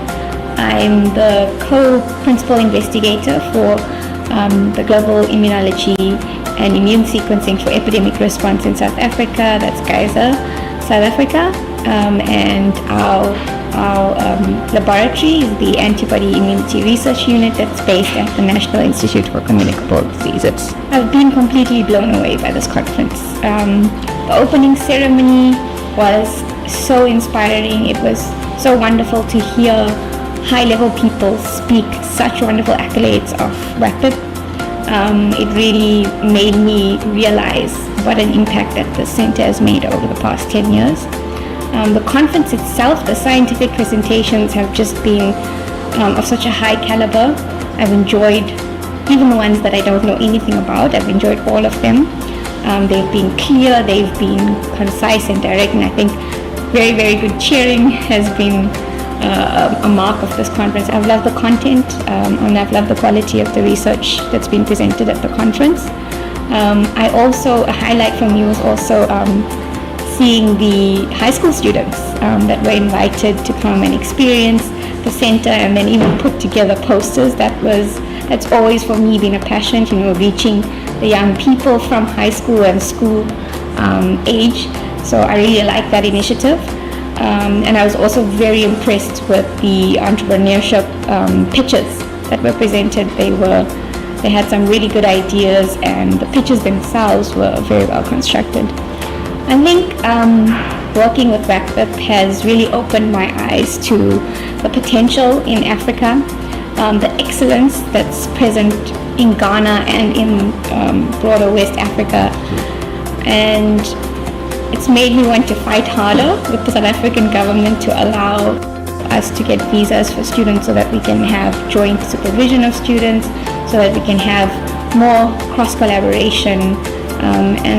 I think it's just made me have a much greater appreciation for the potential and the excellence in Africa.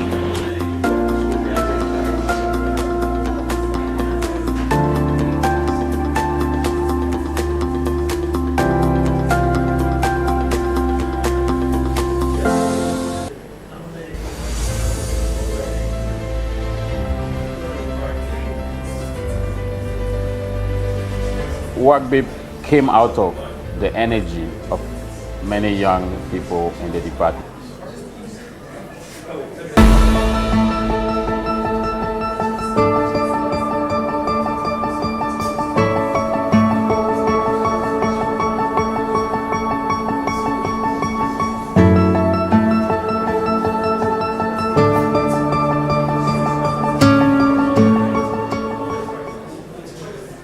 My name is Musa Shanga. I'm a scientist at the Radboud Institute for Molecular Life Sciences.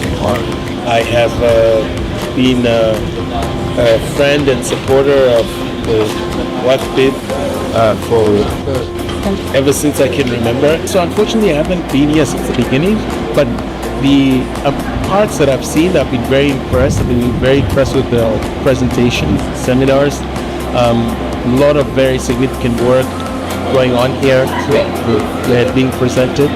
I also think it's important to have people from around the world coming to this meeting, and so all of these have impressed me over this week. I've also had really great interactions with trainees and postdocs, and that's really exposed me to the very high level of training that is here. I mean, the training here is as good as it gets. Going to MIT or to Rockefeller or to Stanford or whatever, any of these elite institutions, you could find trainees of similar level that you find here. I'm David Conway, the London School of Hygiene and Tropical Medicine, and it's been my pleasure to have been working with Gordon and with his colleagues here at the University of Ghana since just before the foundation of the WACCBIP Centre, and to have enjoyed the last 10 years having a good relationship between the London School and WACCBIP and partners elsewhere in West Africa. I think our research, as UK-based research, has benefited from WACCBIP having joined together many collaborators who we were already working with. Yes, so I think that there's probably two things that stand out. One is the way that WACCBIP is engaging people beyond the pure scientific community. So you could say translating science into practice, whether it's technology and industrial applications or the public relevance of science.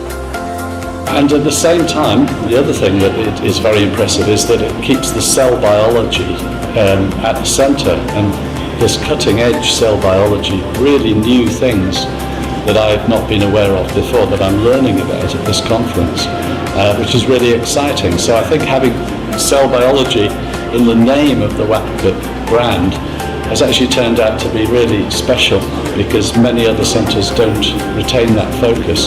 So balancing the discovery, cell biology and the applications to society is something that I think has come out strongly in this conference. A grant from Caramore International. We're a supply and logistics company working in low middle income countries, and we've been working with WACCBIP doing their supply and logistics for equipment, consumables and reagents since inception, and with the players even before WACCBIP was created. I've already spoken to Gordon and to Lydia and just commended them on the opening ceremony. I think the most interesting opening ceremony I've been to for a long time, because they're usually somewhat tedious, and this one was very interesting, the variety of the speakers and the way that they broke it up with film excerpts that had been pre-arranged. Yeah. So of the sessions that I attended, and I didn't attend all the sessions because it's always an opportunity to meet people and you end up being outside of the conference room, but the snake venom conversation, the snake venom talk that has just happened was interesting, because I've followed that over a number of years, and it is a very neglected element within the research world. But I did go to the pitch conference, yes, the pitch session, where the groups were pitching their biotechnology ideas, and I thought that was really well done. WACCBIP has come a long way in 10 years. I don't think there's any centre that we visit and we work with elsewhere in Africa that has moved so far in such a short period of time. Usually it's taken twice as long or 3 times as long to get to the position that WACCBIP are in. So. All right. Good afternoon, everyone. I hope everyone had a very nice lunch and enjoyed the deliberations at the poster sessions. As we all know, there's never enough time for posters, and I hope we'll build on this so that tomorrow we eat quickly and then spend more time at the posters so that we can finish and be back in time. This is what I always consider to be one of the highlights of the conference, which is a panel discussion to really talk about putting things in granularity. And the thrust of this panel today is basically to look at how basic science research, particularly emerging from WACCBIP and the University of Ghana, feeds into the public health implementation pipeline, vaccine development policy, and biotech innovation. And we have 3 very well-placed individuals and experts to join me to discuss this in very succinct and hopefully tangible terms.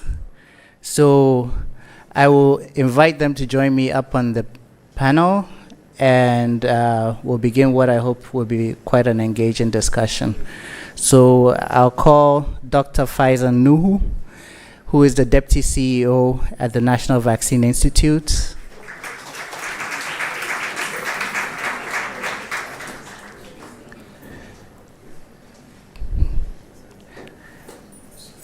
Dr. Kezia Malm, who is the former program manager at the National Malaria Elimination Program.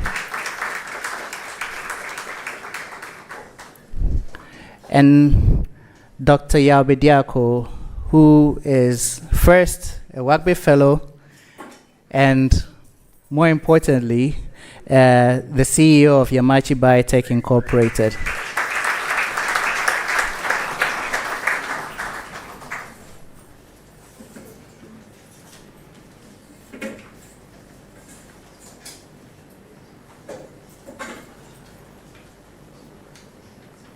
Okay. Good afternoon. So, I think before we start, I'd like all of you to introduce yourselves, starting with Dr. Nuhu.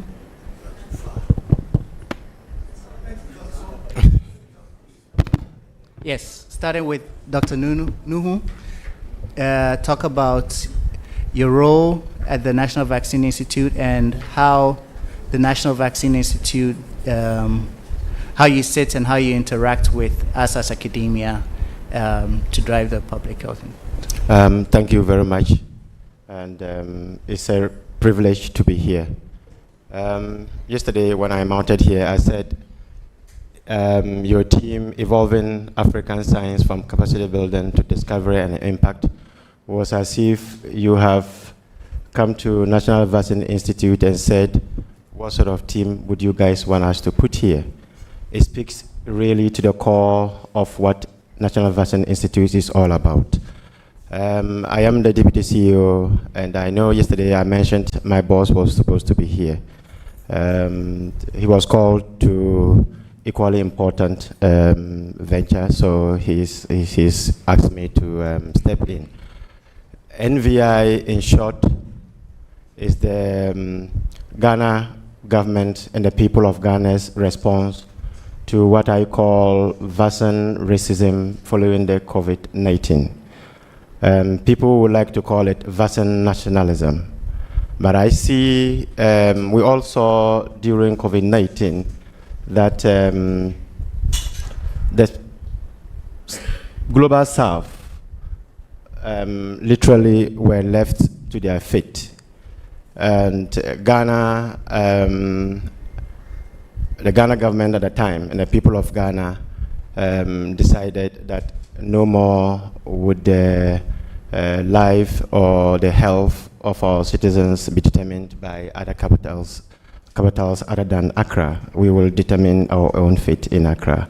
So a committee was set, and that committee was led by scientists.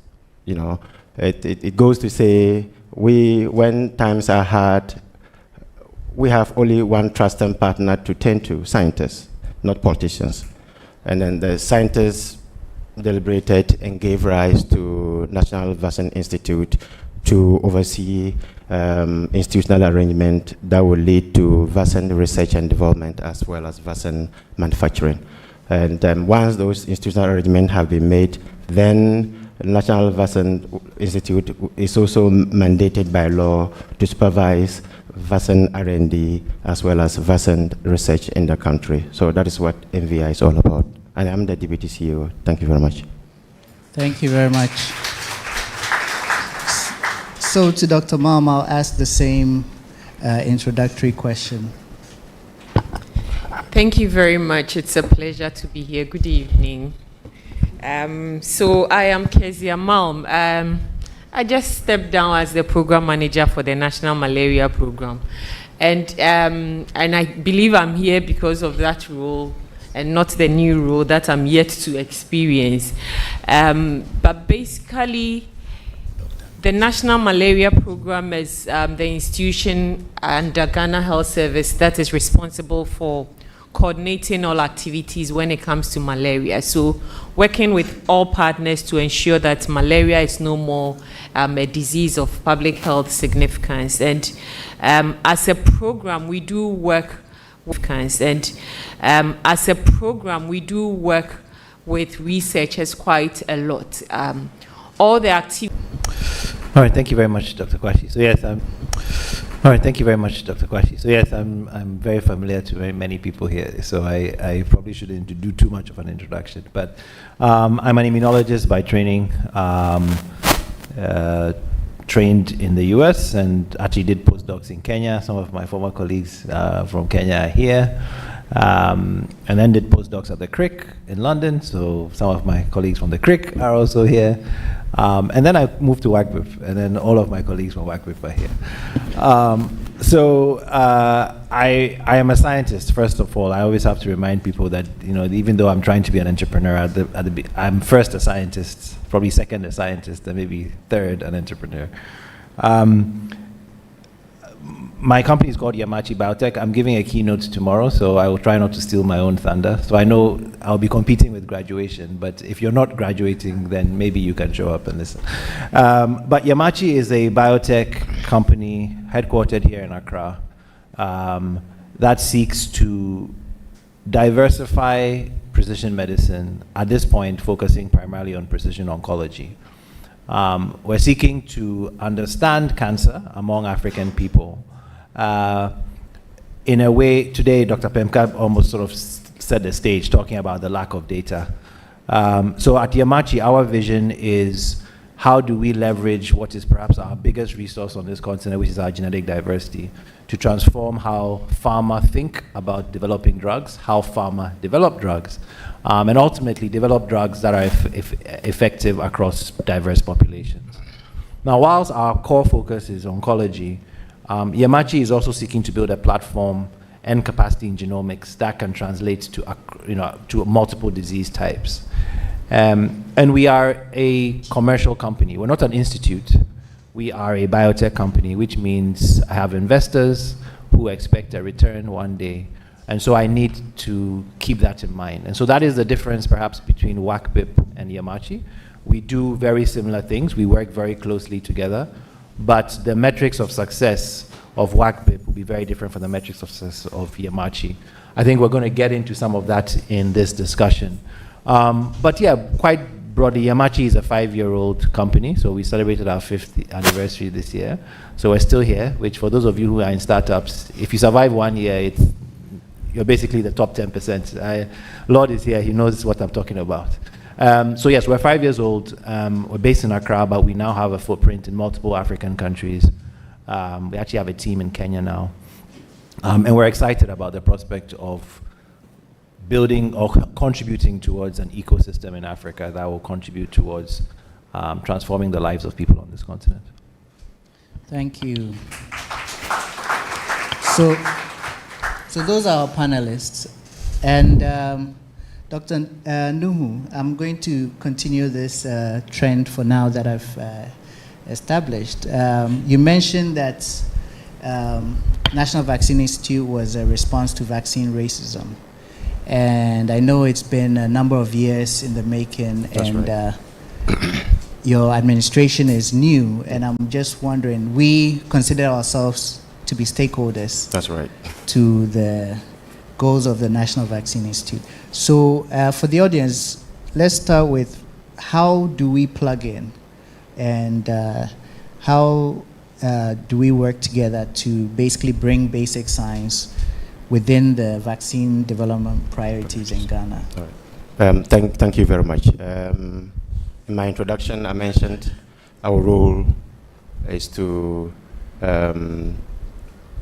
first of all, lead institutional arrangement, leading to R&D, involving R&D, and then vaccine manufacturing, and then to supervise such R&Ds. And there's no R&D community with manufacturers. There's only R&D community with academia. So recognizing that, I'll give you just an example of things that we are doing. Quite recently, we rolled out what we call, training consortium for vaccine that will contribute to vaccine manufacturing. And then this consortium is premised on public-private academia partnership. Why do we say public-private academia partnership? Because we know the strength in Ghana is our strength in Ghana is academia. We don't have any other strength. We don't have strength in vaccine manufacturing at the minute. So we are tasking the academia to start refocusing their academic training, whether it's research or basic training, aim at satisfying the potential vaccine manufacturing that is upcoming. So that's one of the things that we are doing. Quite recently, Prof is here. We are also trying to promote collaboration between academia and then the private actors, that is manufacturers. I know there are existing collaborations, but where there are existing, we need to reinforce them. And how are we doing that? We are collaborating with our development partners, example GIZ, and we rolled out a 1.7 million euros grant. And the purpose of that grant is to bring academia, research, and then manufacturers, or if you like, private actors together, so that they can begin to know how collaboration is. So to answer your question, we know your role is indispensable. We cannot do without you. So that is why we are rolling out things like this. Thank you very much. Okay, thank you very much. And again, following the trend, Dr. Malm, you mentioned that you use data from centers like our own and University of Ghana for Can you give us some sort of what sort of data are we talking about? And maybe some tangible examples of how data that was produced by a project within an academic environment led to a policy intervention or a policy direction.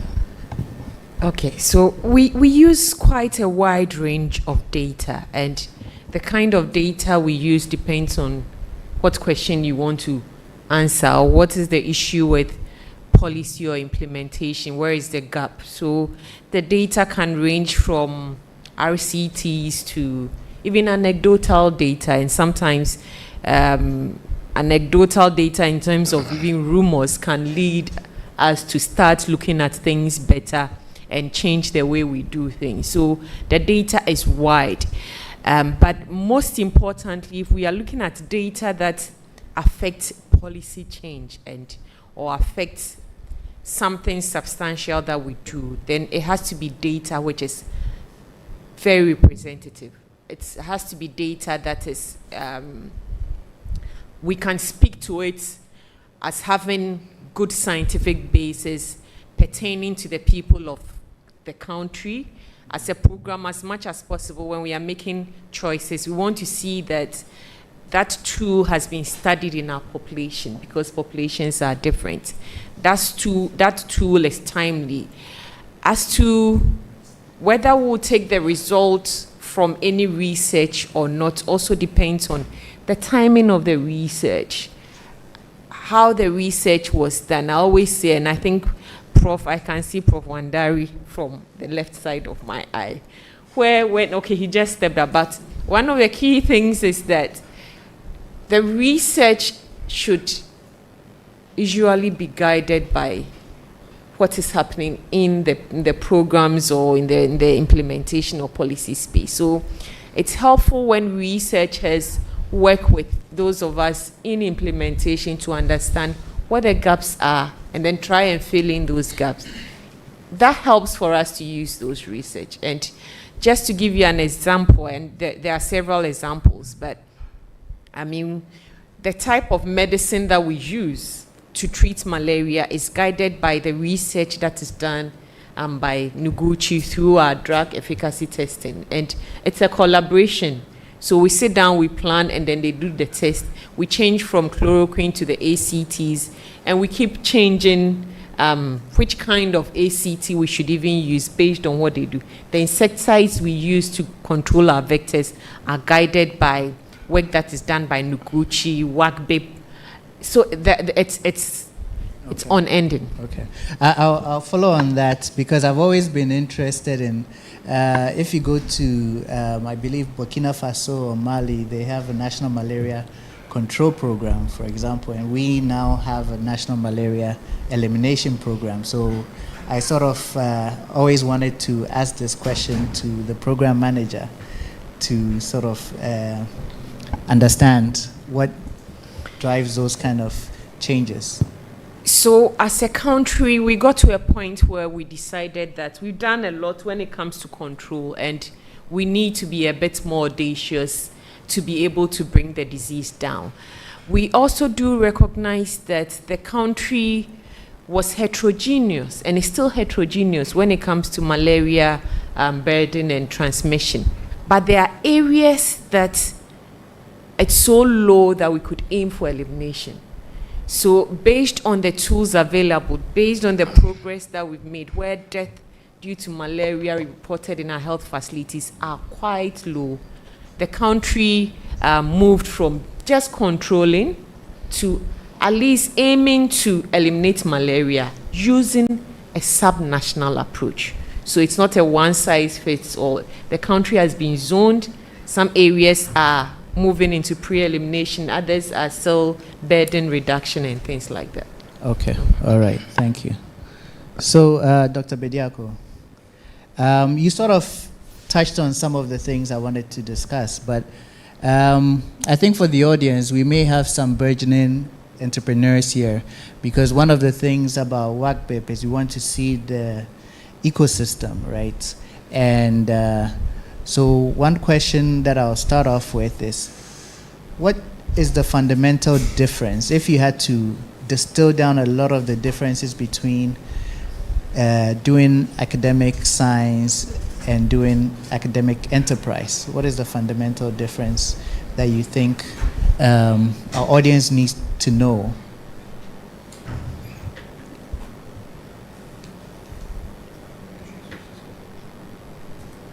You have to switch it and hold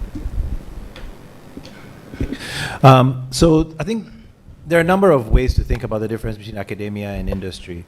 The first one, fundamentally, is academia is focused on knowledge generation, and training. I mean, universities are training institutions. Once a university stops training people, then it should shut down. So labs in universities, even in big R1 universities, are training institutions. You have a constant cycle of trainees at multiple levels, all the way from undergraduates all the way to PhDs and postdocs. But they are there temporarily. They're not employees. So any lab that holds on to its postdocs or holds on to its PhD students is failing. You should be pushing them out. You know, I think PI should be judged by where their postdocs and PhD students get to, not, oh, I have this 10-year postdoc, right? I mean, there are people who go into roles of sort of research scientists within labs. But typically, most labs have a turnover. We fondly look back. I was Jean's postdoc, Jean Langhorne. I left, right? And she's proud of what I've achieved. But if I'd stayed in her lab, I wouldn't have achieved it. So the fundamental difference between academia and industry is academia is focused on knowledge generation. Industry is focused on product development. Industry is about products. Industry is about money, okay? The money in a university comes from tuition. And universities are not self-sustainable, right? They constantly need money from government or from philanthropy or from somebody. I mean, just look what's happening in America right now when Donald Trump begins to squeeze the tap. You're seeing even these big, very wealthy institutions begin to buckle because they depend on that resource, especially to drive their research. Industry is driven by market. So they sell products, they generate revenue. So it's knowledge generation, product development, curiosity versus market. So in academia, you follow your curiosity. Something is cool, get a grant, go and look for it. It may have no commercial value, but it's interesting science and we do it. Whereas in industry, things are driven by the market. I constantly have to justify to my investors why Yamachi does certain things. The way I get around that is I get grants to fund the stuff that we want to do curiosity-focused work on. but it's a fundamental difference. Publications versus IP and return on investment. In academia, metric of success, the capital, or the currency, I should say, in academia is papers, right? Whereas in industry, it's intellectual property and return on investment. Lord and I were discussing that. Actually, you don't want to publish too early in industry because then you cannot protect it. The moment you publish something, there's no IP. For all of those of you who have published a paper, it's gone. You've disclosed it, and so you cannot IP it, right? And these are things that we need to be aware of. And then the other thing is long timelines. Grant cycles are 3 years, 5 years. I've gone from that. Now my cycle is 1 week, 2 weeks, because I have payroll every month. It's almost, payroll is this week. And believe you me, anybody who's run a small business, whether you are selling ice water or you are trying to sell, or generate genomic data, there's a pain that comes when that bank account money just goes, right? And you have to pay your people. But you have to replenish that money because otherwise next month you have nothing to pay them with. So you focus on timelines that are much faster. But that is important. We would not have any drugs without industry. Let's not forget that. We demonize industry sometimes as academics, but we're all here because we have a vaccine in our arm or because we've taken drugs. AstraZeneca and Oxford partnered to give you the vaccine that many of us got in Ghana. That was an academic partnership with industry. So I think those are the differences. It's differences in what metrics of success are, differences in focus, and then differences in approach. But in many ways, they are complementary. They cannot exist on their own. They need to work together. When they do so well, it's really beautiful. And I think that's what we're trying to achieve more in Africa. Right. Okay. So sort of following along with that, I think within the Ghana ecosystem, you mentioned in your opening remarks about one of the initiatives that you're working with GIZ on, partnering academics with industry. And we know that there's manufacturers, there's biotech, there's pharma, there's academics, and maybe there's others in between. Where do you see the biggest gaps in our ecosystem here, and what are the opportunities and maybe the directions to try and address these gaps? Thank you very much. Last week, I was at Senegal at West African RCCN, and this was the reason why we went there, to identify gaps in West Africa that is inhibiting our potential to produce the manufactured vaccines. So we identified gaps in 3 technical areas: R&D and innovation, manufacturing itself, and then regulatory affairs. So you are asking for the gaps. Those were areas that we identified gaps, and each of them, they were thematic areas. So R&D, you can look at bioproduct development. Mm-hmm. And we also tasked later on, now that we have identified gaps, how are we going to fill these gaps? What are the opportunities to fill these gaps? So what we noticed straight away was we were about 5 countries, Ghana, Senegal, Nigeria, Uganda, and I think Kenya. I think so. We identified straight away that no single country could satisfy all of our problems. But then when you then mix the 5 countries together, then we have a whole organism capable of filling the gaps. So what are the opportunities? There are opportunities for collaboration, not just collaboration in Ghana, collaboration between academic institutions or research institutions in Ghana, or collaboration between academia and then biotech companies in Ghana. There's a need for collaboration in the sub-region, because only then may we be able to achieve our aim, trying to make Ghana a vaccine hub and trying to have vaccine independence by the year 2030. Thank you very much. Okay. So if I'm hearing you right, yeah. I know that early in the pandemic, or in the middle of the pandemic, when everybody was racing for vaccines, there was there were some voices that maybe it's better to consolidate in 1 or 2 countries rather than every country going on their own. Is that where this conversation is headed? the conversation, we are having a lot of conversations. And actually, this afternoon I was meant to have a conversation with our Nigerian brothers. We know there are a lot of issues in the country, example, funding and all that stuff. And we also appreciate that the Ghanaian population, even if we end up manufacturing vessels, the Ghanaian population alone is not going to make manufacturing sustainable. So we are having these bilateral conversations, trying to say, look, Nigeria, these are your strengths. Ghana, these are your strengths. Why don't we bring our strength together so that we are not seeing competing against each other, we are rather seeing collaborating. Right. So if I'm producing vessel name A, where my strength is, and then where your weakness is, you don't try to build capacity to produce the same vessels. And then who are you going to sell these vessels to? So to having these bilateral talks, and then that will end in bilateral agreement. The meaning is that Ghana would focus on producing certain vessels that we have strength in, and then Nigeria will focus in producing those they have strength in. Right. Then together, Ghanaian vessels will have easier entry to the Nigerian market, and Nigerian vessels easier entry to the Ghanaian market. Thank you very much. Okay, thank you. I think that's very encouraging to hear. And I know that right now we're trialing some malaria vaccines, and that's been handled by Ghana Health Service. How do the two agencies work together?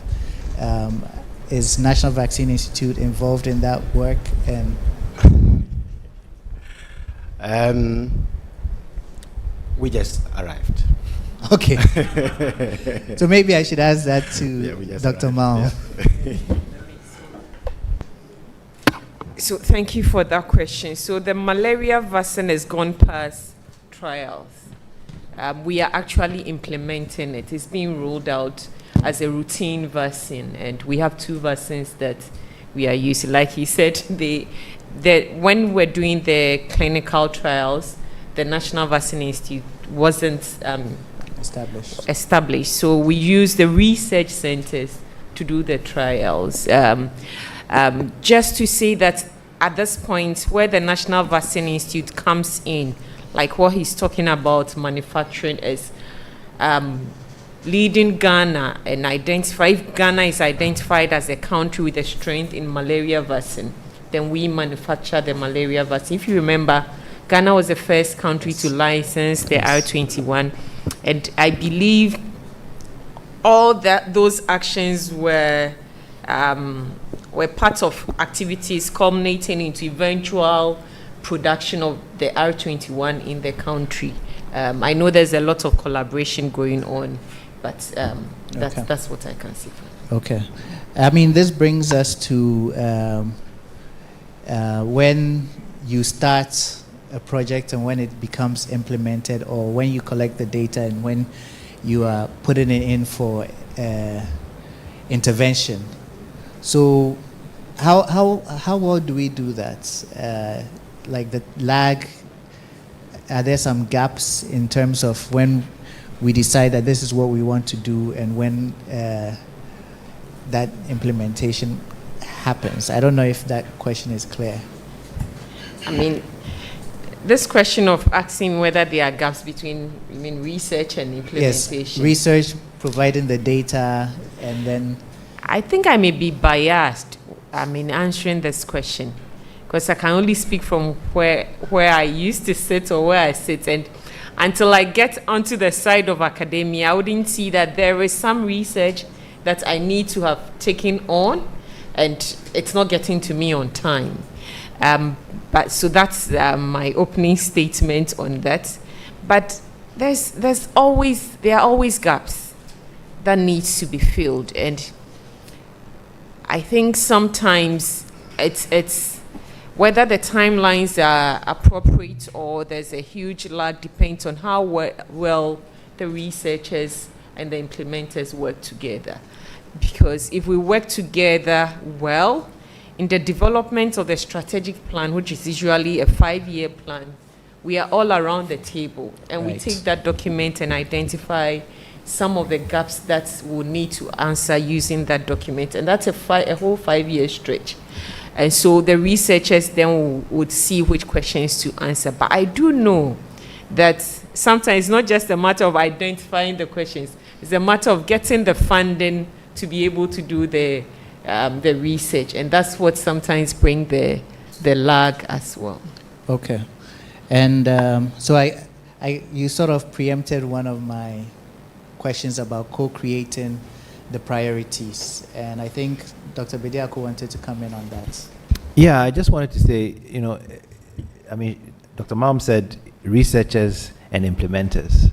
Neither of them produce the product that is going to be implemented. And I think that is our problem a lot of the time. We talk about research and we think academics, and we think of implementation and we say Ministry of Health or control programs. But historically, where do they get the thing? So the researchers decide we need a vaccine or we need a new diagnostic test. And then the implementers say, great, policy change, we're going to do it. Then they'll go to India or go to South Africa or go to Europe or go to America to go and find the thing that they need to implement. And we've done that for many years. And usually the reason is the money for the implementation comes from the US, from USAID of beloved memory, and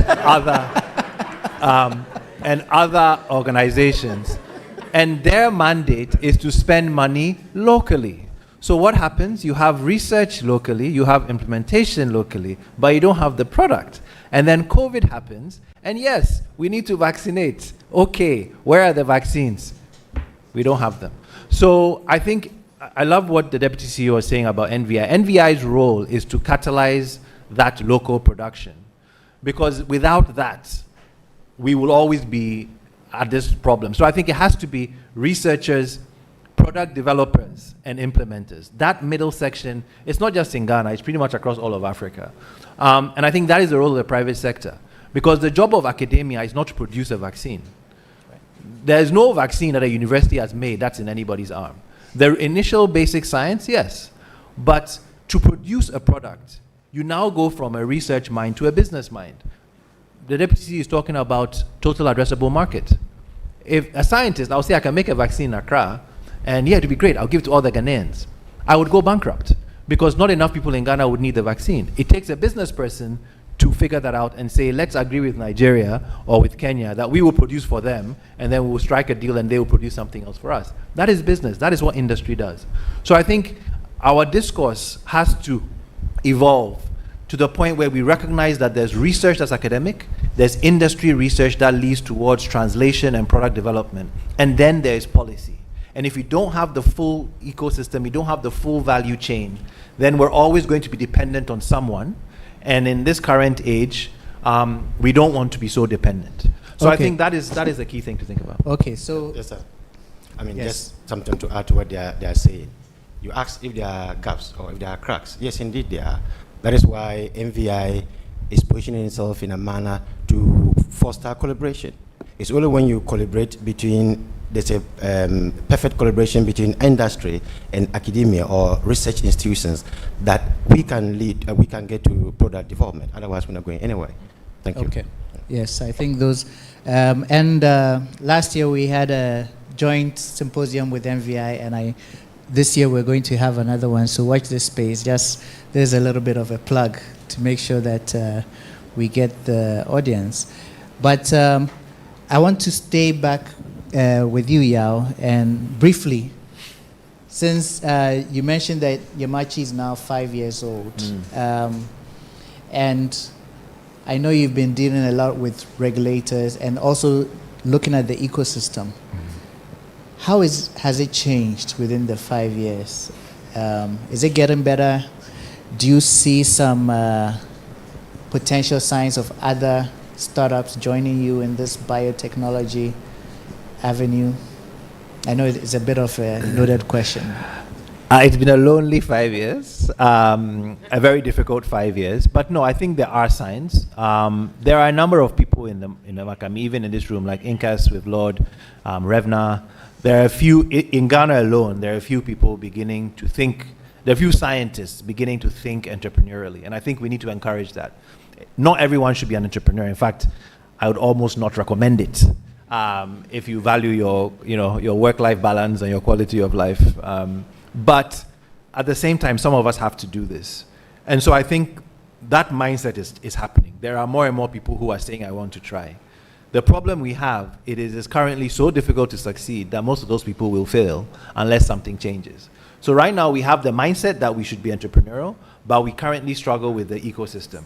I think initiatives like the NVI, at least in the sector of vaccine development, are going to help because the government has a role to play in two ways: catalyzing early development and then also managing the regulatory space.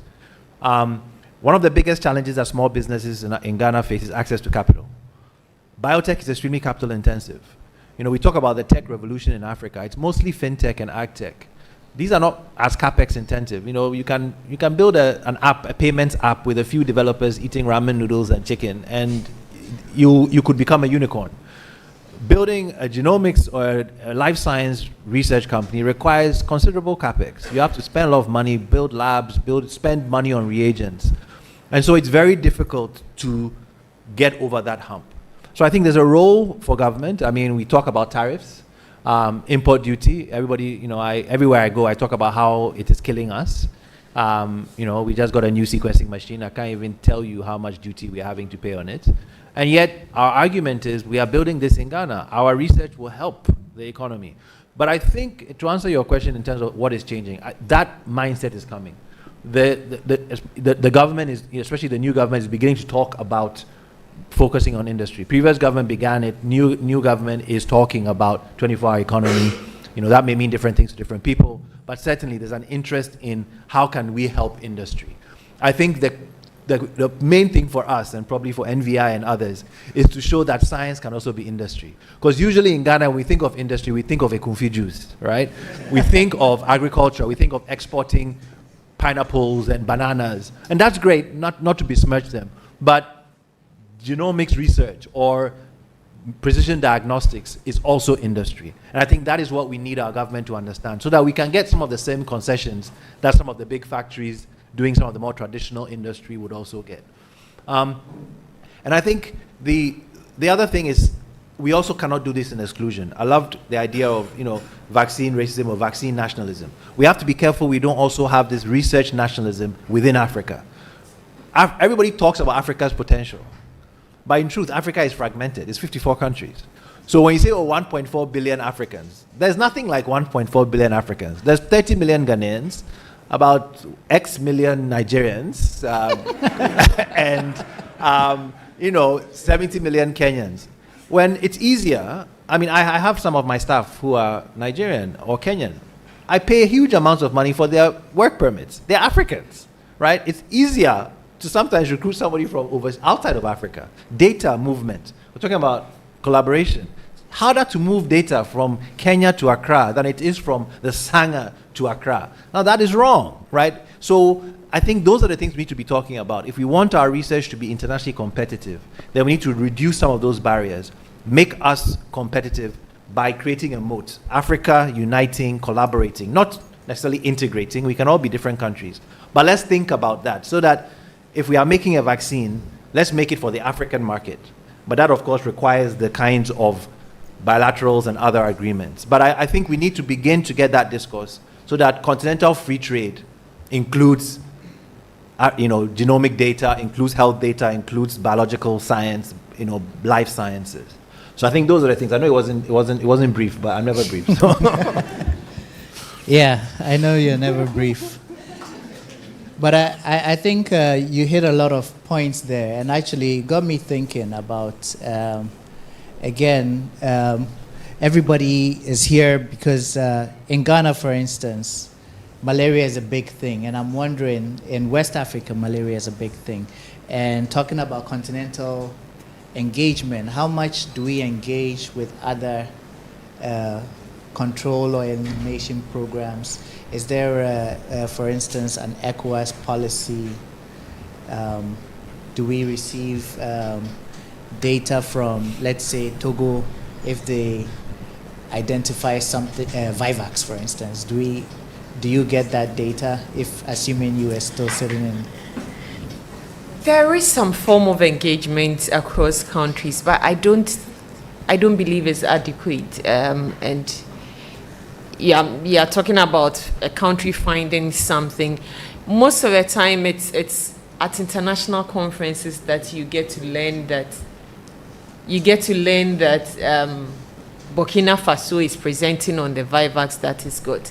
Right. We do have what we call program managers meetings, which happens once a year. But that meeting is so packed that you are looking more at implementation issues than research issues. So there are really, really gaps in collaborating across. And I could just give you one example where there's an intervention we call the seasonal malaria chemoprevention, and Ghana, a number of countries are including Burkina Faso, Togo.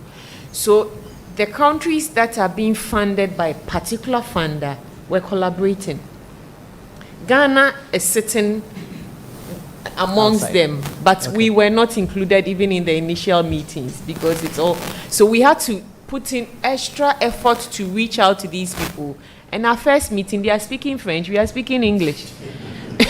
So even getting them to agree, so it became more of a personal arrangement than a formalized arrangement. So there are really gaps, and I think it's all around the issue where, as Africans, we need to lead and put resources in things that matter for us. Right.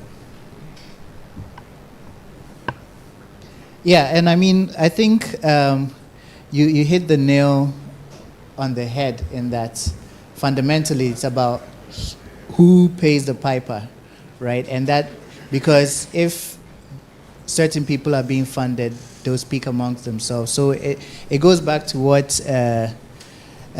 Bediako was talking about. And I mean, I think this is a discussion we could go on and on.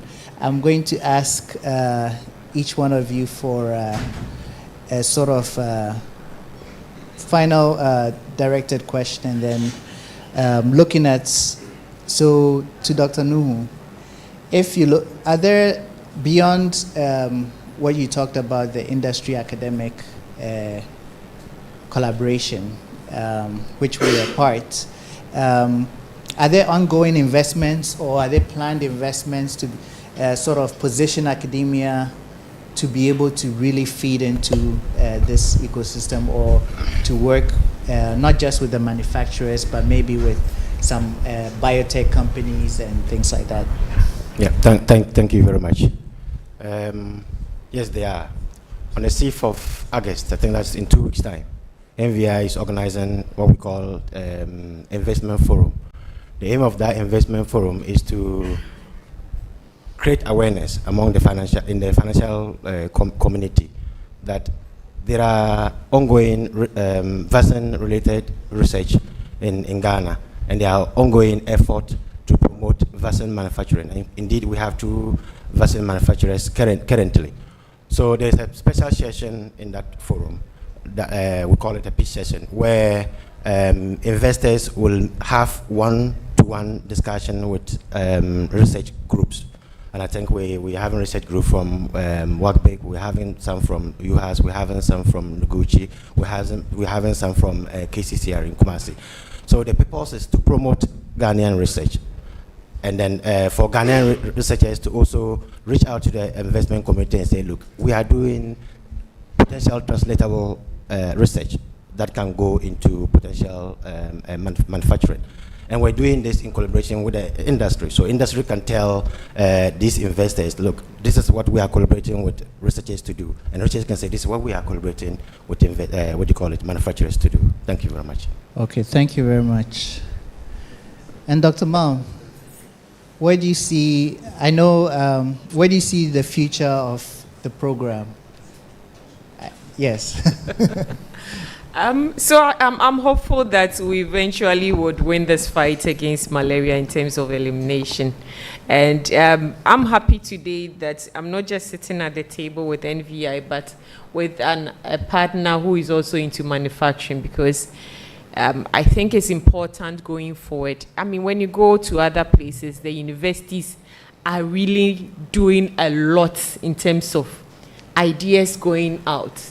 I remember a person's, a friend's daughter's school, they always serve Dr. Pepper for free on a particular day of the week because Dr. Pepper was discovered in the school and it went into manufacturing. This is our school, this is our university, so it will be to products and products that are not just on the national to products and products that are not just on the national or even continental market, but hopefully, at least to some extent, beginning to, for some types of things like potentially data and others, breaking into the global market.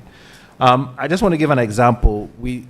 The world's most valuable drug is Keytruda. It's PD-L1. It's an anti-cancer drug discovered in 2014. Last year, Merck made $30 billion just from selling Keytruda, one product. Ghana's GDP, by comparison, is somewhere, I think, 50, 60 billion. Right? So Keytruda alone is more than half Ghana's GDP. One drug, one company. Now, Keytruda has an interesting twist. Many of us here are funded by LifeArc. LifeArc began as MRC technology, which was a government, MRC, UK government research institution. MRC technology humanized the Keytruda antibody for Merck, and so earns royalties whenever Keytruda is sold anywhere. MRC technology sold part of its royalties and spun out LifeArc. So LifeArc as a charity is the result of a humanized antibody that was released by Merck and was the result of a partnership between academia, or at least government research and industry. Now, if that doesn't give you an idea of the power of life science, I don't know what will. So in 5 years, perhaps we may not quite be Keytruda, but in 5 years, maybe we are at a point where there are entities in Ghana and in Africa that are discovering and beginning to patent technologies. That's in another 5 years, or maybe let's make it just 2 years, let's be ambitious, could be knocking on the door. Because if we can get one company that can earn $30 billion from a single product in 1 year, I don't think we'll have some of the issues that we have around in our country. So just putting that out there. Thank you. Okay. And I'm cognizant that we're a little behind schedule, but I'll give the final word to the Deputy CEO because we have students here, and I know they're thinking about careers, and you mentioned workforce development. If there's an undergrad or graduate student or even a postdoc in there, what can they look forward to in the vaccine world in Ghana? Thank you very much. In the vaccine world alone, we identified about the need to train 14,000, was it 14 million? 14,000 staff for our vaccine industry. So that is something for you to start thinking about. Go into the sciences. How? 14,000. Okay. So what African CDC did that work. It's not 14,000 for Ghana alone, but I'm saying that's for the West African market. And in the West African market, it's only 5 countries that are going to lead this. So when you go to school, you're not just going to school to be employed in Ghana. You go to school to be equipped to work anywhere. So the 14,000 staff need can be in Nigeria. The 14,000 staff need can be in Kenya. And as I'm speaking with you, we are looking at bringing experts from other African countries to help our effort here. So why can't other African countries take experts from Ghana? Thank you very much. Okay. So thank you very much for all taking away from your busy schedules to share with us. I hope the audience agrees with me that this has been quite a insightful discussion. I think the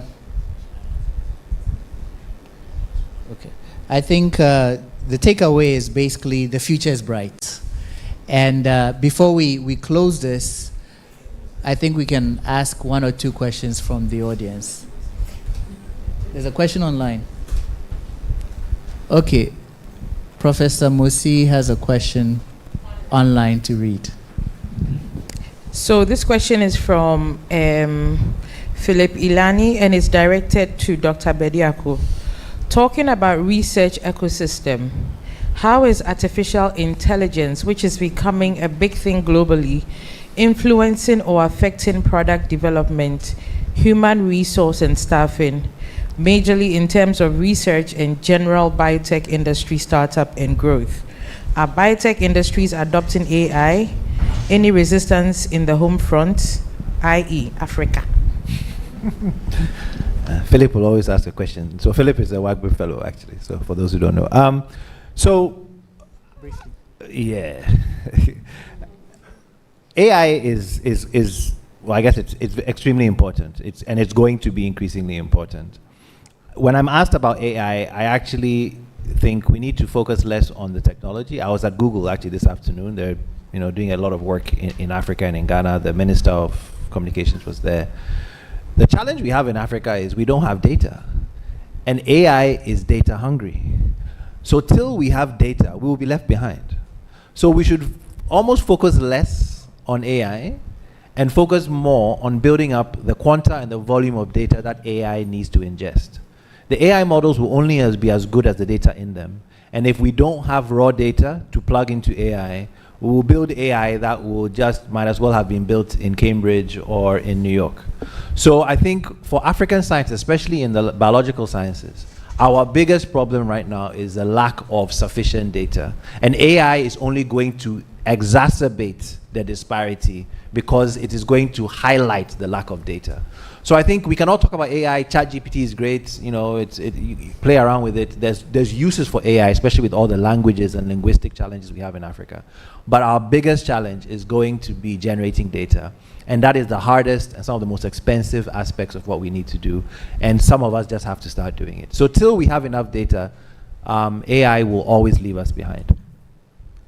Yeah, as much as I agree with you, your answers are always biased to you. But yes, you're right. We have another question in the back. Yeah, so my question is to the Deputy CEO and former program coordinator for the malaria elimination program. At the dawn of COVID and COVID's vaccine, there were a lot of theories regarding certain negative aspects of vaccines and stuff. Some coming from people who claim they are experts, and others coming from maybe celebrities who have no idea about the processes that leads to vaccine development. And a lot of people bought into this conspiracy theory, or maybe some half-truth or whatsoever. So what I thought was missed in the discussion is how are we going to prepare our target market, or the people who we intend to use these vaccines to address. For example, the people in the village, they think malaria has been with us since Adam, and why do we need vaccine now? Is it a way of controlling fertility and stuff, right? So what is the institute and also the control program doing in the aspect of helping to educate and prepare the minds of the people as we prepare to bring out our own vaccines and stuff? Thank you very much. Thank you so much. I'll give you a typical example. I have a friend in the UK, and in the UK, you must be vaccinated. It was compulsory. He migrated from the UK to Ghana simply because of that. And he was doing incredibly well, a business guy. He migrated. And he could go into social media and tell you all sorts of things. People turning into monkeys and so on and so forth. So on and so forth. Luckily, NVI is doing something to address that. And I've been signaled not to answer the question, to let this lovely lady do that because she fronted that move. If we just give her some.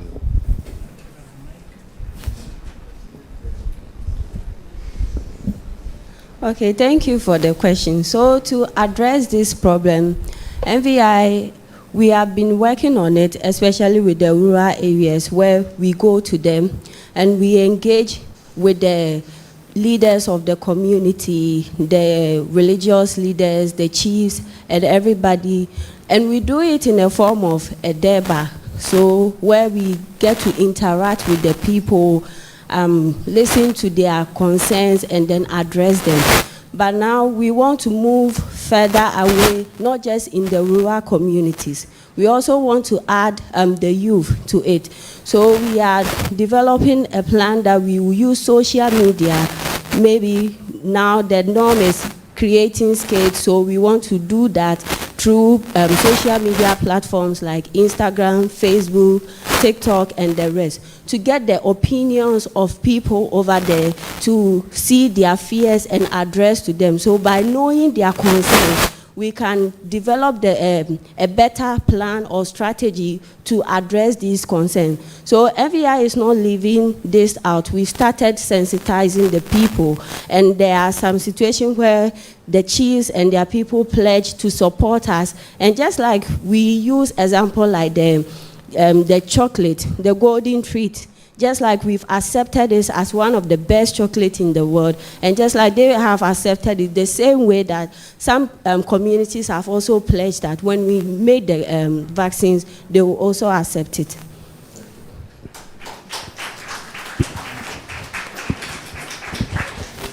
And Dr. Malm?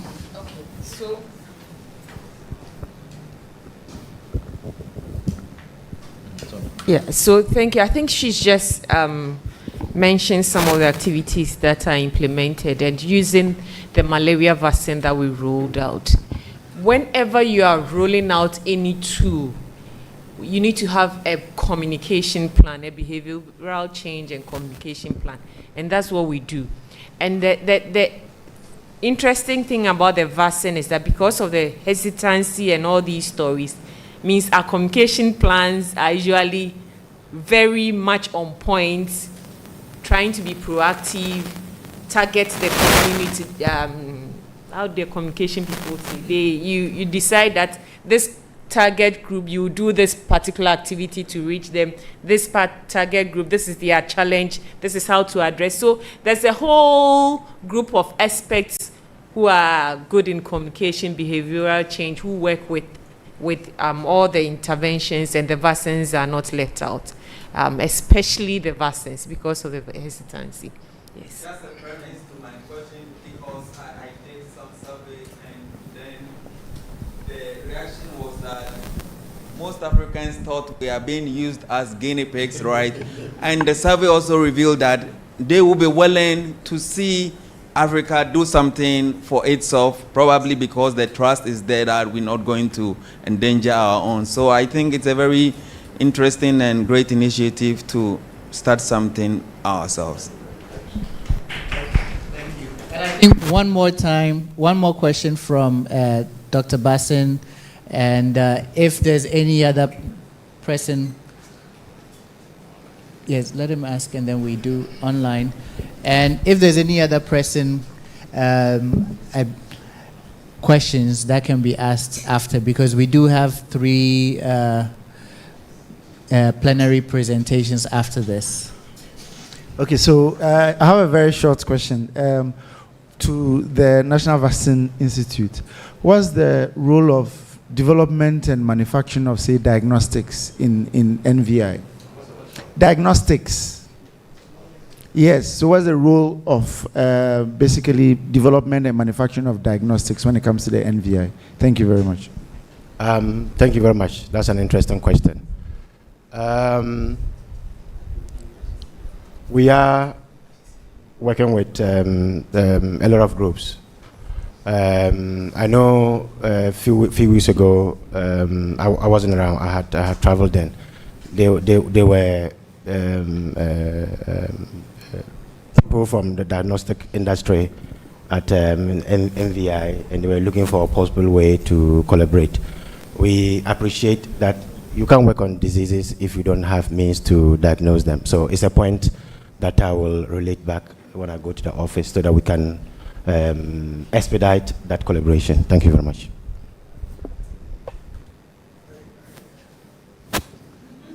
A comment online. Yes. So it's just a comment, it's not a question. It's from I believe Stephen Mutiba. I feel like fears come in when we think about the sources of the same vaccine. Conspiracy theories usually come due to mistrust between the African and Western worlds. I trust that if it is internally made, it can actually be better. If developed and manufactured in Africa, trust levels would be better. This is my thought. All right, thank you. So I think I'd like to thank our panelists for their time.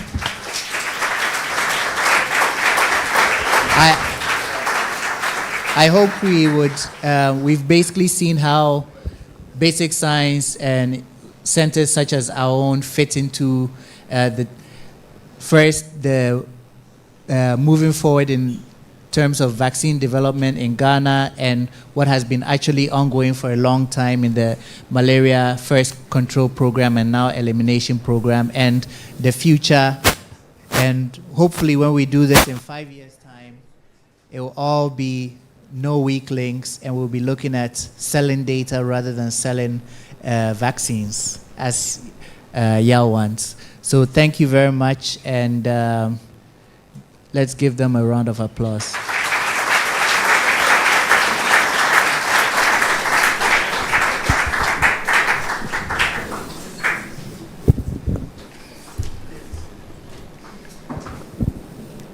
All right. So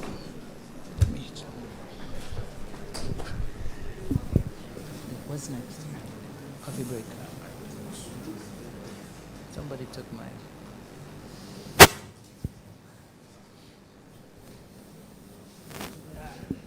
can't find my paper. So I believe there's a coffee break now, and right after that we'll have 3 exciting plenaries, and then we will call it a day. Yes, and like I said, Turbo Talks for tomorrow, please upload today. Otherwise, tomorrow is too late. You're released. Yeah.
My name is Musa Shanga.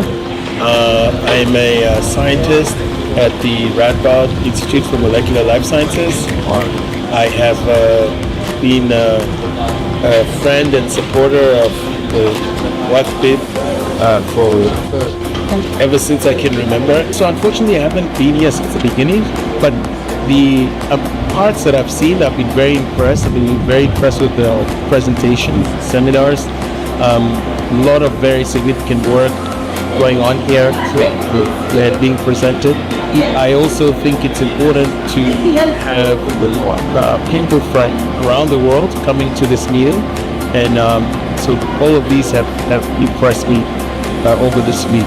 I've also had really great interactions with trainees and postdocs, and that's really exposed me to the very high level of training that is here. I mean, the training here is as good as it gets. Now, going to MIT or to Rockefeller or to Stanford or whatever, any of these elite institutions, you could find trainees of similar level that you find here.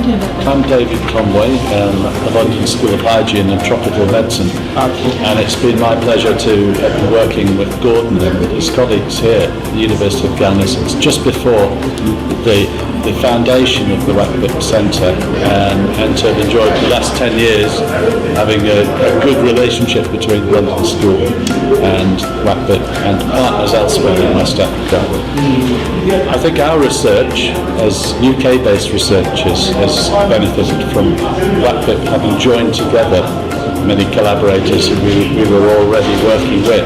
Yes, so I think that there's probably two things that stand out. One is the way that WACCBIP is engaging people beyond the pure scientific community. So you could say translating science into practice, whether it's technology and industrial applications or the public relevance of science. And at the same time, the other thing that it is very impressive is that it keeps the cell biology at the centre, and this cutting-edge cell biology, really new things that I've not been aware of before, that I'm learning about at this conference, which is really exciting. So I think having cell biology in the name of the WACCBIP brand has actually turned out to be really special, because many other centres don't retain that focus.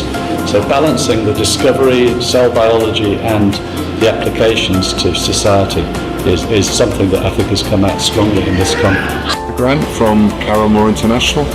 We're a supply and logistics company working in low middle income countries, and we've been working with WACCBIP doing their supply and logistics for equipment, consumables and reagents since inception, and with the players even before WACCBIP was created. I've already spoken to Gordon and to Lydia and just commended them on the opening ceremony. I think the most interesting opening ceremony I've been to for a long time, because they're usually somewhat tedious, and this one was very interesting, the variety of the speakers and the way that they broke it up with film excerpts that had been pre-arranged. Yeah. So of the sessions that I attended, and I didn't attend all the sessions because it's always an opportunity to meet people and you end up being outside of the conference room, but the snake venom conversation, the snake venom talk that has just happened was interesting, because I've followed that over a number of years, and it is a very neglected element within the research world. But I did go to the pitch conference, yes, the pitch session, where the groups were pitching their biotechnology ideas, and I thought that was really well done. WACCBIP has come a long way in 10 years. I don't think there's any centre that we visit and we work with elsewhere in Africa that has moved so far in such a short period of time.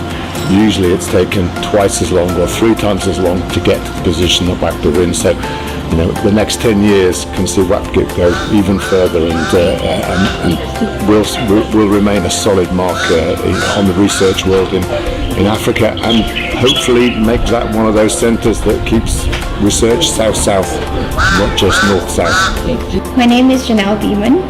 I'm the co-principal investigator for the Global Immunology and Immune Sequencing for Epidemic Response in South Africa, that's GISA, South Africa, and our laboratory is the Antibody Immunity Research Unit that's based at the National Institute for Communicable Diseases. I've been completely blown away by this conference. The opening ceremony was so inspiring. It was so wonderful to hear high-level people speak such wonderful accolades of WACCBIP.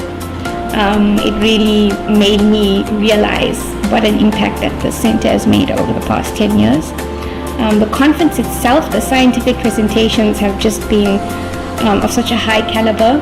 I've enjoyed even the ones that I don't know anything about. I've enjoyed all of them. They've been clear, they've been concise and direct, and I think very, very good cheering has been a mark of this conference. I've loved the content and I've loved the quality of the research that's been presented at the conference. A highlight for me was also seeing the high school students that were invited to come and experience the center and then even put together posters. That's always for me been a passion, reaching the young people from high school and school age. So I really like that initiative. And I was also very impressed with the entrepreneurship pitches that were presented. They had some really good ideas, and the pitches themselves were very well constructed. I think working with WACCBIP has really opened my eyes to the potential in Africa, the excellence that's present in Ghana and in broader West Africa. And it's made me want to fight harder with the South African government to allow us to get visas for students so that we can have joint supervision of students, so that we can have more cross-collaboration. I think it's just made me have a much greater appreciation for the potential and the excellence in Africa.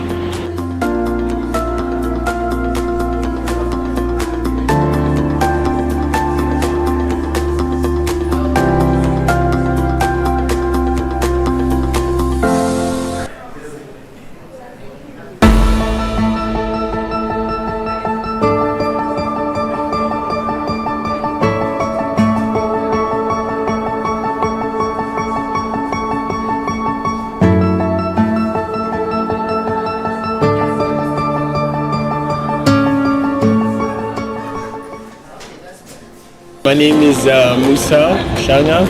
I'm a scientist at the Radboud Institute for Molecular Life Sciences. I have been a friend and supporter of the WACCBIP for ever since I can remember. So unfortunately I haven't been here since the beginning, but the parts that I've seen, I've been very impressed. I've been very impressed with the presentation, seminars.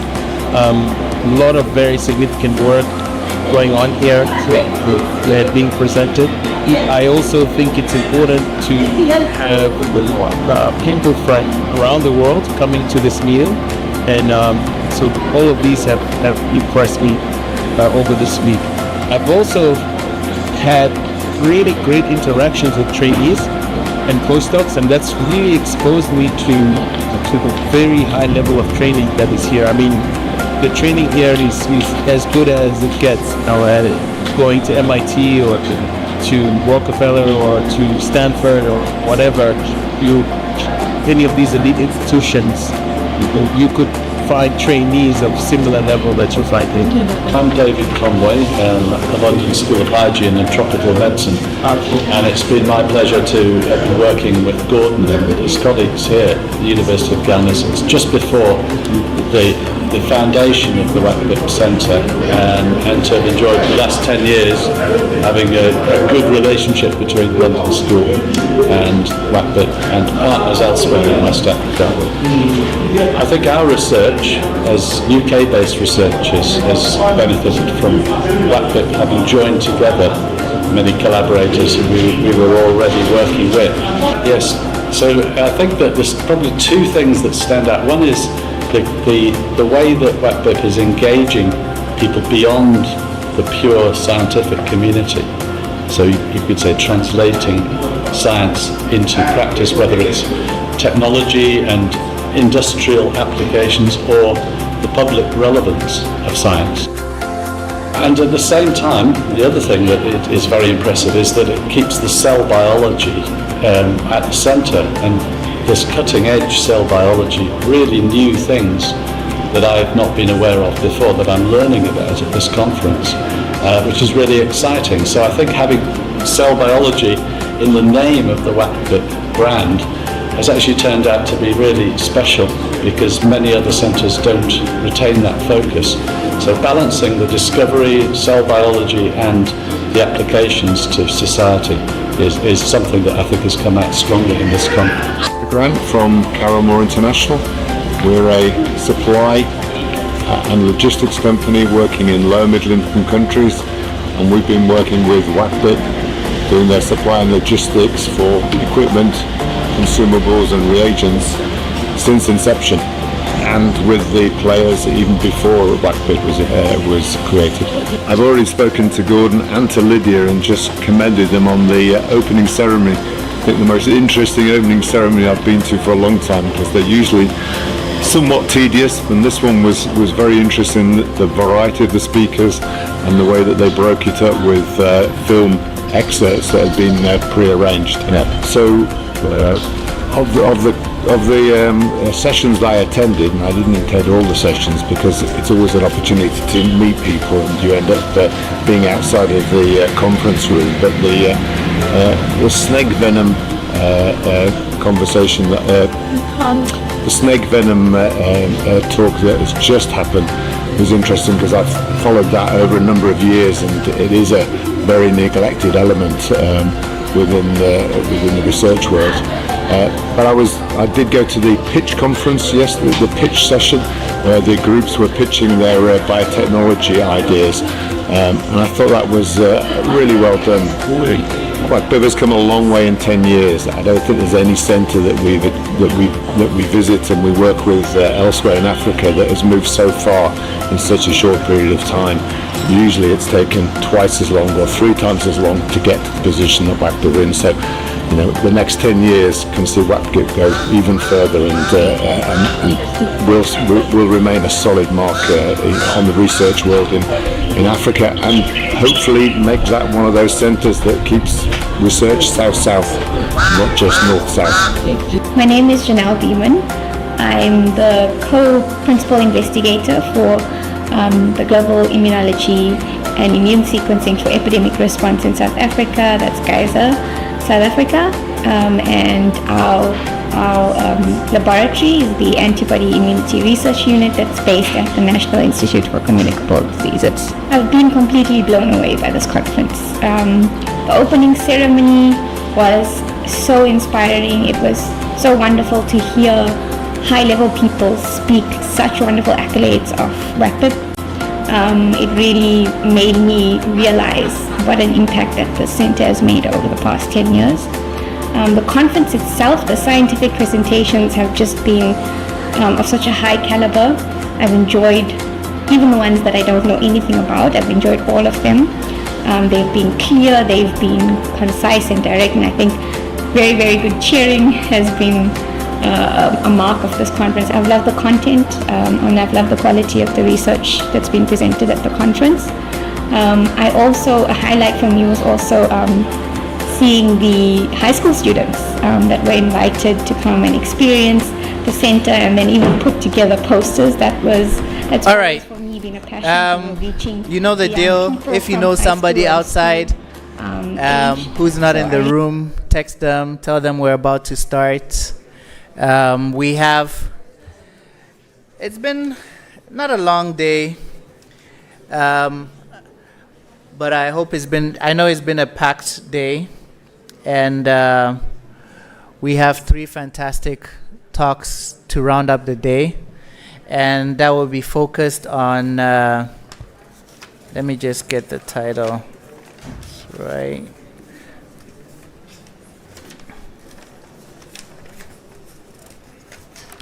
Focused on molecular diagnostics and assay development. And I will introduce the chairs for that. And it's Dr. Irene Amwako-Usu, and Dr. Felix Ansa, both of whom are proud alumni of WACCBIP. Okay, thank you for coming for this final session of the day. And it's about development of assays and diagnostics. And our first presenter, without wasting much time, is Dr. Ruben Aivojani. Yeah.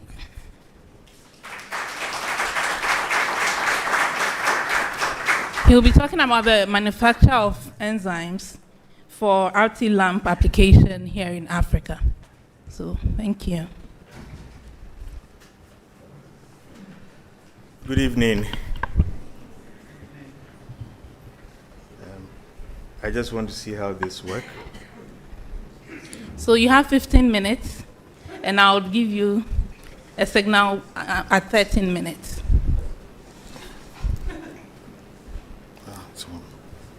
Okay. It's working now. Okay. So thank you very much for the opportunity. I am going to talk about work that we are doing to try to stimulate local manufacturing of reagents for nucleic acid testing in Africa. Now, at the peak of the pandemic, a very simple economic reality actually hit Africa. If you are not a net producer of a reagent or a vaccine, you don't produce it yourself, it doesn't matter how much money you have. You have to wait in line until it's your turn to buy it. Now, the complexity or the challenge is a combination of several factors. In low resource settings, we do not have much of the tech support to be able to produce these reagents ourselves. Now, even if you have the money, it doesn't come cheap. It is very expensive. And it takes so much time. If you are able to bypass our complex procurement processes, even buying them and shipping them and bringing them to Africa takes a lot of time. So this makes the procurement of these reagents very slow, difficult, and very expensive. So the goal of this work was to try to see if we could stimulate the production of recombinant enzyme, which are actually the most expensive part of the nucleic acid testing reagent. See if we can stimulate the production in resource-limited settings. So we wanted protocols that will make these reagents very safe, they are green, available, and then affordable. So what we did was to first establish a low-cost protein purification protocol that we can develop in a low-source setting to express and purify proteins and then put those proteins into a nucleic acid testing assay. In this case, we used it in lamp. Then after putting it in the assay, we'll try and see if we can make that assay stable enough such that you can even store it at room temperature. Then the final part was to see if we can transfer the technology to an African lab and see if they'll be able to replicate it. So the strategy for the protein purification was to produce a magnetic affinity matrix that we are going to use to purify the proteins. So we use an aggregation of silica particles and iron oxide to form the magnetic nanoparticles. And then we functionalize these magnetic nanoparticles with streptavidin. Then you tag your proteins with streptavidin binding peptide. You bind it to the functionalized beads. Then you can use biotin to elute your protein. So what do you need to produce the magnetic nanoparticles? Colloidal silica, which has the silica particles in very fine sizes. Iron oxide, twin 80, which serves as a surfactant to actually hold the colloid together. You use this to produce an aqueous phase. Then sunflower oil from any supermarket.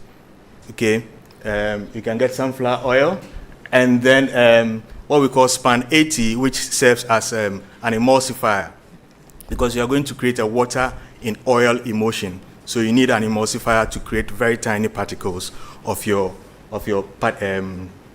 beads. Then you can use sodium chloride, but in this case we use calcium chloride as a salt to destabilize the colloid after you form the water in oil colloid. Then you use ethanol and then twin 80 to wash the beads after you're done. Now, in creating the particles, you need any equipment that can create a very high shear force to mix the water phase and then the oil phase to create the tiny particles that you need. The original protocol used a silver-zinc mixture, which is very expensive, but it creates very, very tiny nanoparticles. But in my case, I used a handheld blender. At a point in time, I bought a standing blender from the supermarket, and I was cooking in the lab. Or you can use a vortex. If you have a vortex that you can set the speed at 3,000 RPM, you can also use that. The difference is that the lower you go with the shear force, the bigger the particles that you are going to create. And after mixing it, you need a magnetic stirrer to do the destabilization of the colloid and then the aggregation of the two particles. So you mix 99% of oil phase, which is the sunflower oil with the span 80, and then you mix it with 1 ml of your water phase, which is the water phase that contains the silica and then the iron oxide. Then you pass it through whatever process you want to use for the mixing.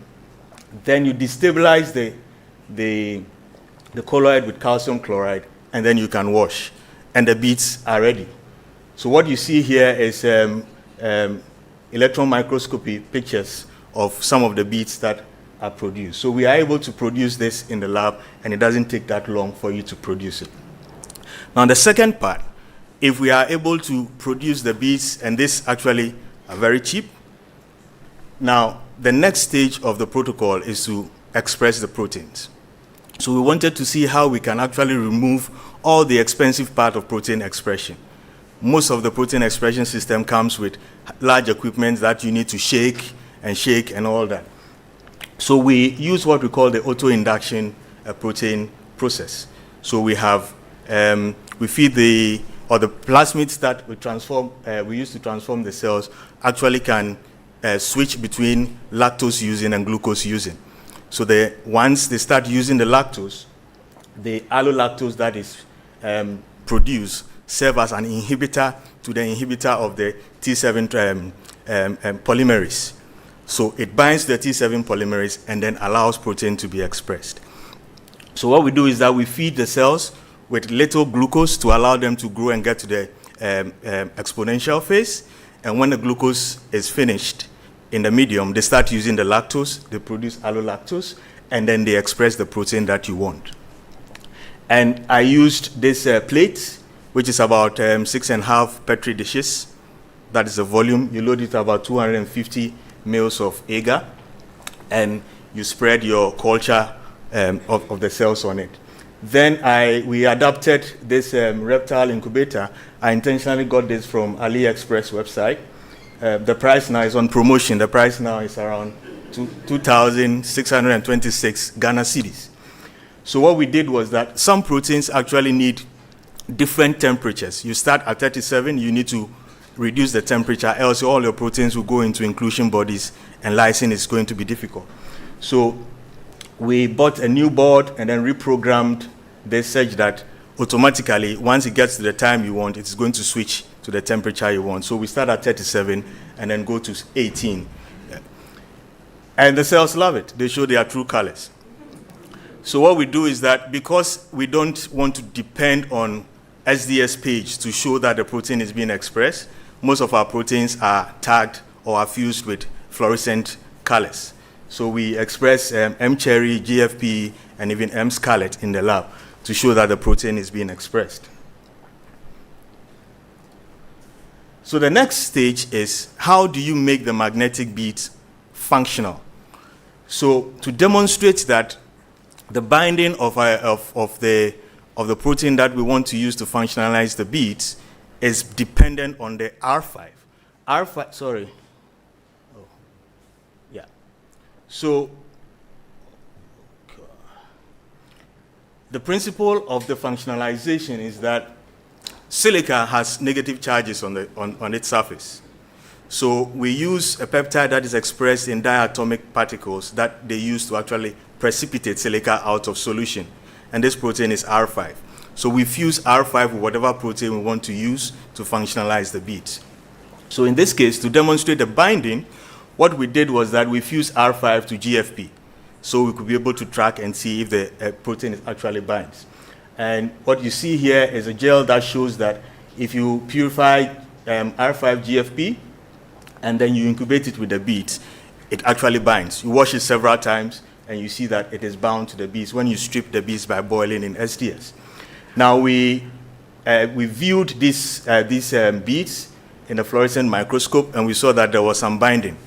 But the beads that we produced were porous. So we wanted to be sure whether the protein was on the surface, because you need the protein on the surface for other proteins to bind. If they are internalized, then there's a problem. So we viewed the beads on a confocal and took Z-stacks. What you see, can you please play the video for me? What you see here is a 3D rendition. After the stacks, we did a 3D rendition and then we turned it 360 for you to see. So you see that the hollow part is the beads and then the green part is the GFP. So the protein actually binds to the surface of the beads and it is not internalized. So we went on to try to functionalize with the streptavidin, and we used an engineered streptavidin that has a high affinity for streptavidin binding peptide. What has been done to this streptavidin is that a cysteine amino acid has been put at position number 86 that interacts with a cysteine moiety in the streptavidin binding peptide. So you have a cysteine-cysteine cross bridge there, and that is what helps the streptavidin binding peptide to bind to it. So streptavidin expressing in E. coli sometimes can be difficult, but we were able to express it, purified it, and we also saw that if you have any protein that does not have R5 in it, it doesn't bind to the beads. It all flows through when the beads are naked. Sorry. So then we went on to see, okay, if we have streptavidin binding peptide fused with a protein, will it bind to our functionalized beads?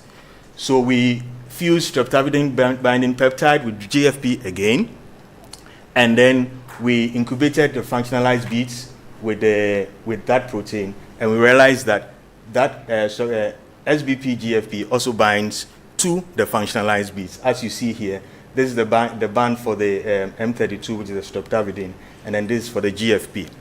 It binds. And we are able, once you incubate this in a buffer containing biotin, we are able to see that you can use biotin concentration as low as 5 millimolar to actually elute some of the protein or the protein from the beads. Again, the previous slide was made from histag purified proteins. Can we also use lysate and bind it to the beads and also get our proteins of interest? And we show here that if you have purified streptavidin, you can purify the beads, the protein of interest, and then if it is even in a lysate, it is possible for you to get purified proteins as well. So there is no need for you to actually pre-purify your proteins before you do the purification. From the lysate, you can get your proteins of interest. Then we went ahead and engineered BR512, which is a version of BST polymerase that has DNA polymerase activity and reverse transcriptase activity as well, fused together. So we fused that with a version of mCherry and then tagged with streptavidin binding peptide. And we used that, incubated it with our beads. We realized that that also binds, and we are able to purify the protein using biotin, 5 millimolar biotin. So sorry. Again, we also show that using a lysate, we are able to get our protein of interest. Now, we wanted to test if we needed a high-end reducing agent in TSEP, because for you to reduce the sulfur cross bridge, you need a reducing agent to be able to break it. So we tested the elution in the presence and absence of TSEP, and we realized that the elution was not dependent on TSEP. So it takes away another expensive part of the elution. You can do it without TSEP.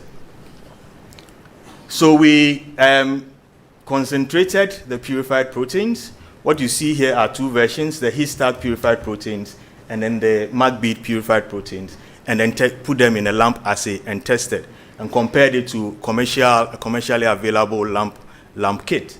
The Histag and then the WACCBIP purified proteins behave normally. The Histag was, the time to positivity in testing the same group of samples was lower than the WACCBIP purified.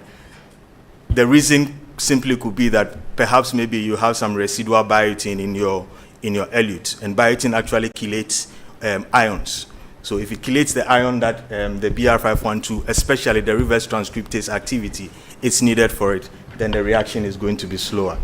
My time is almost up, but the last part is to show that once you have a master mix that contains the enzyme, you can actually put everything together in a master mix, desiccate it on silica at 37, and then when you are ready, you just rehydrate it, add your samples and primers, and you can run your LAMP assay. So we tested it, and we noted that if you do this and you store it up to 4 weeks in the fridge, it is still functional. It still works. The idea is that is it possible for me to get this desiccated master mix, put it in an envelope, and maybe ship it to KNUST for somebody to use at ambient temperature? Because not everybody will be able to keep an enzyme at -20. Okay. So the last slide that I want to show is that we wanted to see if it is possible. It meets the desiccated product, actually meets the WHO standard. If WHO says you should do accelerated stability testing, you should be able to keep the sample at 37 for at least 1 week. If you test the activity and it works, then it means it is stable. So we incubated the master mix at 37. What we noticed was that the phenol red, which was the indicator that changes the color, was oxidized. But if you create an in-house amplification buffer, which is made of ammonium sulfate, it's a very weak buffer. If you use the isothermal or thermopool buffer, those buffers are too strong, so it resists whatever changes that you will get. So the in-house amplification buffer restores the pink color that you want, and then when you do the reaction, you are going to get a yellow color that you need. So what we have done is to demonstrate that this is possible. We transferred this technology to a group in Senegal, and then a group also in Burkina Faso, and then in Kemri, Nairobi. In my view, these are the real stars, because if the thing works, these are the people who are going to carry it forward. Okay, so they were the motivation. Every day they called, what should I do when this happens and all that, and that is very good. So I want to thank the whole group that supported me, the funding from the Gates Foundation, the host lab at the International Center for Genetic Engineering and Biotechnology at Trieste, Italy, and all the people that made additional funding possible, and WACCBIP for giving me the opportunity. This is the first conference to actually hear about this work and the data from it, so thank you very much. Okay, thank you. So we'll take one question because of time. So, Prof, yes.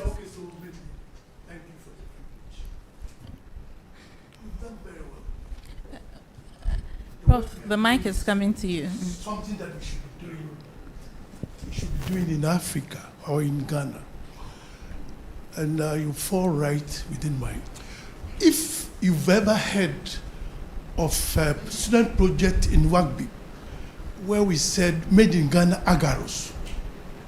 A student from here was made to go to Pram Beach to collect seaweed, and out of it he made very fine agarose that could be used to separate DNA. Yet, you know, he got his marks all right. There were two of them. They got their marks all right, but nothing was done about it. Modular, we have something we call modular chamber that we use to culture parasites. Those who do malaria would know. Yeah. Our lab, we were able to invent one using plastic that works exactly like the one that you buy for 2,000.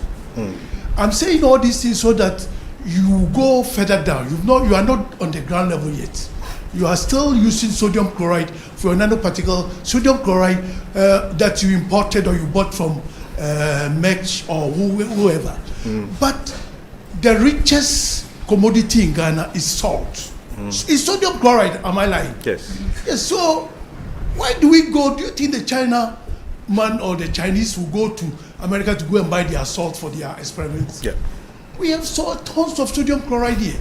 Why can't we also engineer, manufacture, and do something about it so that we will not, in the labs, will not buy sodium chloride? Thank you, Prof. There are so many things that I want to start, but then for this, if you go and talk about it, they will tell you that you are out of, we have passed that. But that is where we have to start, from that level. So I would want even to suggest to WACCBIP. But these things, I sometimes use my own money, pocket money, to sponsor students to do them. If I will appeal to WACCBIP, if they can motivate students or motivate faculty with a small funding for such, what I will label it foolish idea, but then it will bring a lot of solution to some of our problems. Even tap polymerases, you can easily get it locally. We have been able to do that. But where is it? Well, we don't get support. If I do that for some time and I get broke, that is the end of it. So that is my appeal, to work with that, some of these small things, so that we'll advance. We'll not always be buying certain things. The pawpaw, you can extract some enzyme from it, and it works.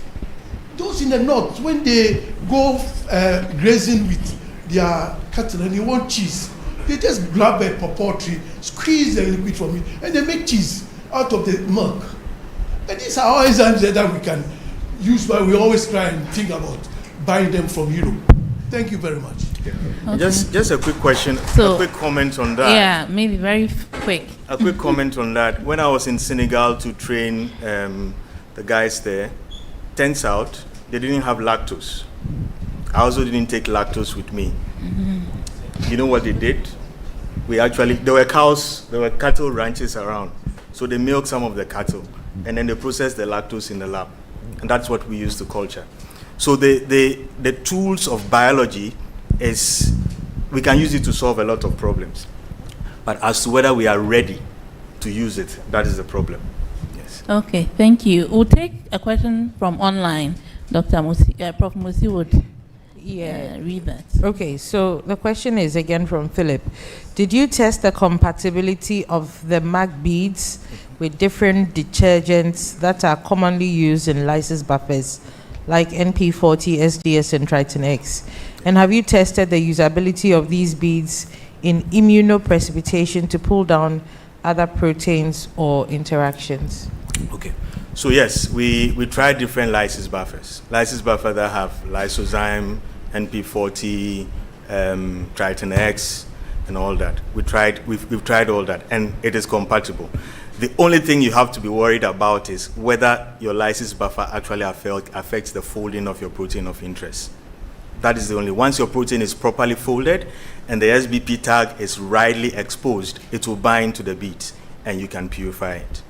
And then the last part of the question. Other proteins. In principle, it should work. So this BR512 was the most challenging for us because in the lab, we have other systems of easily expressing all the polymerases that you know, including BST. We just express it in the bacteria and then kill the bacteria by drying it. When you are ready to want to use, you just add water, rehydrate it, and you use it as a polymerase. but BR512 seems to lose its reverse transcriptase activity if you treat it that way. Hence the need for us to design a way of purifying it and then putting it in the assay. Okay. Yeah. All right. Thank you very much. I'm sure we have a lot of questions, but because of time, let's meet Ruben afterwards. He's not running away, so he'll be here. Thank you very much.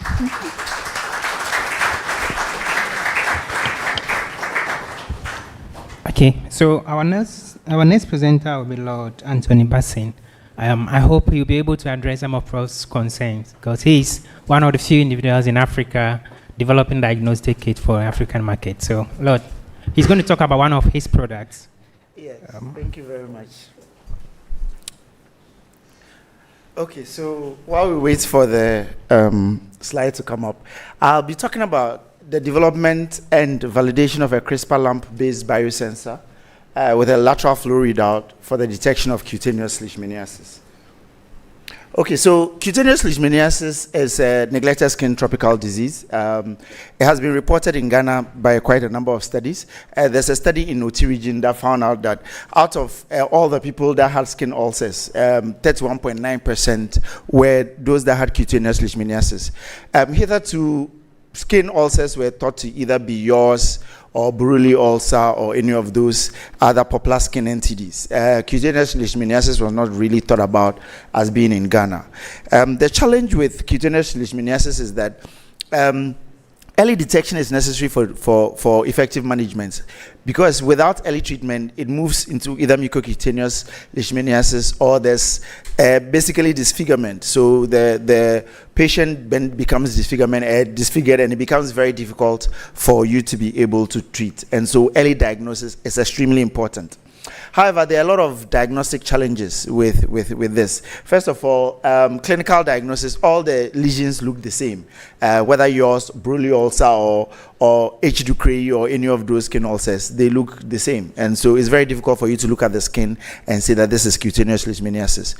When it comes to microscopy, yes, you can take a lesion and look under the microscope. You need expertise. It's not also too sensitive for you to use.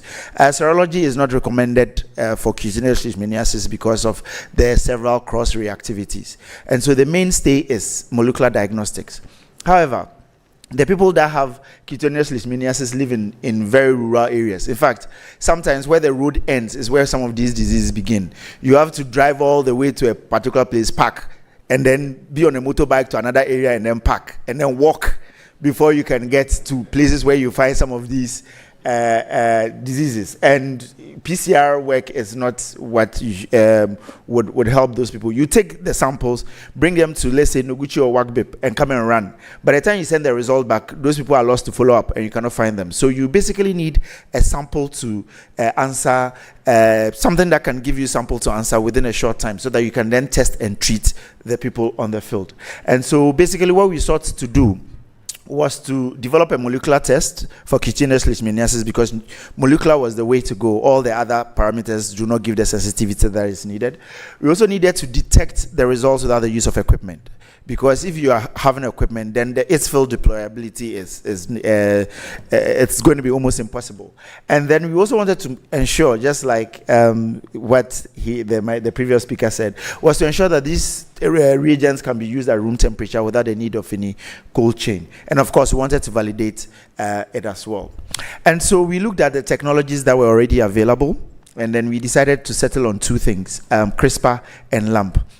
So LAMP basically is just like PCR. It's able to make several copies of the target that you want. The difference is that with PCR, you need several different temperatures, so that then you have to separate the DNA strand, you have to put it together, you have to elongate it and all of that.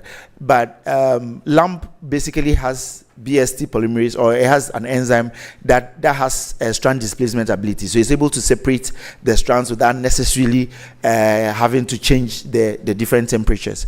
And so it uses about 4 to 6 primers, and it usually targets about 6 to 8 different targets on the DNA that you're looking for. And so theoretically, it should be very sensitive and very specific because of that.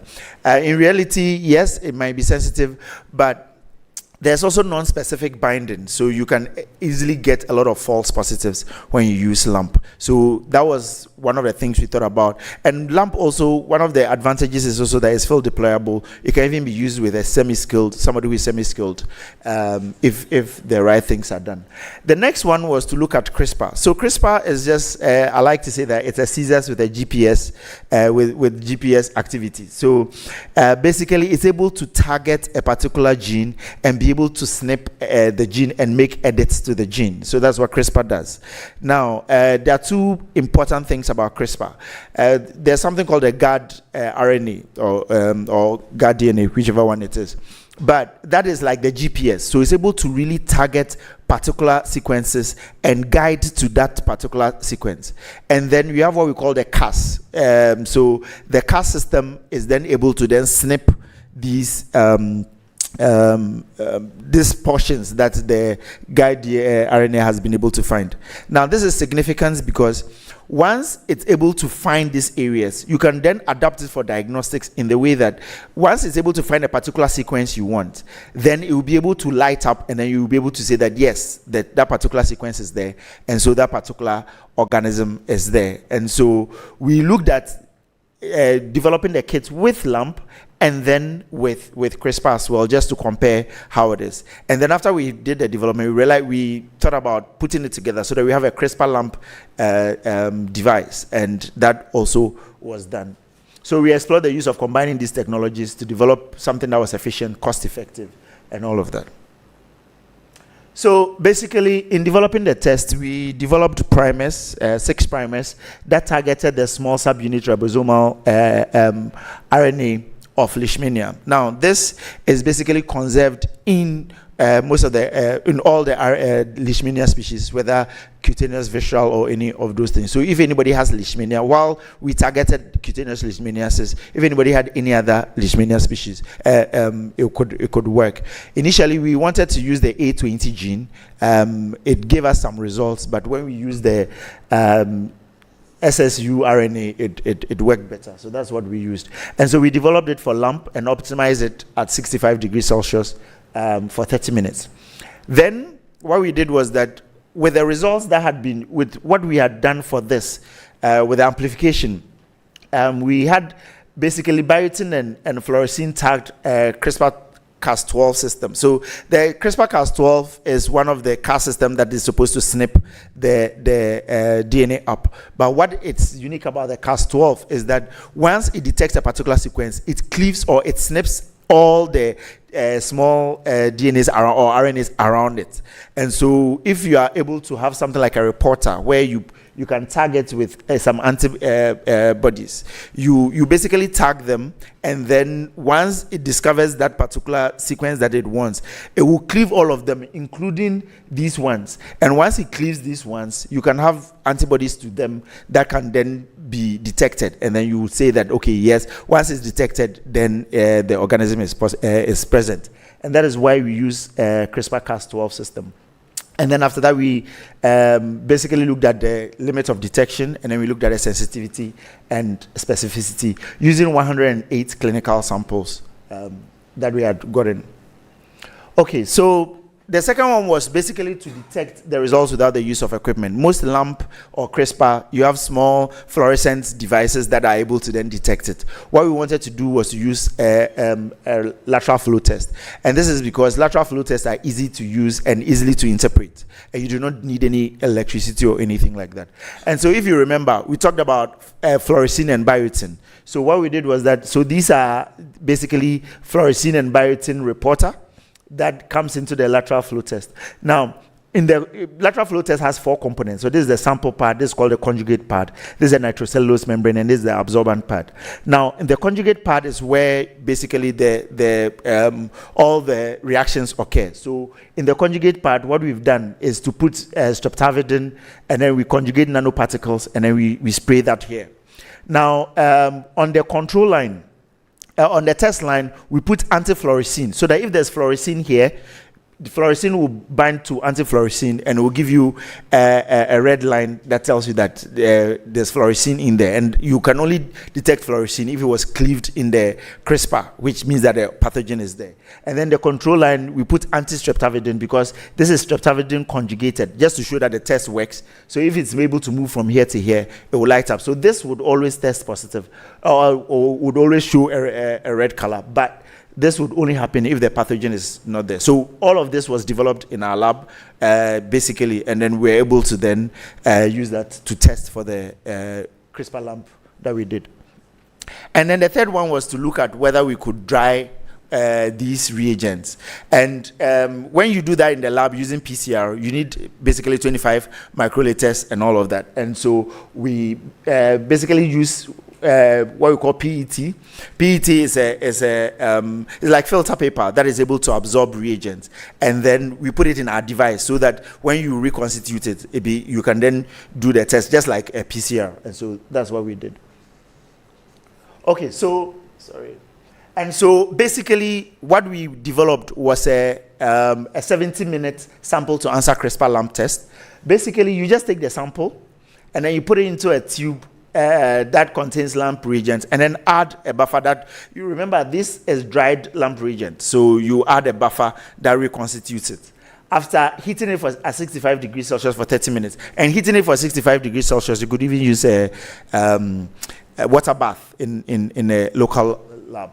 And so once you do that, you then transfer it into another tube which contains the CRISPR reagent, and then it's incubated at 37 degrees for 30 minutes, and then you just decant it onto a lateral flow test. If it's one line, it basically means that it is not present. If it's two lines, it tells you that the person has leishmaniasis. So that was basically the workflow of the test that we developed. And so we looked at dried reagents. We tested them for 14 days, and they, as you can see, using the lateral flow test, because that was what the readout was going to be about. And when you look at it, they were stable for those 14 days. And then we basically did a little bit of validation. So when we did LAMP only, we had sensitivity at 87.5%, but specificity was 92.9%. And then when we did for CRISPR only, specificity was 100%, which of course is the situation because CRISPR, one of the advantages of CRISPR is its high specificity. But then the sensitivity was actually lower than LAMP a little. It was 77.5%. And then we combined both. And we had a sensitivity of 98.8%, which is extremely high, especially for a screening test. And then the specificity was 100%. And then we also found out, we also got the limit of detection at 1.0 times 10 to the third power, which means that is below that it will not be able to detect. But fortunately, not fortunately, but most people with cutaneous leishmaniasis actually have high numbers, so they will be able to be detected. And so, in conclusion, basically, we present a CRISPR lamp-based diagnostic platform with lateral flow readout that enables us to capture, to do a rapid, accurate, and low-cost detection of cutaneous leishmaniasis.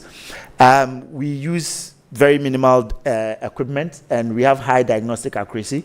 It has a potential to be deployed into some of these very rural areas that we can use.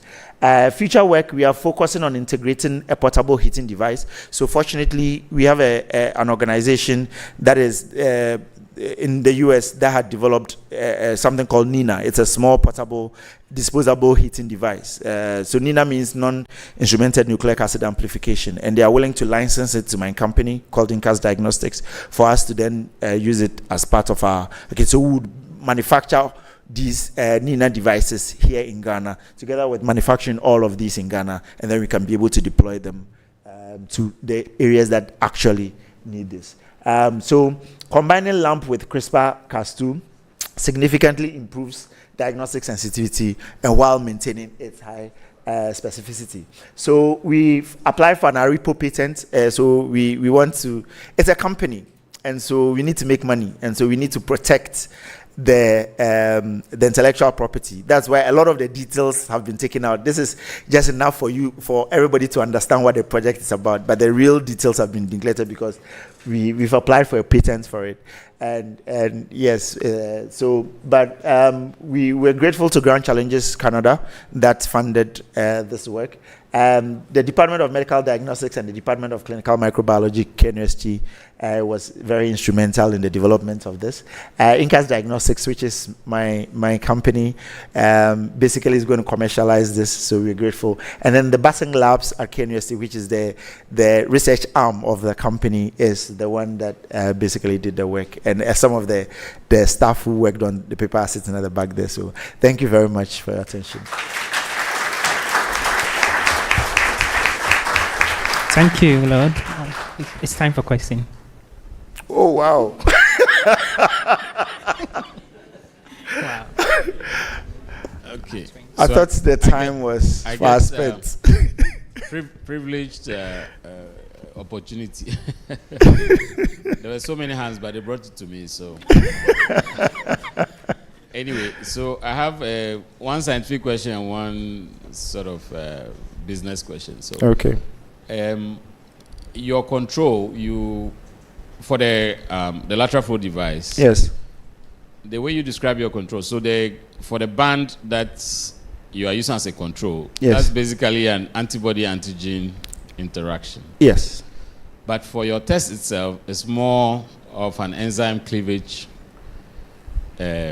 mechanism. Okay. So I'm just wondering, is that a good control? Because the antibody reaction could proceed all right, but there could be something wrong with your enzyme or one of your reagents, and then it wouldn't work. So I'm just thinking that normally the control should reflect closely on the same type of mechanism or process, so that if you see the control band, then you are sure that the system is working. In your case, you could see a control band all right, but your reagents are not working. So that's something that all right, Prof. I wanted to ask. So that's the first one. Before I give the microphone, second one is that you have very effectively combined academia and business entrepreneurship. Yeah. And like you alluded to in your last slide, you basically do your R&D in the university, yeah, and then you go and make money in the biotech. Yeah. How do you navigate the IP issues with your university? What kind of arrangement do you have with KNUST? Yeah. That you can use their facilities, use their time, yeah, to do product development basically, and then you go and make money there. Okay. So thank you very much. So to the first question, actually both of them are antibody antigen reactions. So let me explain that. The mechanism for the lateral flow test is actually that when it does the cleavage in the enzyme cleavage in the tubes, what you've tagged it with fluorescein, okay, and then on the lateral flow is anti-fluorescein, which is an antibody to the fluorescein. And the same thing, streptavidin is anti-streptavidin. And so when it flows laterally, what it does is that if the fluorescein has actually been expressed, then there's an antibody to fluorescein that basically binds the fluorescein, and you are then able to detect it as a line, and that is what it does, and that's why you are using the same for the streptavidin. I hope I'm able to. If not, I'll be willing to. We can. Yes, we can take it. What I'm saying is that I get what you're saying, but the point is that the critical point is for the fluorescein to be cleaved. Yes. And your control doesn't control for that. That's okay. I'm saying. All right. Yeah. All right. We can talk about that afterwards. Now, how I'm able to navigate this? First of all, anytime I write for a grant, what I do is that I include Incas Diagnostics in the grant. And funny enough, funders actually love that. The fact that at the end of the day, there's going to be translation of whatever they are funding. Okay, so at the onset, it is part of Incas is part of the grant. So when you get the grant, there's a component for Incas Diagnostics to do, which is the company that I find. And then once they usually like the fact that you are very transparent with them, that I have a company, and so whatever product that I develop, will I be able to do that? And so there are two ways to navigate the IP issues. The first one is when it's coming from the funder, that this part is going to be taken up by this company, which is going to then do the translation or the commercialization. Then it becomes, once they are bringing the money and they are dictating what happens, that issue is solved. The other one also is a very simple thing. I have an MOU with my department, medical diagnostics, where basically students are brought to INCAS Diagnostics for a lot of things. So we teach students on campus. Students come to INCAS, we teach them, we take them through all of those things. And the part that I also get from it is that we could do research and commercialize as part of the MOU. So that issue is also solved for us. Yeah. As I now know. But don't give them ideas. Some of them are here. Don't give them ideas.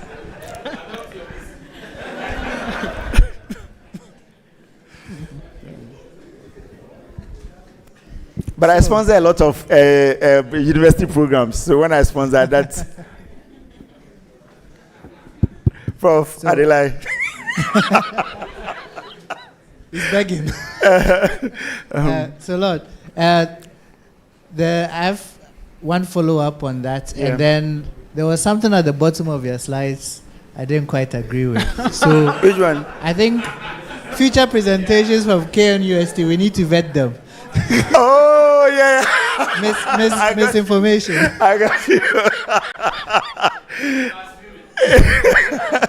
KNUST is still the best, you know. Anyway,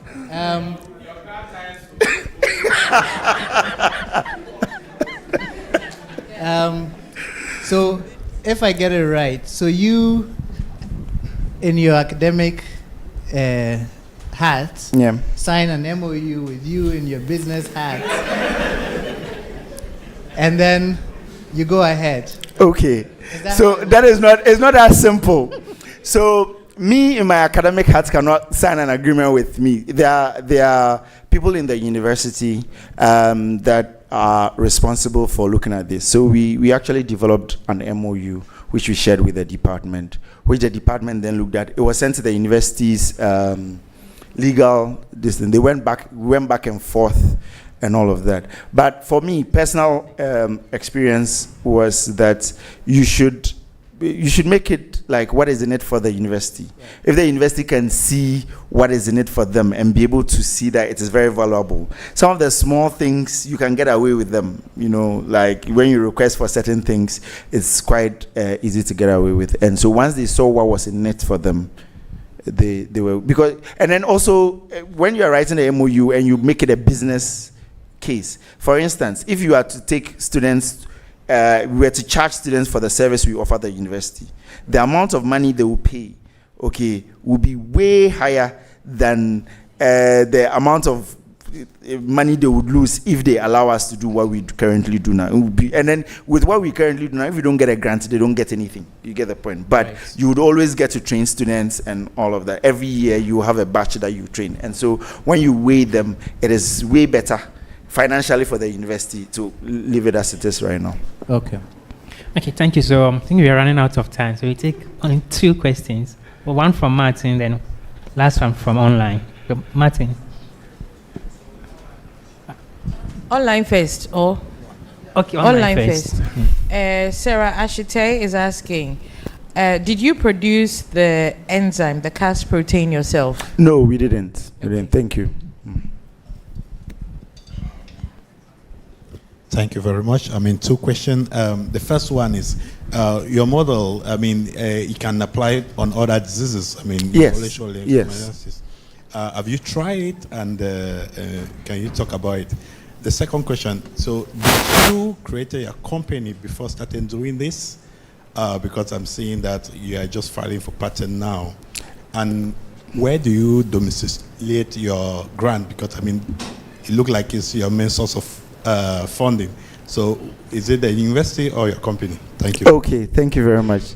So let me take the last part first. So this is not our first patent. This is actually our 16th patent. Exactly. So It is not our first patent. The company was created, I think it was supposed to be a scientific presentation, but I ended up talking about my company more, which is quite good. The company was started in 2018. We have 13 products on the market, 13 different products. Okay, we have products from HIV to hepatitis B to all of those ones. Okay, this particular one, I love R&D, and so most conferences I present our newest project. We have one on Sudan 4 in palm oil, okay, which we've also applied for a patent for. Once it comes out, then we can then present it. Without that, if you present before you get it becomes nullified. So this is not our first listing. And then also the company is actually self-sustaining. It has revenues, so it doesn't rely on grants. Okay. My academic side, however, rely on grants. So I then apply for a grant through the university. And when we develop something, we then, that is tangible, that can be commercialized. The company then commercializes it. Note that the company is an entity on its own. Okay, so the company would then commercialize whatever we have developed, and then they will make money out of it. But in effect, the company with its current products, the 13 products, and these products, they're not only in human health. We have 3 products in agric. Okay, we have anthrax and all of those things in agriculture. So it's a company that is doing well, so it doesn't rely on grants. But it's just a way for me to be able to do 2 things that I love, which is R&D, research, product development, and then entrepreneurship. So that is how we combine them. I don't know whether I've answered all your... Oh, yes, and whether it can be done. Yes, we used the same thing for breast HPV. Okay, yes, HPV. It's still an ongoing story, but so far it has not been as smooth as this. We're able to, we had an ambitious project of doing multiplex HPV, so that it's able to then look at about 3 or 4 high-risk ones. We have developed it, but the results are not as sweet as this. So maybe in a few years we'll be able to tell a sweeter story with the HPV. But yes, theoretically it's developed, and some of the tests have been positive. But just that we have characterized ones, and not all of them are going the way we want it to go. So yes, you can use it for other things as well. Yes. Okay, thank you. How much money have I made? Please see me in chambers. Thank you. Right, thank you very much.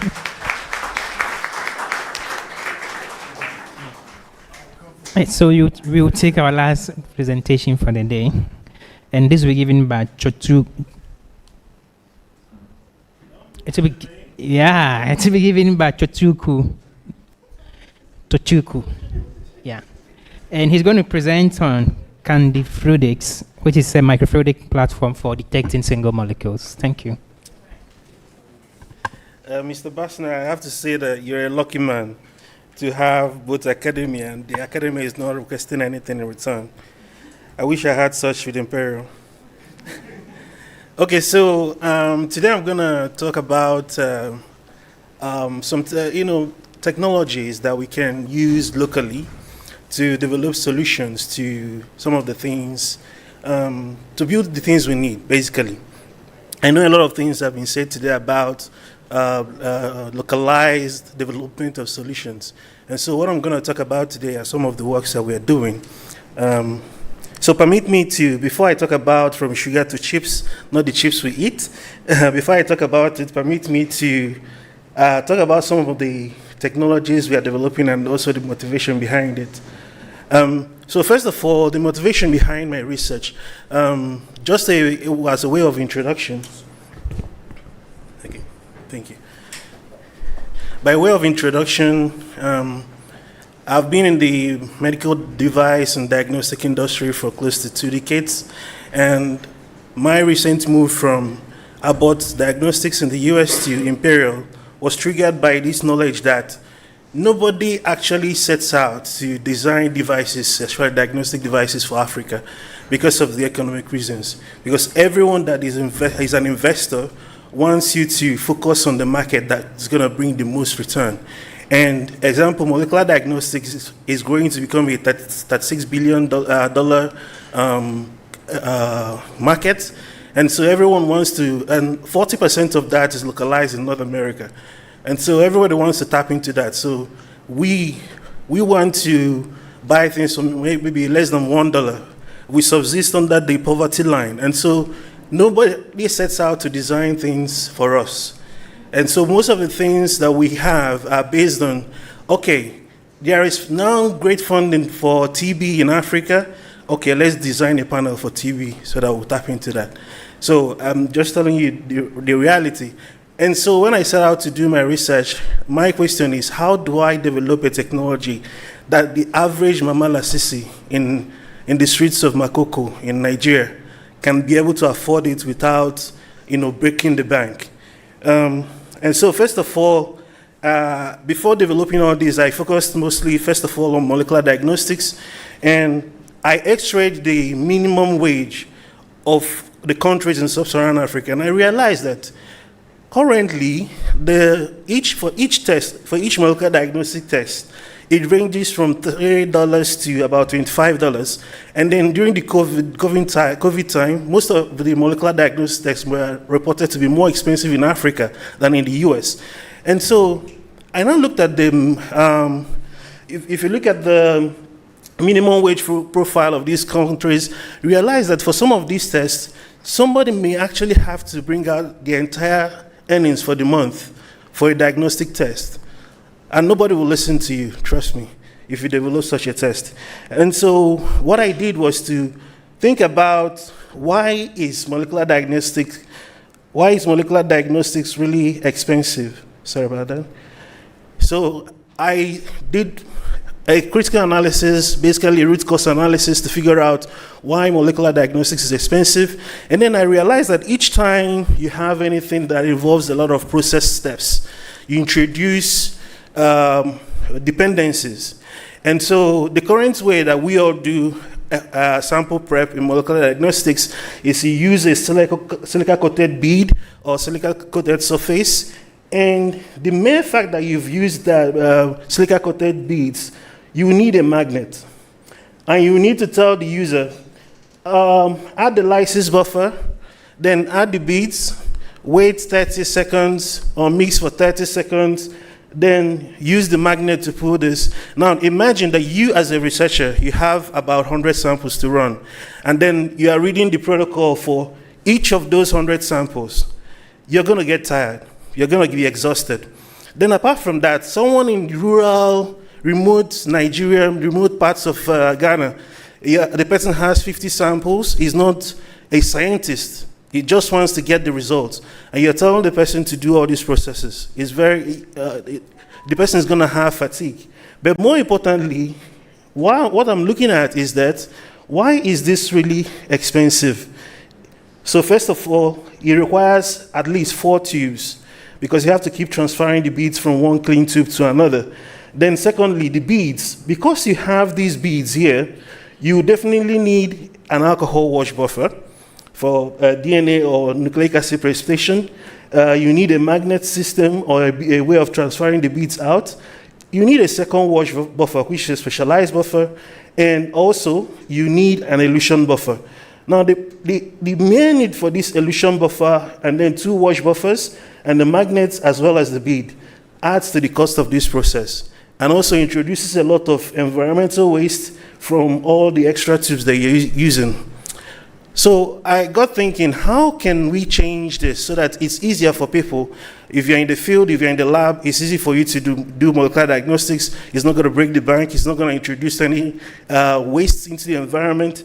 And so what I did was to say, most of the molecular diagnostic platforms you use, I was a senior bioengineer with Abbott, and I developed consumables for them. And so looking at all the platforms that we x-rayed, all of them go with polycarbonate. The plastic they use is polycarbonate. And one interesting thing about polycarbonate is that from the molecular structure, there is a carboxyl group there. And so it's just free there, waiting for someone to use it, but no one is using it. And so I decided that I'm going to change the way we do sample prep in molecular diagnostics, such that instead of needing 4 tubes, you need only 1. And then instead of needing multiple buffers, the only thing you need is your lysis buffer and then a wash buffer, most likely just water. And so what I did was to say, how best can I do this? First of all, to functionalize these by putting some target-specific primers onto the surface of these plastics, so that during the lysis step, you capture whatever DNA targets or nucleic acid targets you need, and then all you need to do is wash with water and then add your master mix to amplify. This will take you less than 2 to 3 minutes to get to the amplification step, and that saves you a lot of time. So that's it for something that I'm doing. Is currently under development. What I can tell you so far is that we've advanced this to the level where we can run PCR straight from just one tube.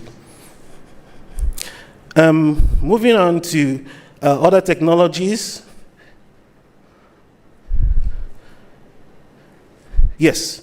So I visited some parts of Nigeria in February to teach some students about biosensor development, and I realized, I went to the local hospital, and I realized the common practice that is still happening till today. Due to the cost of agar plates, what they do is that they share agar plates among patients. So patient A may have just a sector, and other people have small sectors, others their sectors. And then by the second day, what they do is that they now take some subculture this to a sensitivity plate. And so I looked at this, and this is actually a wrong practice, but they can't help themselves because it's expensive. So what I did was to think, how can I redesign these diagnostics, because it's the gold standard, how can I improve on it such that people can actually afford it?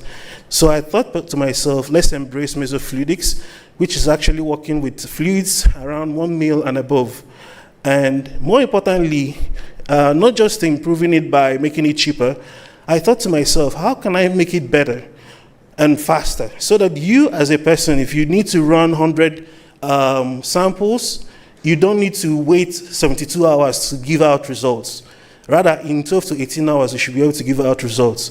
And so for this, I can't say too much about this right now, but for this, I'm exploiting some bioprocess technologies and understanding of how cells behave to design a system where once there is cell growth, it will subculture itself into the sensitivity plate, antimicrobial sensitivity plates, or sensitivity tubes, whatever you have, however you set it up.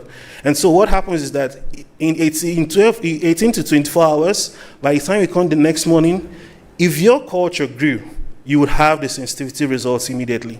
If they did not grow, there will be nothing on the sensitivity test. So this is this study is currently ongoing. Then another thing I talked about, I looked at, is to say, a lot of times, even UNICEF till today is still looking for a very ultra-rapid way to detect the presence of bacteria in water, or maybe a simple and inexpensive test for you to detect the presence of bacteria, maybe in water. And also, a lot of industries are interested in detecting the presence of bacteria in intravenous fluid. So what I did was to exploit a very simple molecular mechanism of that we all get used to. Think of it as throwing a lasso around a bacterial cell. And so what happens with this is that so the samples you have here, you have the control with just beads, then you have the cells about 10 to the power 3, 1 E. coli cell per microliter, so 10 to the power 3 per mil, and then you have here beads and the cells. So the beads have been functionalized specifically to interact with the bacterial cells. And what happens is that in less than, can you speed it up a little bit? So what happens is that in less than 5 minutes, the user, wherever you are, you should be able to see the beads sediment in comparison to the control. The sedimentation rate will be ultra fast, such that you know that, okay, this water is contaminated with bacteria, or this urine has bacteria present in it. And we're currently pushing this to improve on the sensitivity and also exploit multiplexing measures for it. Now let's begin. So here, I want to talk to you about microfluidics creating microfluidic systems. Basically, due to the cost of diagnostics, a lot of interest have been on how can we leverage miniaturization to improve the access to diagnostics. And so what happened, I wouldn't really go into talking to you about the background of microfluidics, but let me just address the problem. So what I looked at was to say, since the introduction of miniaturization, rapid prototyping, why are we in Africa not exploiting it so much? So what I did was to look at the literature. So between 2015 to date, Sub-Saharan Africa has contributed less than 1% of publications out there in microfluidics. So it got me thinking, what could be the reason for this? Part of it was because you need either 3D printing for rapid prototyping or CNC milling, and both of them require consistent electricity to run, and also require some technical skills in either multi-axis computational control or maybe computer-aided designs. So I now thought of it like, what can we do to improve access to microfluidics technology in Africa, or particularly in Sub-Saharan Africa, and get people producing materials out there, developing these systems? So I decided to use what we have locally. In this case, I embraced sugar that is widely available, and screen printing. Screen printing is used by artists in the streets to print T-shirts or banners and things like that. And then I chose sugar for a particular reason. In the movies, they use sugar to create like candy glass. And so because of the rigid structure it could give us, I thought if I screen printed it on a substrate, it could give me the rigid structure I need to create microfluidic devices. So that was exactly what I did. In this case, I used laser-assisted etching of my design onto a screen. So, but ideally, you don't need laser to do this. You can do it with any other method that artists use on the street. And so basically, instead of paint, what I now used was sugar. So basically a combination of sugar, just common table sugar, and fructose, high fructose corn syrup. So basically corn syrup. So a mixture of both of them gives you this mixture or this slurry that once you screen print it onto a substrate like a glass slide, it imprints your design onto it. And with that, you can pour PDMS or any photosensitive resin on top of it to create the imprint of those channels on top of it. So, having done that, so I realized that perhaps most people may not really want to go out there to access such materials from artists. And so what I decided was to create an alternative method in which you use maybe a DC motor. This is about 6 millimeter DC motor. You can do spin coating. Basically for this, you can just etch whatever design you have. You can use a laser or maybe knife or anything to draw out your design, pour the candy on top of it, and then use the spin coater. Once you turn it on, maybe within 2 minutes, and then you peel off the mask, you should have the deposited sugar on top of this. So this was what I did, and then the first thing I did was to check that the design intent was actually captured in the imprint of the sugar.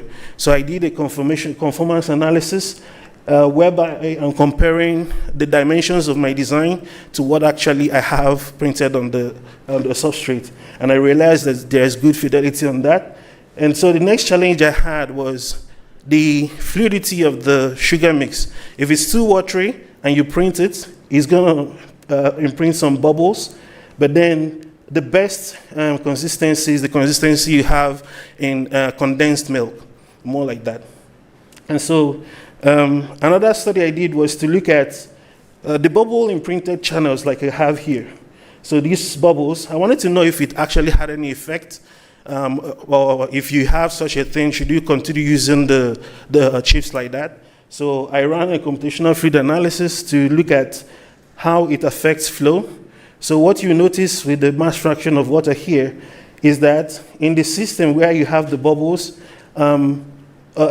the mass flow rate or the mass fraction of water, which correlates with the flow rate of water, is not efficient because of the increase in the volume due to the presence of the bubbles. That also affects the pressure within the system. So that tells me that it's inefficient, and so it needs to be removed. So if you do an imprint of the candy mix and it has bubbles, it needs to be removed. Then finally, just to validate that, I made a couple of droplets. So basically, this is the setup where you have a continuous phase, which is your oil, with some surfactants, and then the sparse phase, which is your water, and then you have the droplet outlet. So what this does is that you flow your oil at a specified flow rate or pressure and water at the same time. So what it gives you is an encapsulation of your water. I think my colleague there did similar thing for the beads, but he used the macerator for generating the droplets. So but in this case, you're able to generate really monodispersed droplets, as you can see, also by tuning the pressure driving the oil and the pressure driving the water. By tuning both of them, you can tune the dimensions of these droplets, and then you can characterize them later. So in this case, I was generating nanoliter scale droplets. Finally, the last study we did was to say, okay, can we validate that these droplets generated from these candy devices can be used for lamp or maybe digital lamp? And so we did that. First of all, we did the bulk lamp to know where the limitation is, at what concentration the efficiency starts to drop. So once we determined that, we ran that with the chips. And so what we have is we're able to get an absolute count of the number of copies of the DNA present per microliter or per droplet, as the case may be. So there are a few limitations that we recorded with this system, which are currently still being developed, improved on. So right now, you cannot predetermine, the only way to predetermine the Z height of your candy mix once you print it is by using pillar theory. If you know all the parameters from the manufacturer of your screen that you use for screen printing. Then also we've really run out of time. So we'll take one question, and Enoch. Please, thank you for your presentation. Thank you. I appreciate your louder, please. I appreciate your wanting to make everything affordable for people in Sub-Saharan Africa. Yeah. I need clarification on this, on your DNA extraction. Please, you said after the lysis, you are going to wash with water. Yes. Please, wouldn't pH be something to consider? And then another thing is washing with water too, wouldn't that wash away your DNA? Considering that you mentioned that the ethanol keeps the DNA or your nucleic acid in the precipitated form. So if you wash with water at that point, aren't you washing away your nucleic acid? Thank you. Thank you very much for the questions. The pH matters when you are using silica-coated surfaces because the way the silica-coated surfaces bind DNA is due to the difference in charges. DNA is negatively charged, and so the silica-coated surfaces are positively charged. So if you change from the actual wash buffer to water, it's going to change the polarity and will affect your yield. But in this case, because we are not using silica-coated surfaces, we are using actual primers. So the primer hybridizes to its target. So that hybridization is not charged. It's somewhat charge dependent, but then not in the way that it will be disrupted by maybe water, molecular grade water. So in that case, water is safe for that. Does that clarify? All right. Okay.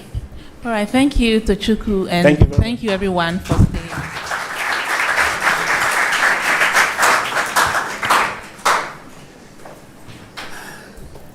Thank you to all our presenters and our chairs. I think you all agree that it's been a long day, but I believe it's been worth it. And especially these last three talks all trying to solve the same thing from slightly different angles, and it's good that they're all here. Maybe room for collaboration, maybe not. There's room for everybody. And yes, it's been a long day. I will ask one thing.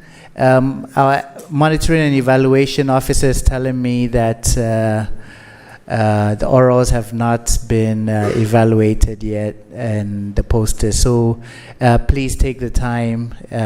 I know everybody's been in this room, so take the time to evaluate some of the student orals. And the posters are up till the end of tomorrow, so take a time, go through. I believe some of them will still be there even when it's not the poster session yet. And those who did the Turbo Talks today, doesn't mean that your posters were you're only supposed to stand at your poster today. Tomorrow, you're supposed to be there too. So we're 2/3 of the way in. I think it's going well so far. I don't know if there's a loggia today. No loggia today. Everybody needs to rest. And then tomorrow we come back here early at 9 a.m. to finish it out strong. Thank you all. Pardon? Yes, we finish it out strong. That's what I meant. So tomorrow is a shorter day and then a longer day because of the party. So have a good night.